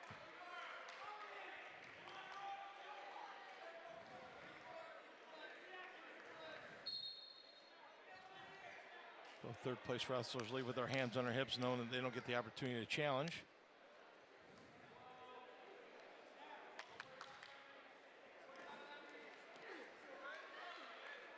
This time Pullian in on the shot. Zuber trying to get him stretched out. Works into a deeper outside on the high crotch. Got the foot trap. Got the leg hooked. Gonna get his three here. It's the 3 points. And Zuber's going to take That'll end it. And there's the challenge.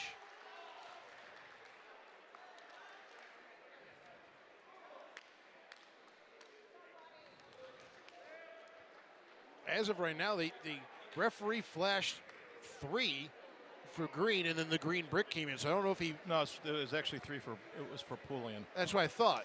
Because he raised the green arm, and immediately the green brick got thrown, and I was like, that doesn't make Wrong, that yeah. doesn't add up. Wrong wrist went up on that.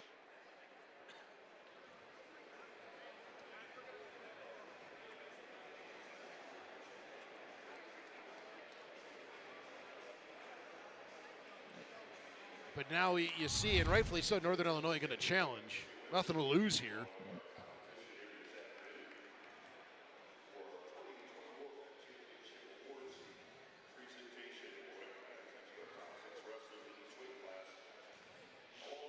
So we got to wait for this match to finish up before we'll see Mitchell and Smith of Buffalo and Cleveland State, respectively.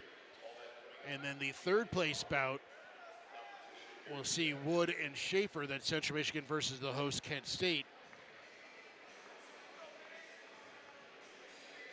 He's got the ankle trapped. Comes up around the waist. That's 3.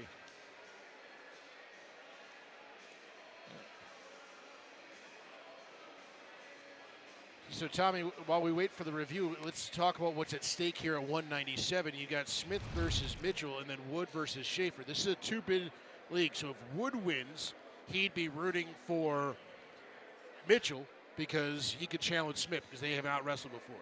The opposite is true for Blake Schaefer. He lost to Smith, so he needs Smith to win, and he needs to win so he can then wrestle Mitchell for second place.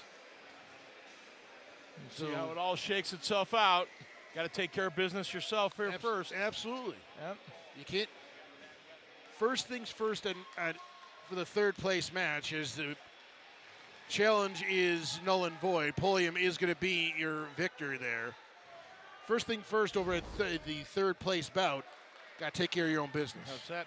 Nothing else matters until you do that. But meanwhile, we've got Mitchell and Smith. Mitchell got here with a dominating victory of Cale Black of Lockhaven, defeated Sean Carroll of Northern Illinois 3-0, and then knocked off Cameron Wood of Central Michigan 9-1.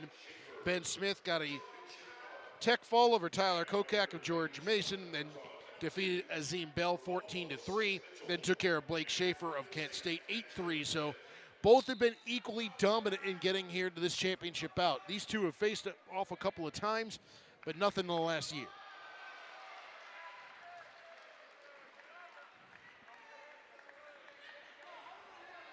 And I would guess Smith and Mitchell, this would be one of those low-scoring bouts here. Both really solid defensive wrestlers.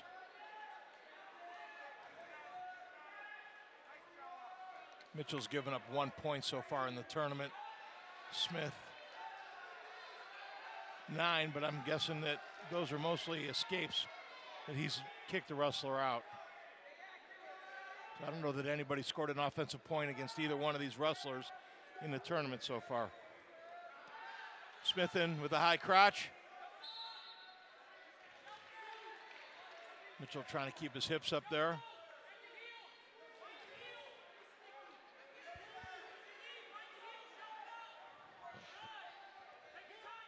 Smith trying to elevate Mitchell to his back there, put him in a danger position. Having some luck. Smith kind of working his way up there. He gets that right arm out. He's going to get the points here. Mitchell posting his hand back. Smith's got to clear his left arm there on the hip, and he'll pick up his 3 points if he can do that. Mitchell holding on. Nope, now he bails out of there. Smith gets the initial takedown, 3-0. Mitchell quickly to his feet. 3-1. We're back in the center. Smith comes in as the 2 seed, but the higher ranked wrestler according to WrestleStat. Mitchell with 17 wins entering the tournament on the year. Smith with 18 wins. So Smith up to 21 wins right now, and Mitchell up to 20 wins. A bit surprising that these two schools, despite being in opposite divisions of the MAC, haven't squared up because they're not that far from each other. No, and that used to be a regular match between these two. Cleveland State and Buffalo would always wrestle a duel.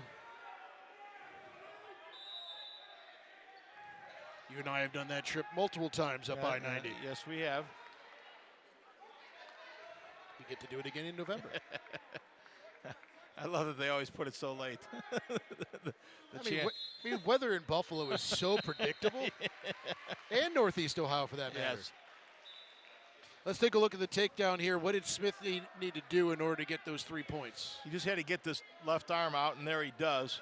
And as soon as he does, Mitchell bails because he doesn't want to give up back points with it. That left hand had to come out and get on the waist for him to be awarded the points. Smith gets out to the side trying to lock a cradle up. Mitchell powering back to his feet. Nice mat return for Smith. 2 qualifiers of this weight class, as we talked about. Mitchell gets his 1. 3-2 the score. Smith ahead. 21 seconds of riding time for Smith. Minute 35 to go here in the second period.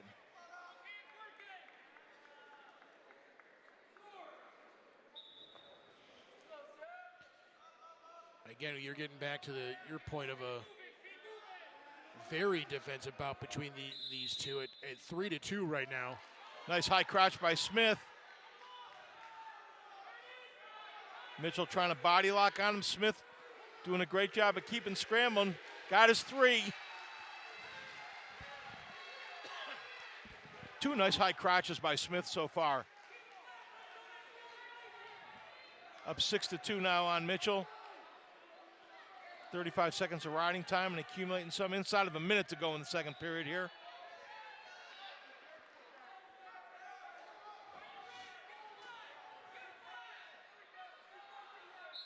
Takedown would be huge, or escape would be huge for Mitchell right here in the second period, making it a 6-3 bout, making it 1 takedown bout. And now Smith's not having got the any rising. of it. Smith's got the riding time now. Yeah, Smith really kind of pouring it on right now. Got that 2-on-1. Got a stalling warning on Mitchell underneath. Smith really pressuring hard on top.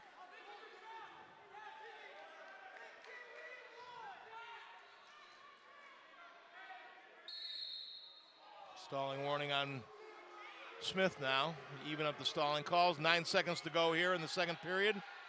We'll get a restart on that.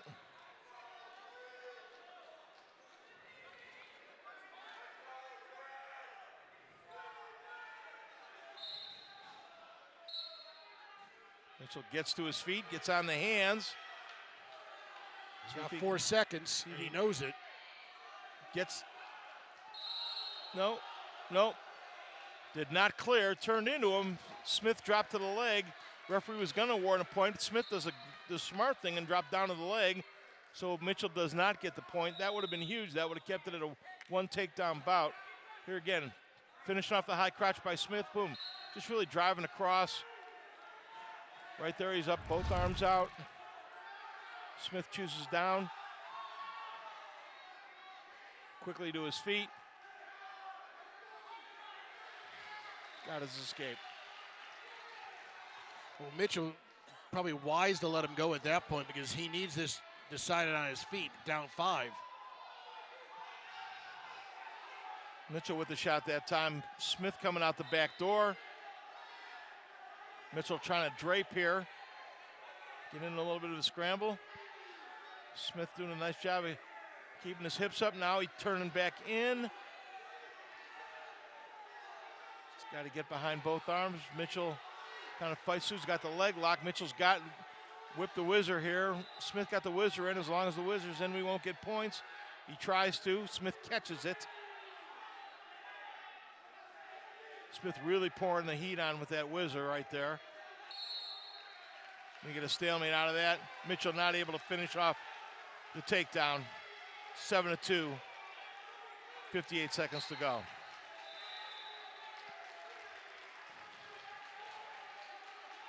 Again, this is a 2-bid weight class. Winner obviously punches the ticket. The loser would have to see how the third place match ends up. Right now, that's Blake Schaefer of Kent State on top 6-2.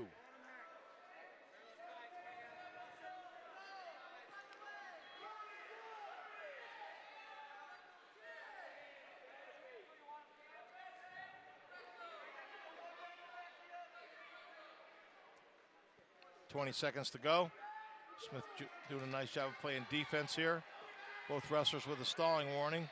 Mitchell really kind of looking for the underhook, drives into it. Smith backs off the mat. 1 point for Mitchell. 7-4. And riding time's locked in. Headgear's off. And a headgear. It seems like Buffalo's had the most trouble with the headgear. Yeah, they certainly have.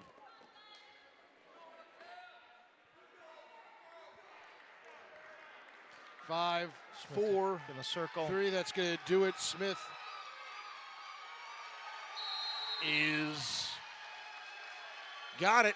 They're going to give a stalling point, I believe, but it doesn't matter. Ben Smith defeats Sam Mitchell and is your champion at 197. And now all the attention should turn to the third place match here, because if this result holds in 9 seconds, Wood needing a takedown, Schaefer would have a right to challenge Mitchell for a true second. 2, 1, and that is exactly what's going to happen. Blake Schaefer wins the third place match, and now will have the opportunity to wrestle his way into Kansas City. We'll get a shot at Mitchell here, so that, what does that make it, 2 weight classes now that we can have challenge matches I believe so.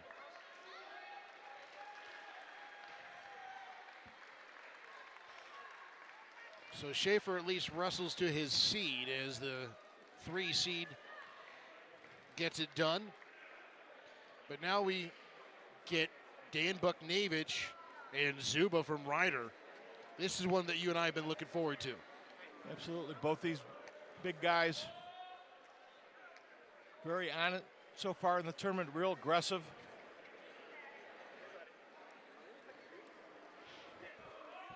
Sometimes. So let's take a look at how they got here. Daniel Buknavich has not been scored upon here in his run to the title as the top seed. And Zuba showcasing some finesse and power as well. Zuba finishing off Greer there from Ohio. And again, this is a 2-bid, excuse me, this is a 3-bid weight class, so both these guys have punched their ticket. They met about a month ago, a 16-2 major decision victory for David Zuba.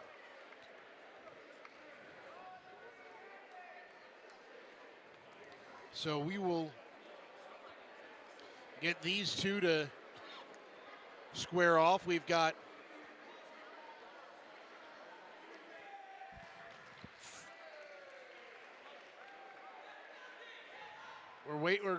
we're still in the third period here at 197. This is Azim Bell and Tyler Kokik.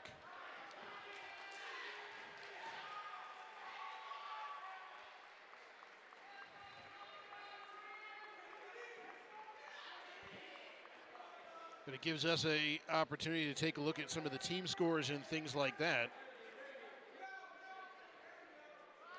Because I think you're right. I think Central Michigan has all but locked this one up at 131 points.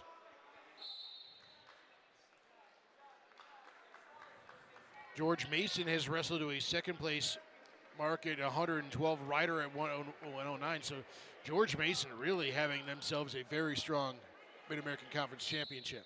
And we got Ryder down here against George Mason, so that's big in the team standings. Yeah, this is number 2 and number 3, and right now that is Azim Bell of Ryder. And this is the 5th place match at 197. So a couple of team points up for grabs here. Yep.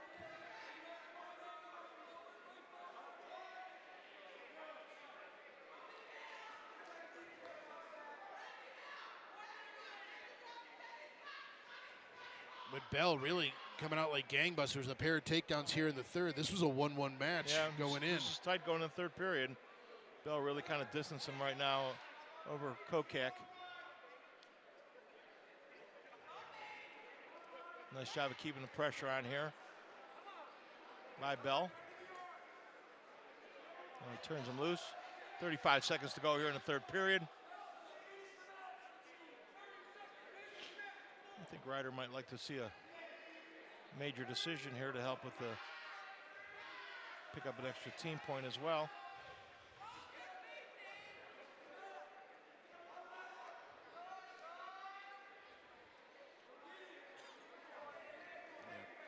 Down to about 10 seconds remaining to go. Azim Bell looking to lock up 5th place points here.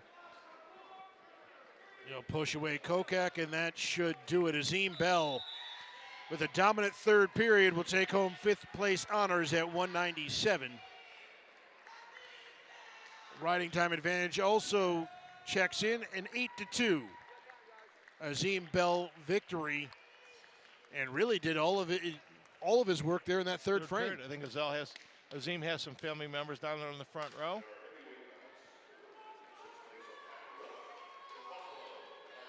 But now we get David Zuba and Daniel Buknavich. And you got Jordan Greer and Brian Caves for third. So very similar stakes at hand here with 3 bids going on.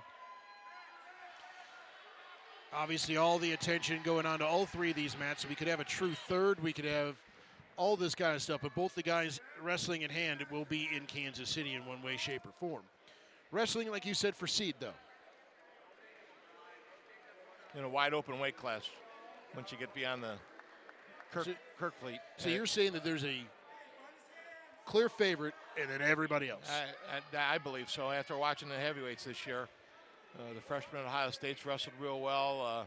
I watched Oklahoma State's heavyweight, looks pretty solid. I know Nebraska pulled a football player out late, and I think he's been competitive. So wide open field in the heavyweights once you get beyond Kirkfleet. So it's his championship to lose? Yeah, Michigan's heavyweight also has wrestled well this year.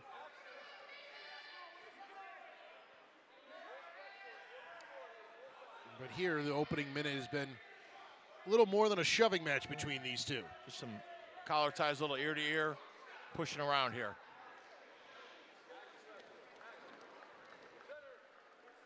Zuba trying to work a little bit of a Russian tie there. These are 2 guys that know each other pretty well, I think. And they've met on 3 different occasions. Zuba 2-1.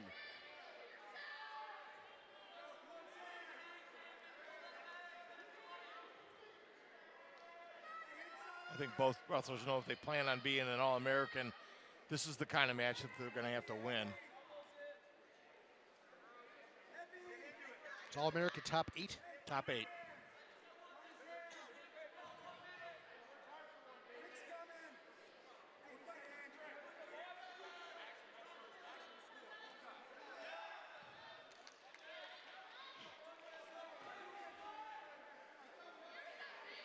Both these wrestlers have been extremely impressive. Would be in the conversation for most outstanding wrestler.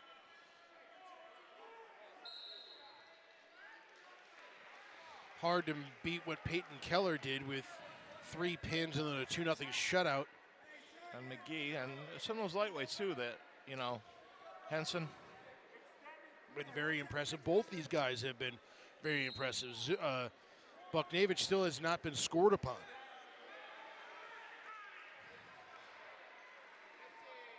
Zuba with a pair of tech falls to get here. Down to 10 seconds to go in the first period here. A lot of collar tie, a lot of pushing around here.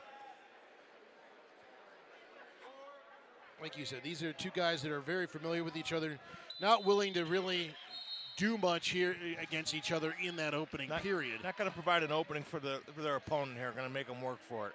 So Buknevich wins the toss. He'll defer. Zuba elects to go down.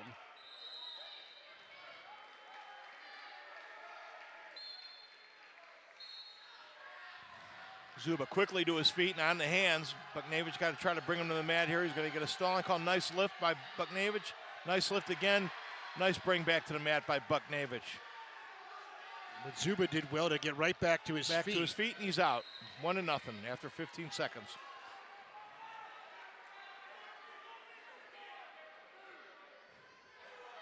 This is shaping up to be one of those one takedown matches again.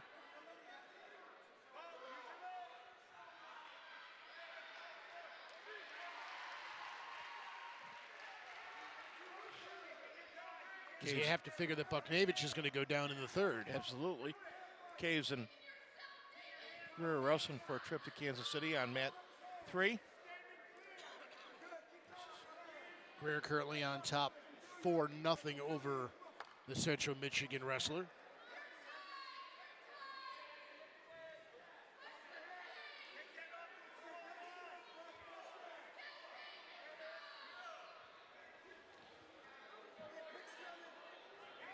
But neither of these guys, through the first 4 minutes and change, have done much more than shove each other around. Nope. And I think that's what the official's trying to say. We need to see some action here. Really, neither one of them opening up right at all.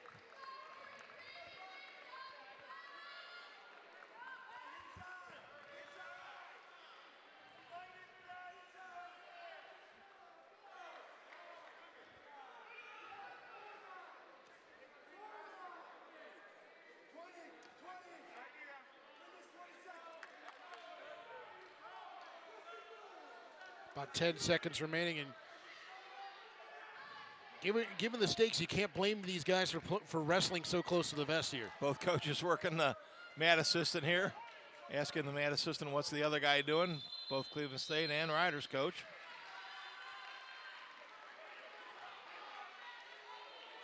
So here's the mat return here as Zuba bracing himself for that fall. We will have 2 true second matches here. We're going to have Worthing versus Wilson at 174, and Schaefer has earned his shot against Mitchell of Buffalo. So now we're 1-1 in the third. Minute 45 to go. Again, riding time not a factor. Something tells me, unless something really opens up here, that this is going to go to extra time. Neither guy really has shown any inkling to really pick up the pace here.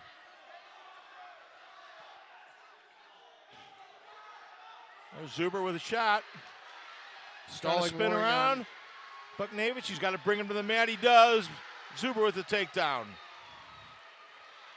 Now Buknevich in a bit of trouble. He's got to get back to his feet to make it 4-2. The coach is doing some yapping back and forth at each other. The rider coach tells the Cleveland State coach, there's your stalling.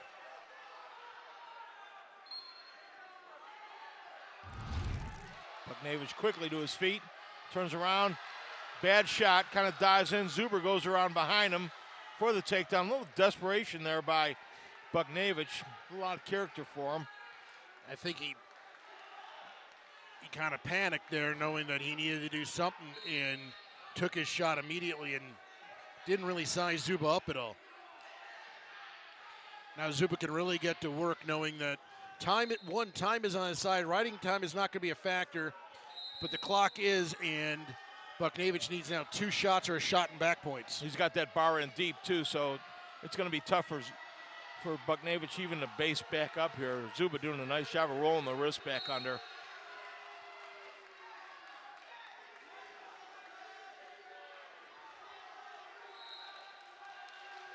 Ten seconds remaining, and Zuba continues his impressive Mid-American Conference tournament. He'll let Buknevich go, but he'll back away from the mat here, 2-1, and that's going to do it. Both wrestlers will qualify. Attention gets turned to that third place bout with Greer in control, 4-0. 16 seconds to go. He's got 4 minutes of riding time. So it looks like the second takedown and just a bad shot by Buknevich and then spin around by Zuba. Is for a true second at 174 pounds. John Worthing of Clarion and Michael Wilson of Ryder. And the action gets underway right away. And the reason why we're doing this is because Worthing won won the third place. Wilson's the runner-up. Since they never wrestled each other, Tom, we got to figure out who the quote-unquote true second is, because that's the auto bid to Kansas City. Right, there's 2 qualifiers in the weight class, so they have the opportunity to challenge here, and that's exactly what Worthing's doing. Ryder was dominated in this finals match. Well, these two have met a couple of times, but haven't met in a year. Wilson is 2-0 against Worthing all time, but again, to me, if you haven't wrestled each other in about a year, throw the record out, because absolutely you could have developed a lot more over that in that past year. That's a whole lot of time. Wilson in deep, trying to finish off. Worthing kind of draping over top, trying to lock in the crotch, not letting him finish here.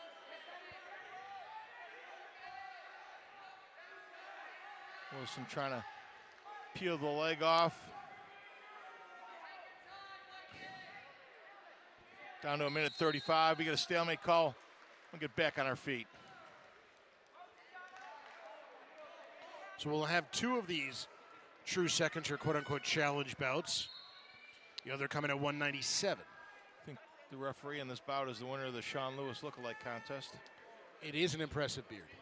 I'll give him that.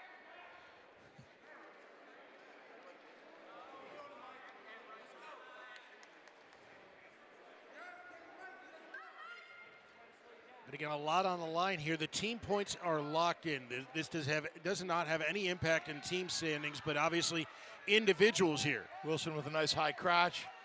Worthing trying to counter on it. Sagging his hips here. Wilson got him back to his feet. Now lifts.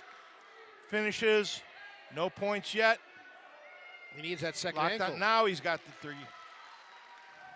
Locked on that ankle, ankle, inventing body parts. Came over the top to finish it off. And leg, ankle. I see what you're going there.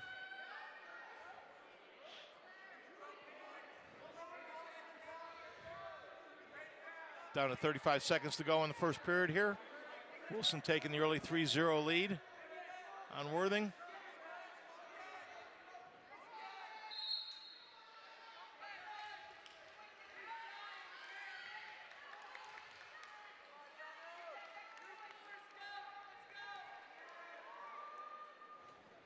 .26 seconds to go on the restart. Wilson up 3-0. Worthing kind of posting back up to his feet.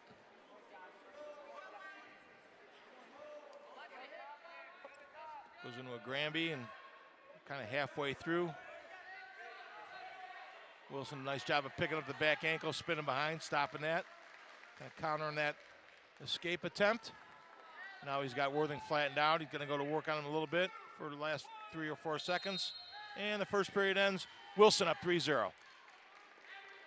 Let's take a look at the takedown there, Tommy, and see how. Boy, nice lift by Wilson. Wilson got ahead. Traps the hip, locks the foot. Now he comes over top, gets his 3.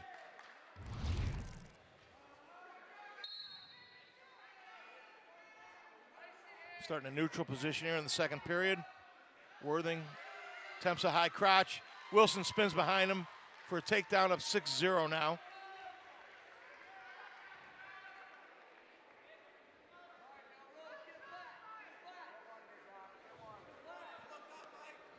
Worthing working himself back to his feet. Wilson trying to hip sag him back down to the mat. Does, and they go off the mat.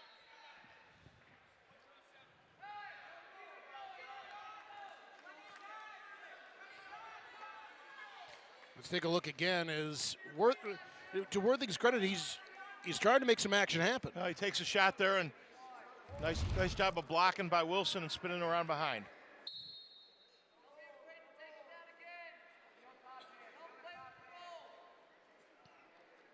Worthing back to his feet again.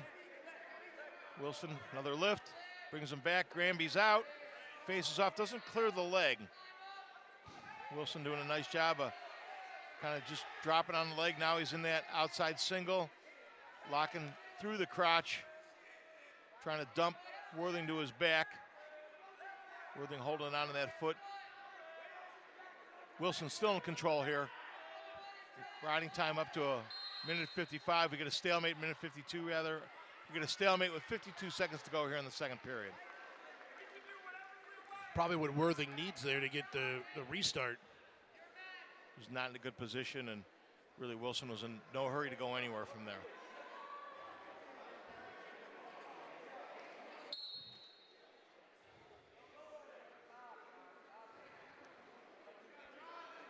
Again, Worthing powering back up to his feet, trying to work the hands. Wilson lets him go. 40 seconds to go here in the second period. 6-1 in favor of Wilson.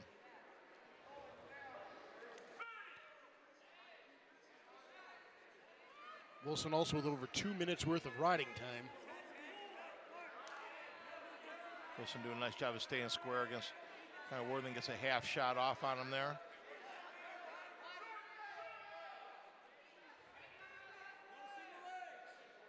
Inside of 10 seconds now here in the second period.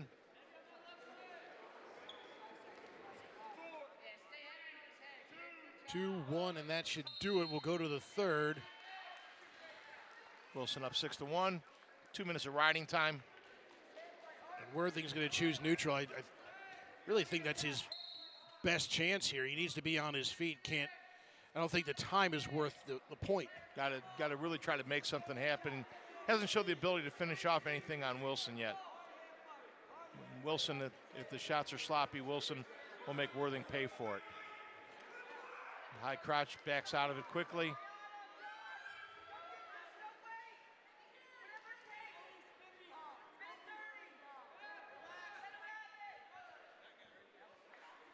But Wilson doing a good job. Happy to play active defense here. Wilson with an ankle pick to the butt, gets his three. Now working his way up. Worthing back to his feet, 9-1. Riding time locked in. 1 point for Worthing on the escape, 9-2.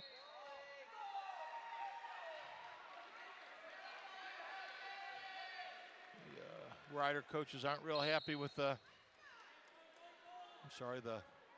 Clarion coaches aren't real happy with the continuation out of bounds here. I think they wanted to stall and call on Ryder. Inside of a minute now. 9-2, Wilson up. Wilson from Ryder and Worthing from Clarion. Worthing looking for the big move right now, trying to come over top of the front headlock. See if he can't make something happen.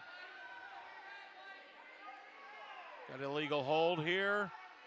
Waiting to see where they go with it. Had that cement mixer locked in. We're going to get a challenge brick from the Clarion staff or not. It doesn't look like it. I think they're going to award just the danger point. There it is. No, yeah, they awarded the penalty point. He went into the cement mixer where he was locked underneath around the throat. That's both officials had it. You go to the video review officials, it tells them exactly what they had. Again, this is one of those where both officials got down, saw it underneath. The mat assistant called it first. The head official then looked underneath and saw the same thing. But this is awful tough to see on a replay because you don't have a camera underneath. And that cement mixer, which is why wrestlers got away with it for so many years. When you had wrestlers down on the mat, that lock into that cement mixer. Back when it was legal, Kerry Colott was king of the cement mixer. He won a national title with it, for crying out loud. And then a few years later, they thought that was a pressure across the neck and turned it into a illegal hold. So let's take a look at what they're looking at here. He's across the neck and trying to pick up the left arm of Worthing. I really can't see it here. The cement mixer, the hand locks and the bend of the arm, and you're across the throat, and it really creates a lot of pressure there.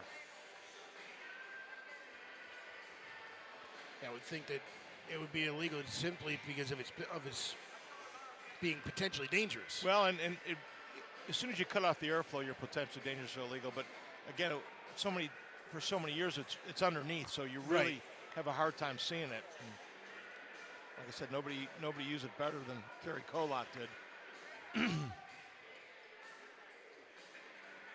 So this is a rather lengthy review, probably because they're simply looking for an angle that is going to give them any sort of definitive yes or no. And again, this is 1 point in what is now either a 7 or 8 point match. It is not as if this made it 3-2.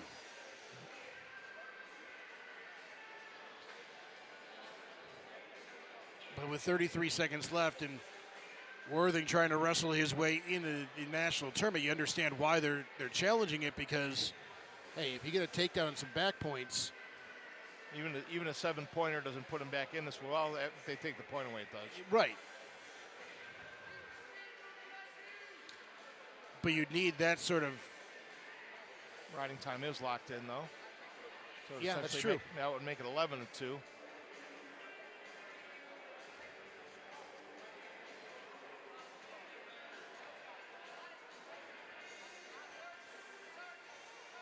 But I have a feeling this could be a lengthy review to come back and say, the Nothing. call on the mat's going to have to stand. Yeah, We it's- can't see it's anything really, different.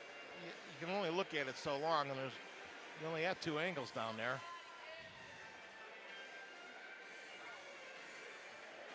Again, here's what we're looking for here is There you see the arm across. that we finally come to a decision.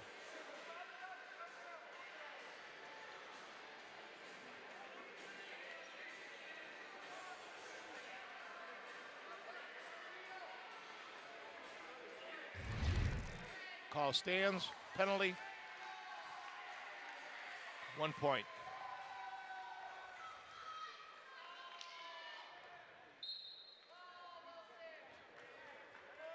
So now Worthing really has to pick up the tempo here and land whatever shot he's got left in his bag of tricks.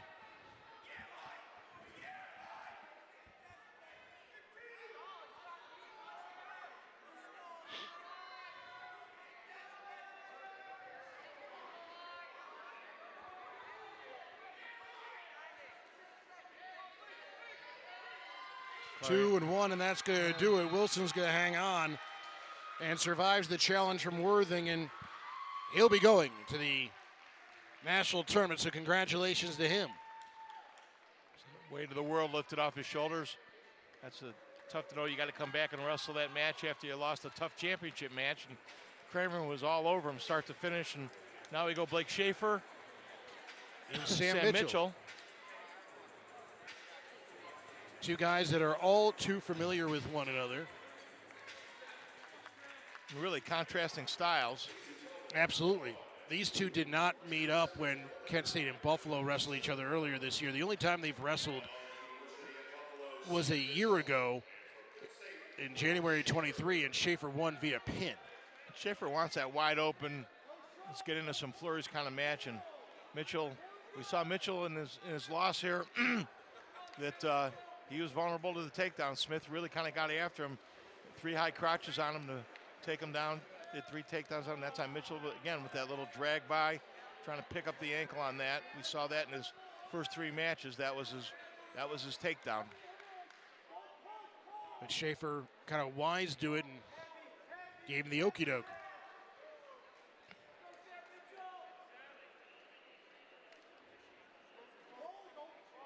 Schaefer's one of those guys, when he gets in a flurries, very oftentimes comes out on top. Really good sense with his hips and his balance.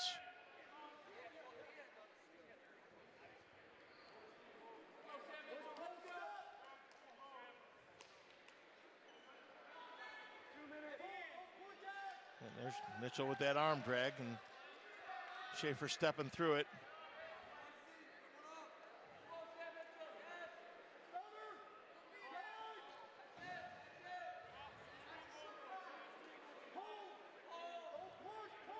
Again, not a ton here early on, but it's been Mitchell the one that's taken the first couple of shots here. A couple of those drag attempts, and that time Schaefer with a little elbow pass, trying to open a leg up, nothing doing there. And again, another drag there that Schaefer runs through.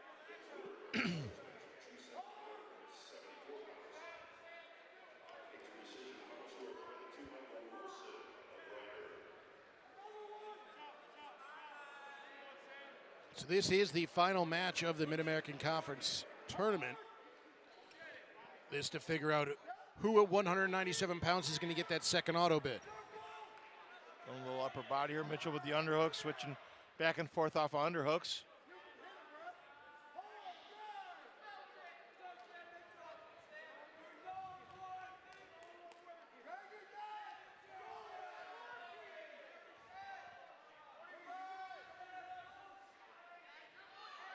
And a stalling warning on Schaefer now. Another attempt by Mitchell. Little flipper shuck there. Schaefer gets to the side, can't finish it off.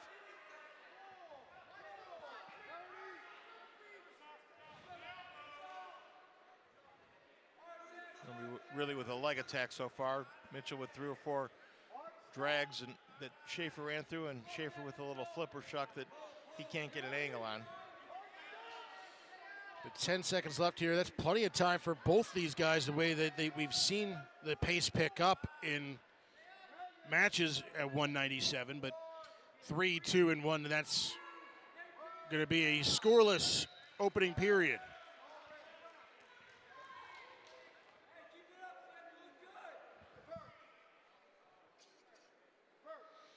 Buffalo's choice. Mitchell defers to Schaefer. Schaefer's going to go down.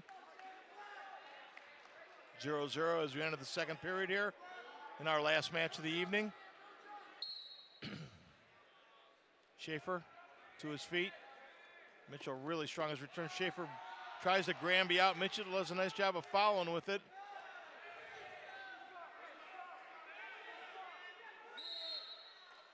Just looking for the restart there, and pretty savvy move there by Schaefer, knowing where he is. Yep. Schaefer with a nice Granby, but nice follow by Mitchell. And a false start here on Mitchell. Yep.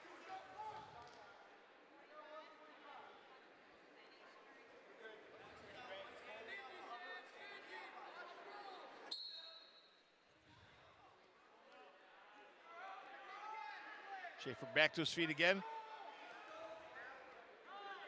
Mitchell with a trip to bring him back down to the mat. Schaefer quickly back to his feet. We saw Mitchell with several mat returns yesterday and today. And we get a stalling warning against, I believe, Mitchell there. Mitchell, yeah. They're throwing him out, but Schaefer trying to say that he had gotten it before, he had gotten loose before.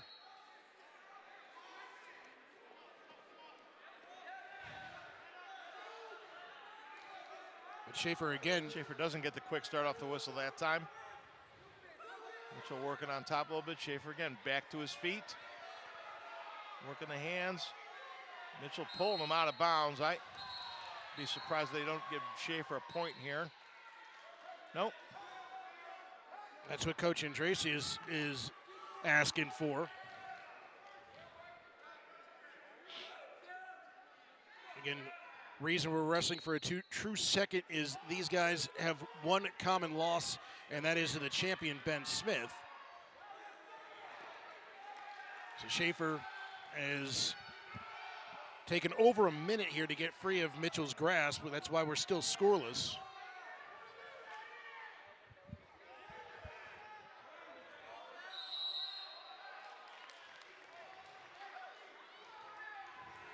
Stalling warning on Mitchell. And we've got stalling warnings on both sides. Like we've had, that's the second stalling warning. I thought so, but maybe not. Maybe there's a little bit more leeway given the magnitude of this match. Schaefer trying to get back to his feet. He's gotten to this position a couple of times and finally gets let go.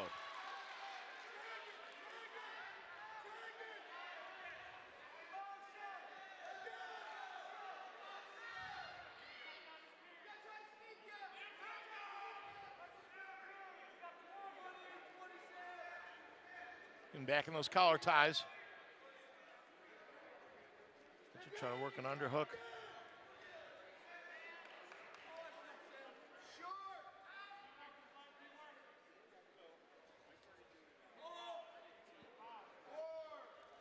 3, 2, and 1. And we'll go to the third. You have to figure that Mitchell's going to go down. And he will. It's pretty imperative for Schaefer to at least maintain control for 25 seconds or so. Trying to race the riding time.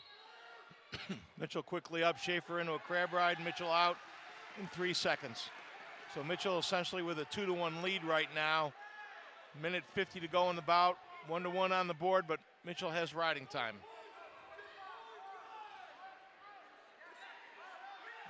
Schaefer with a shot with his head down, Mitchell behind, gonna get his 3. Mitchell with the takedown.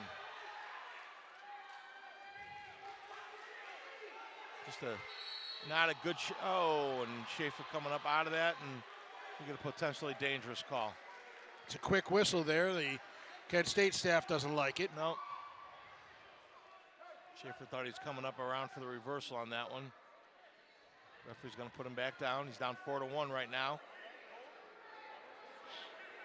Not a place that Schaefer necessarily wants to be in, considering it took him a minute 20 to get out the last time, but Mitchell's just going to let him go.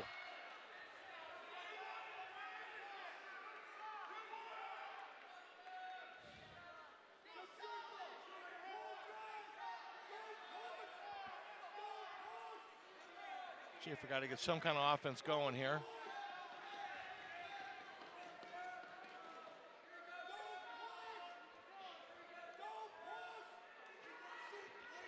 Mitchell taking a peek at the clock right there. High crouch for Schaefer. Mitchell coming around behind. Nothing really there.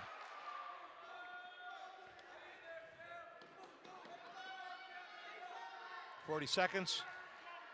Schaefer's really got to push the tempo here. Mitchell, another stalling on Mitchell. That should be a point.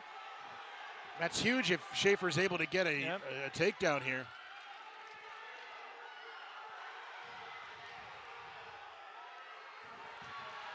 Mitchell essentially playing keep away at this point, though. Mitchell will give him another point on the. Down to 10 seconds. Schaefer in. He's got to finish quick. It's going to be tough from in between the legs. Mitchell just trying to lock him in there. Nope, he's going to stay in the drape right there and hold 2-1, on. and that's going to do it. 5-3 win for Mitchell. So Mitchell withstands the challenge from Schaefer and will take the 5-3 victory with riding time. So it will be Mitchell and Smith that are going to Kansas City. Schaefer squarely on the bubble, probably on the outside looking in for that large. Yeah, absolutely, that's tough. He needed to pull that one out. Again. So let's take a look at how this one finished up. Schaefer finally was able to get in on Mitchell, but really ran out of time. Head in between, it's always tough because they're just going to lock in the crotch on you, and they can hold out 15, 20 seconds there, gut wrenches. Mitchell knew that he wasn't in any trouble being scored on right there. Schaefer did what he had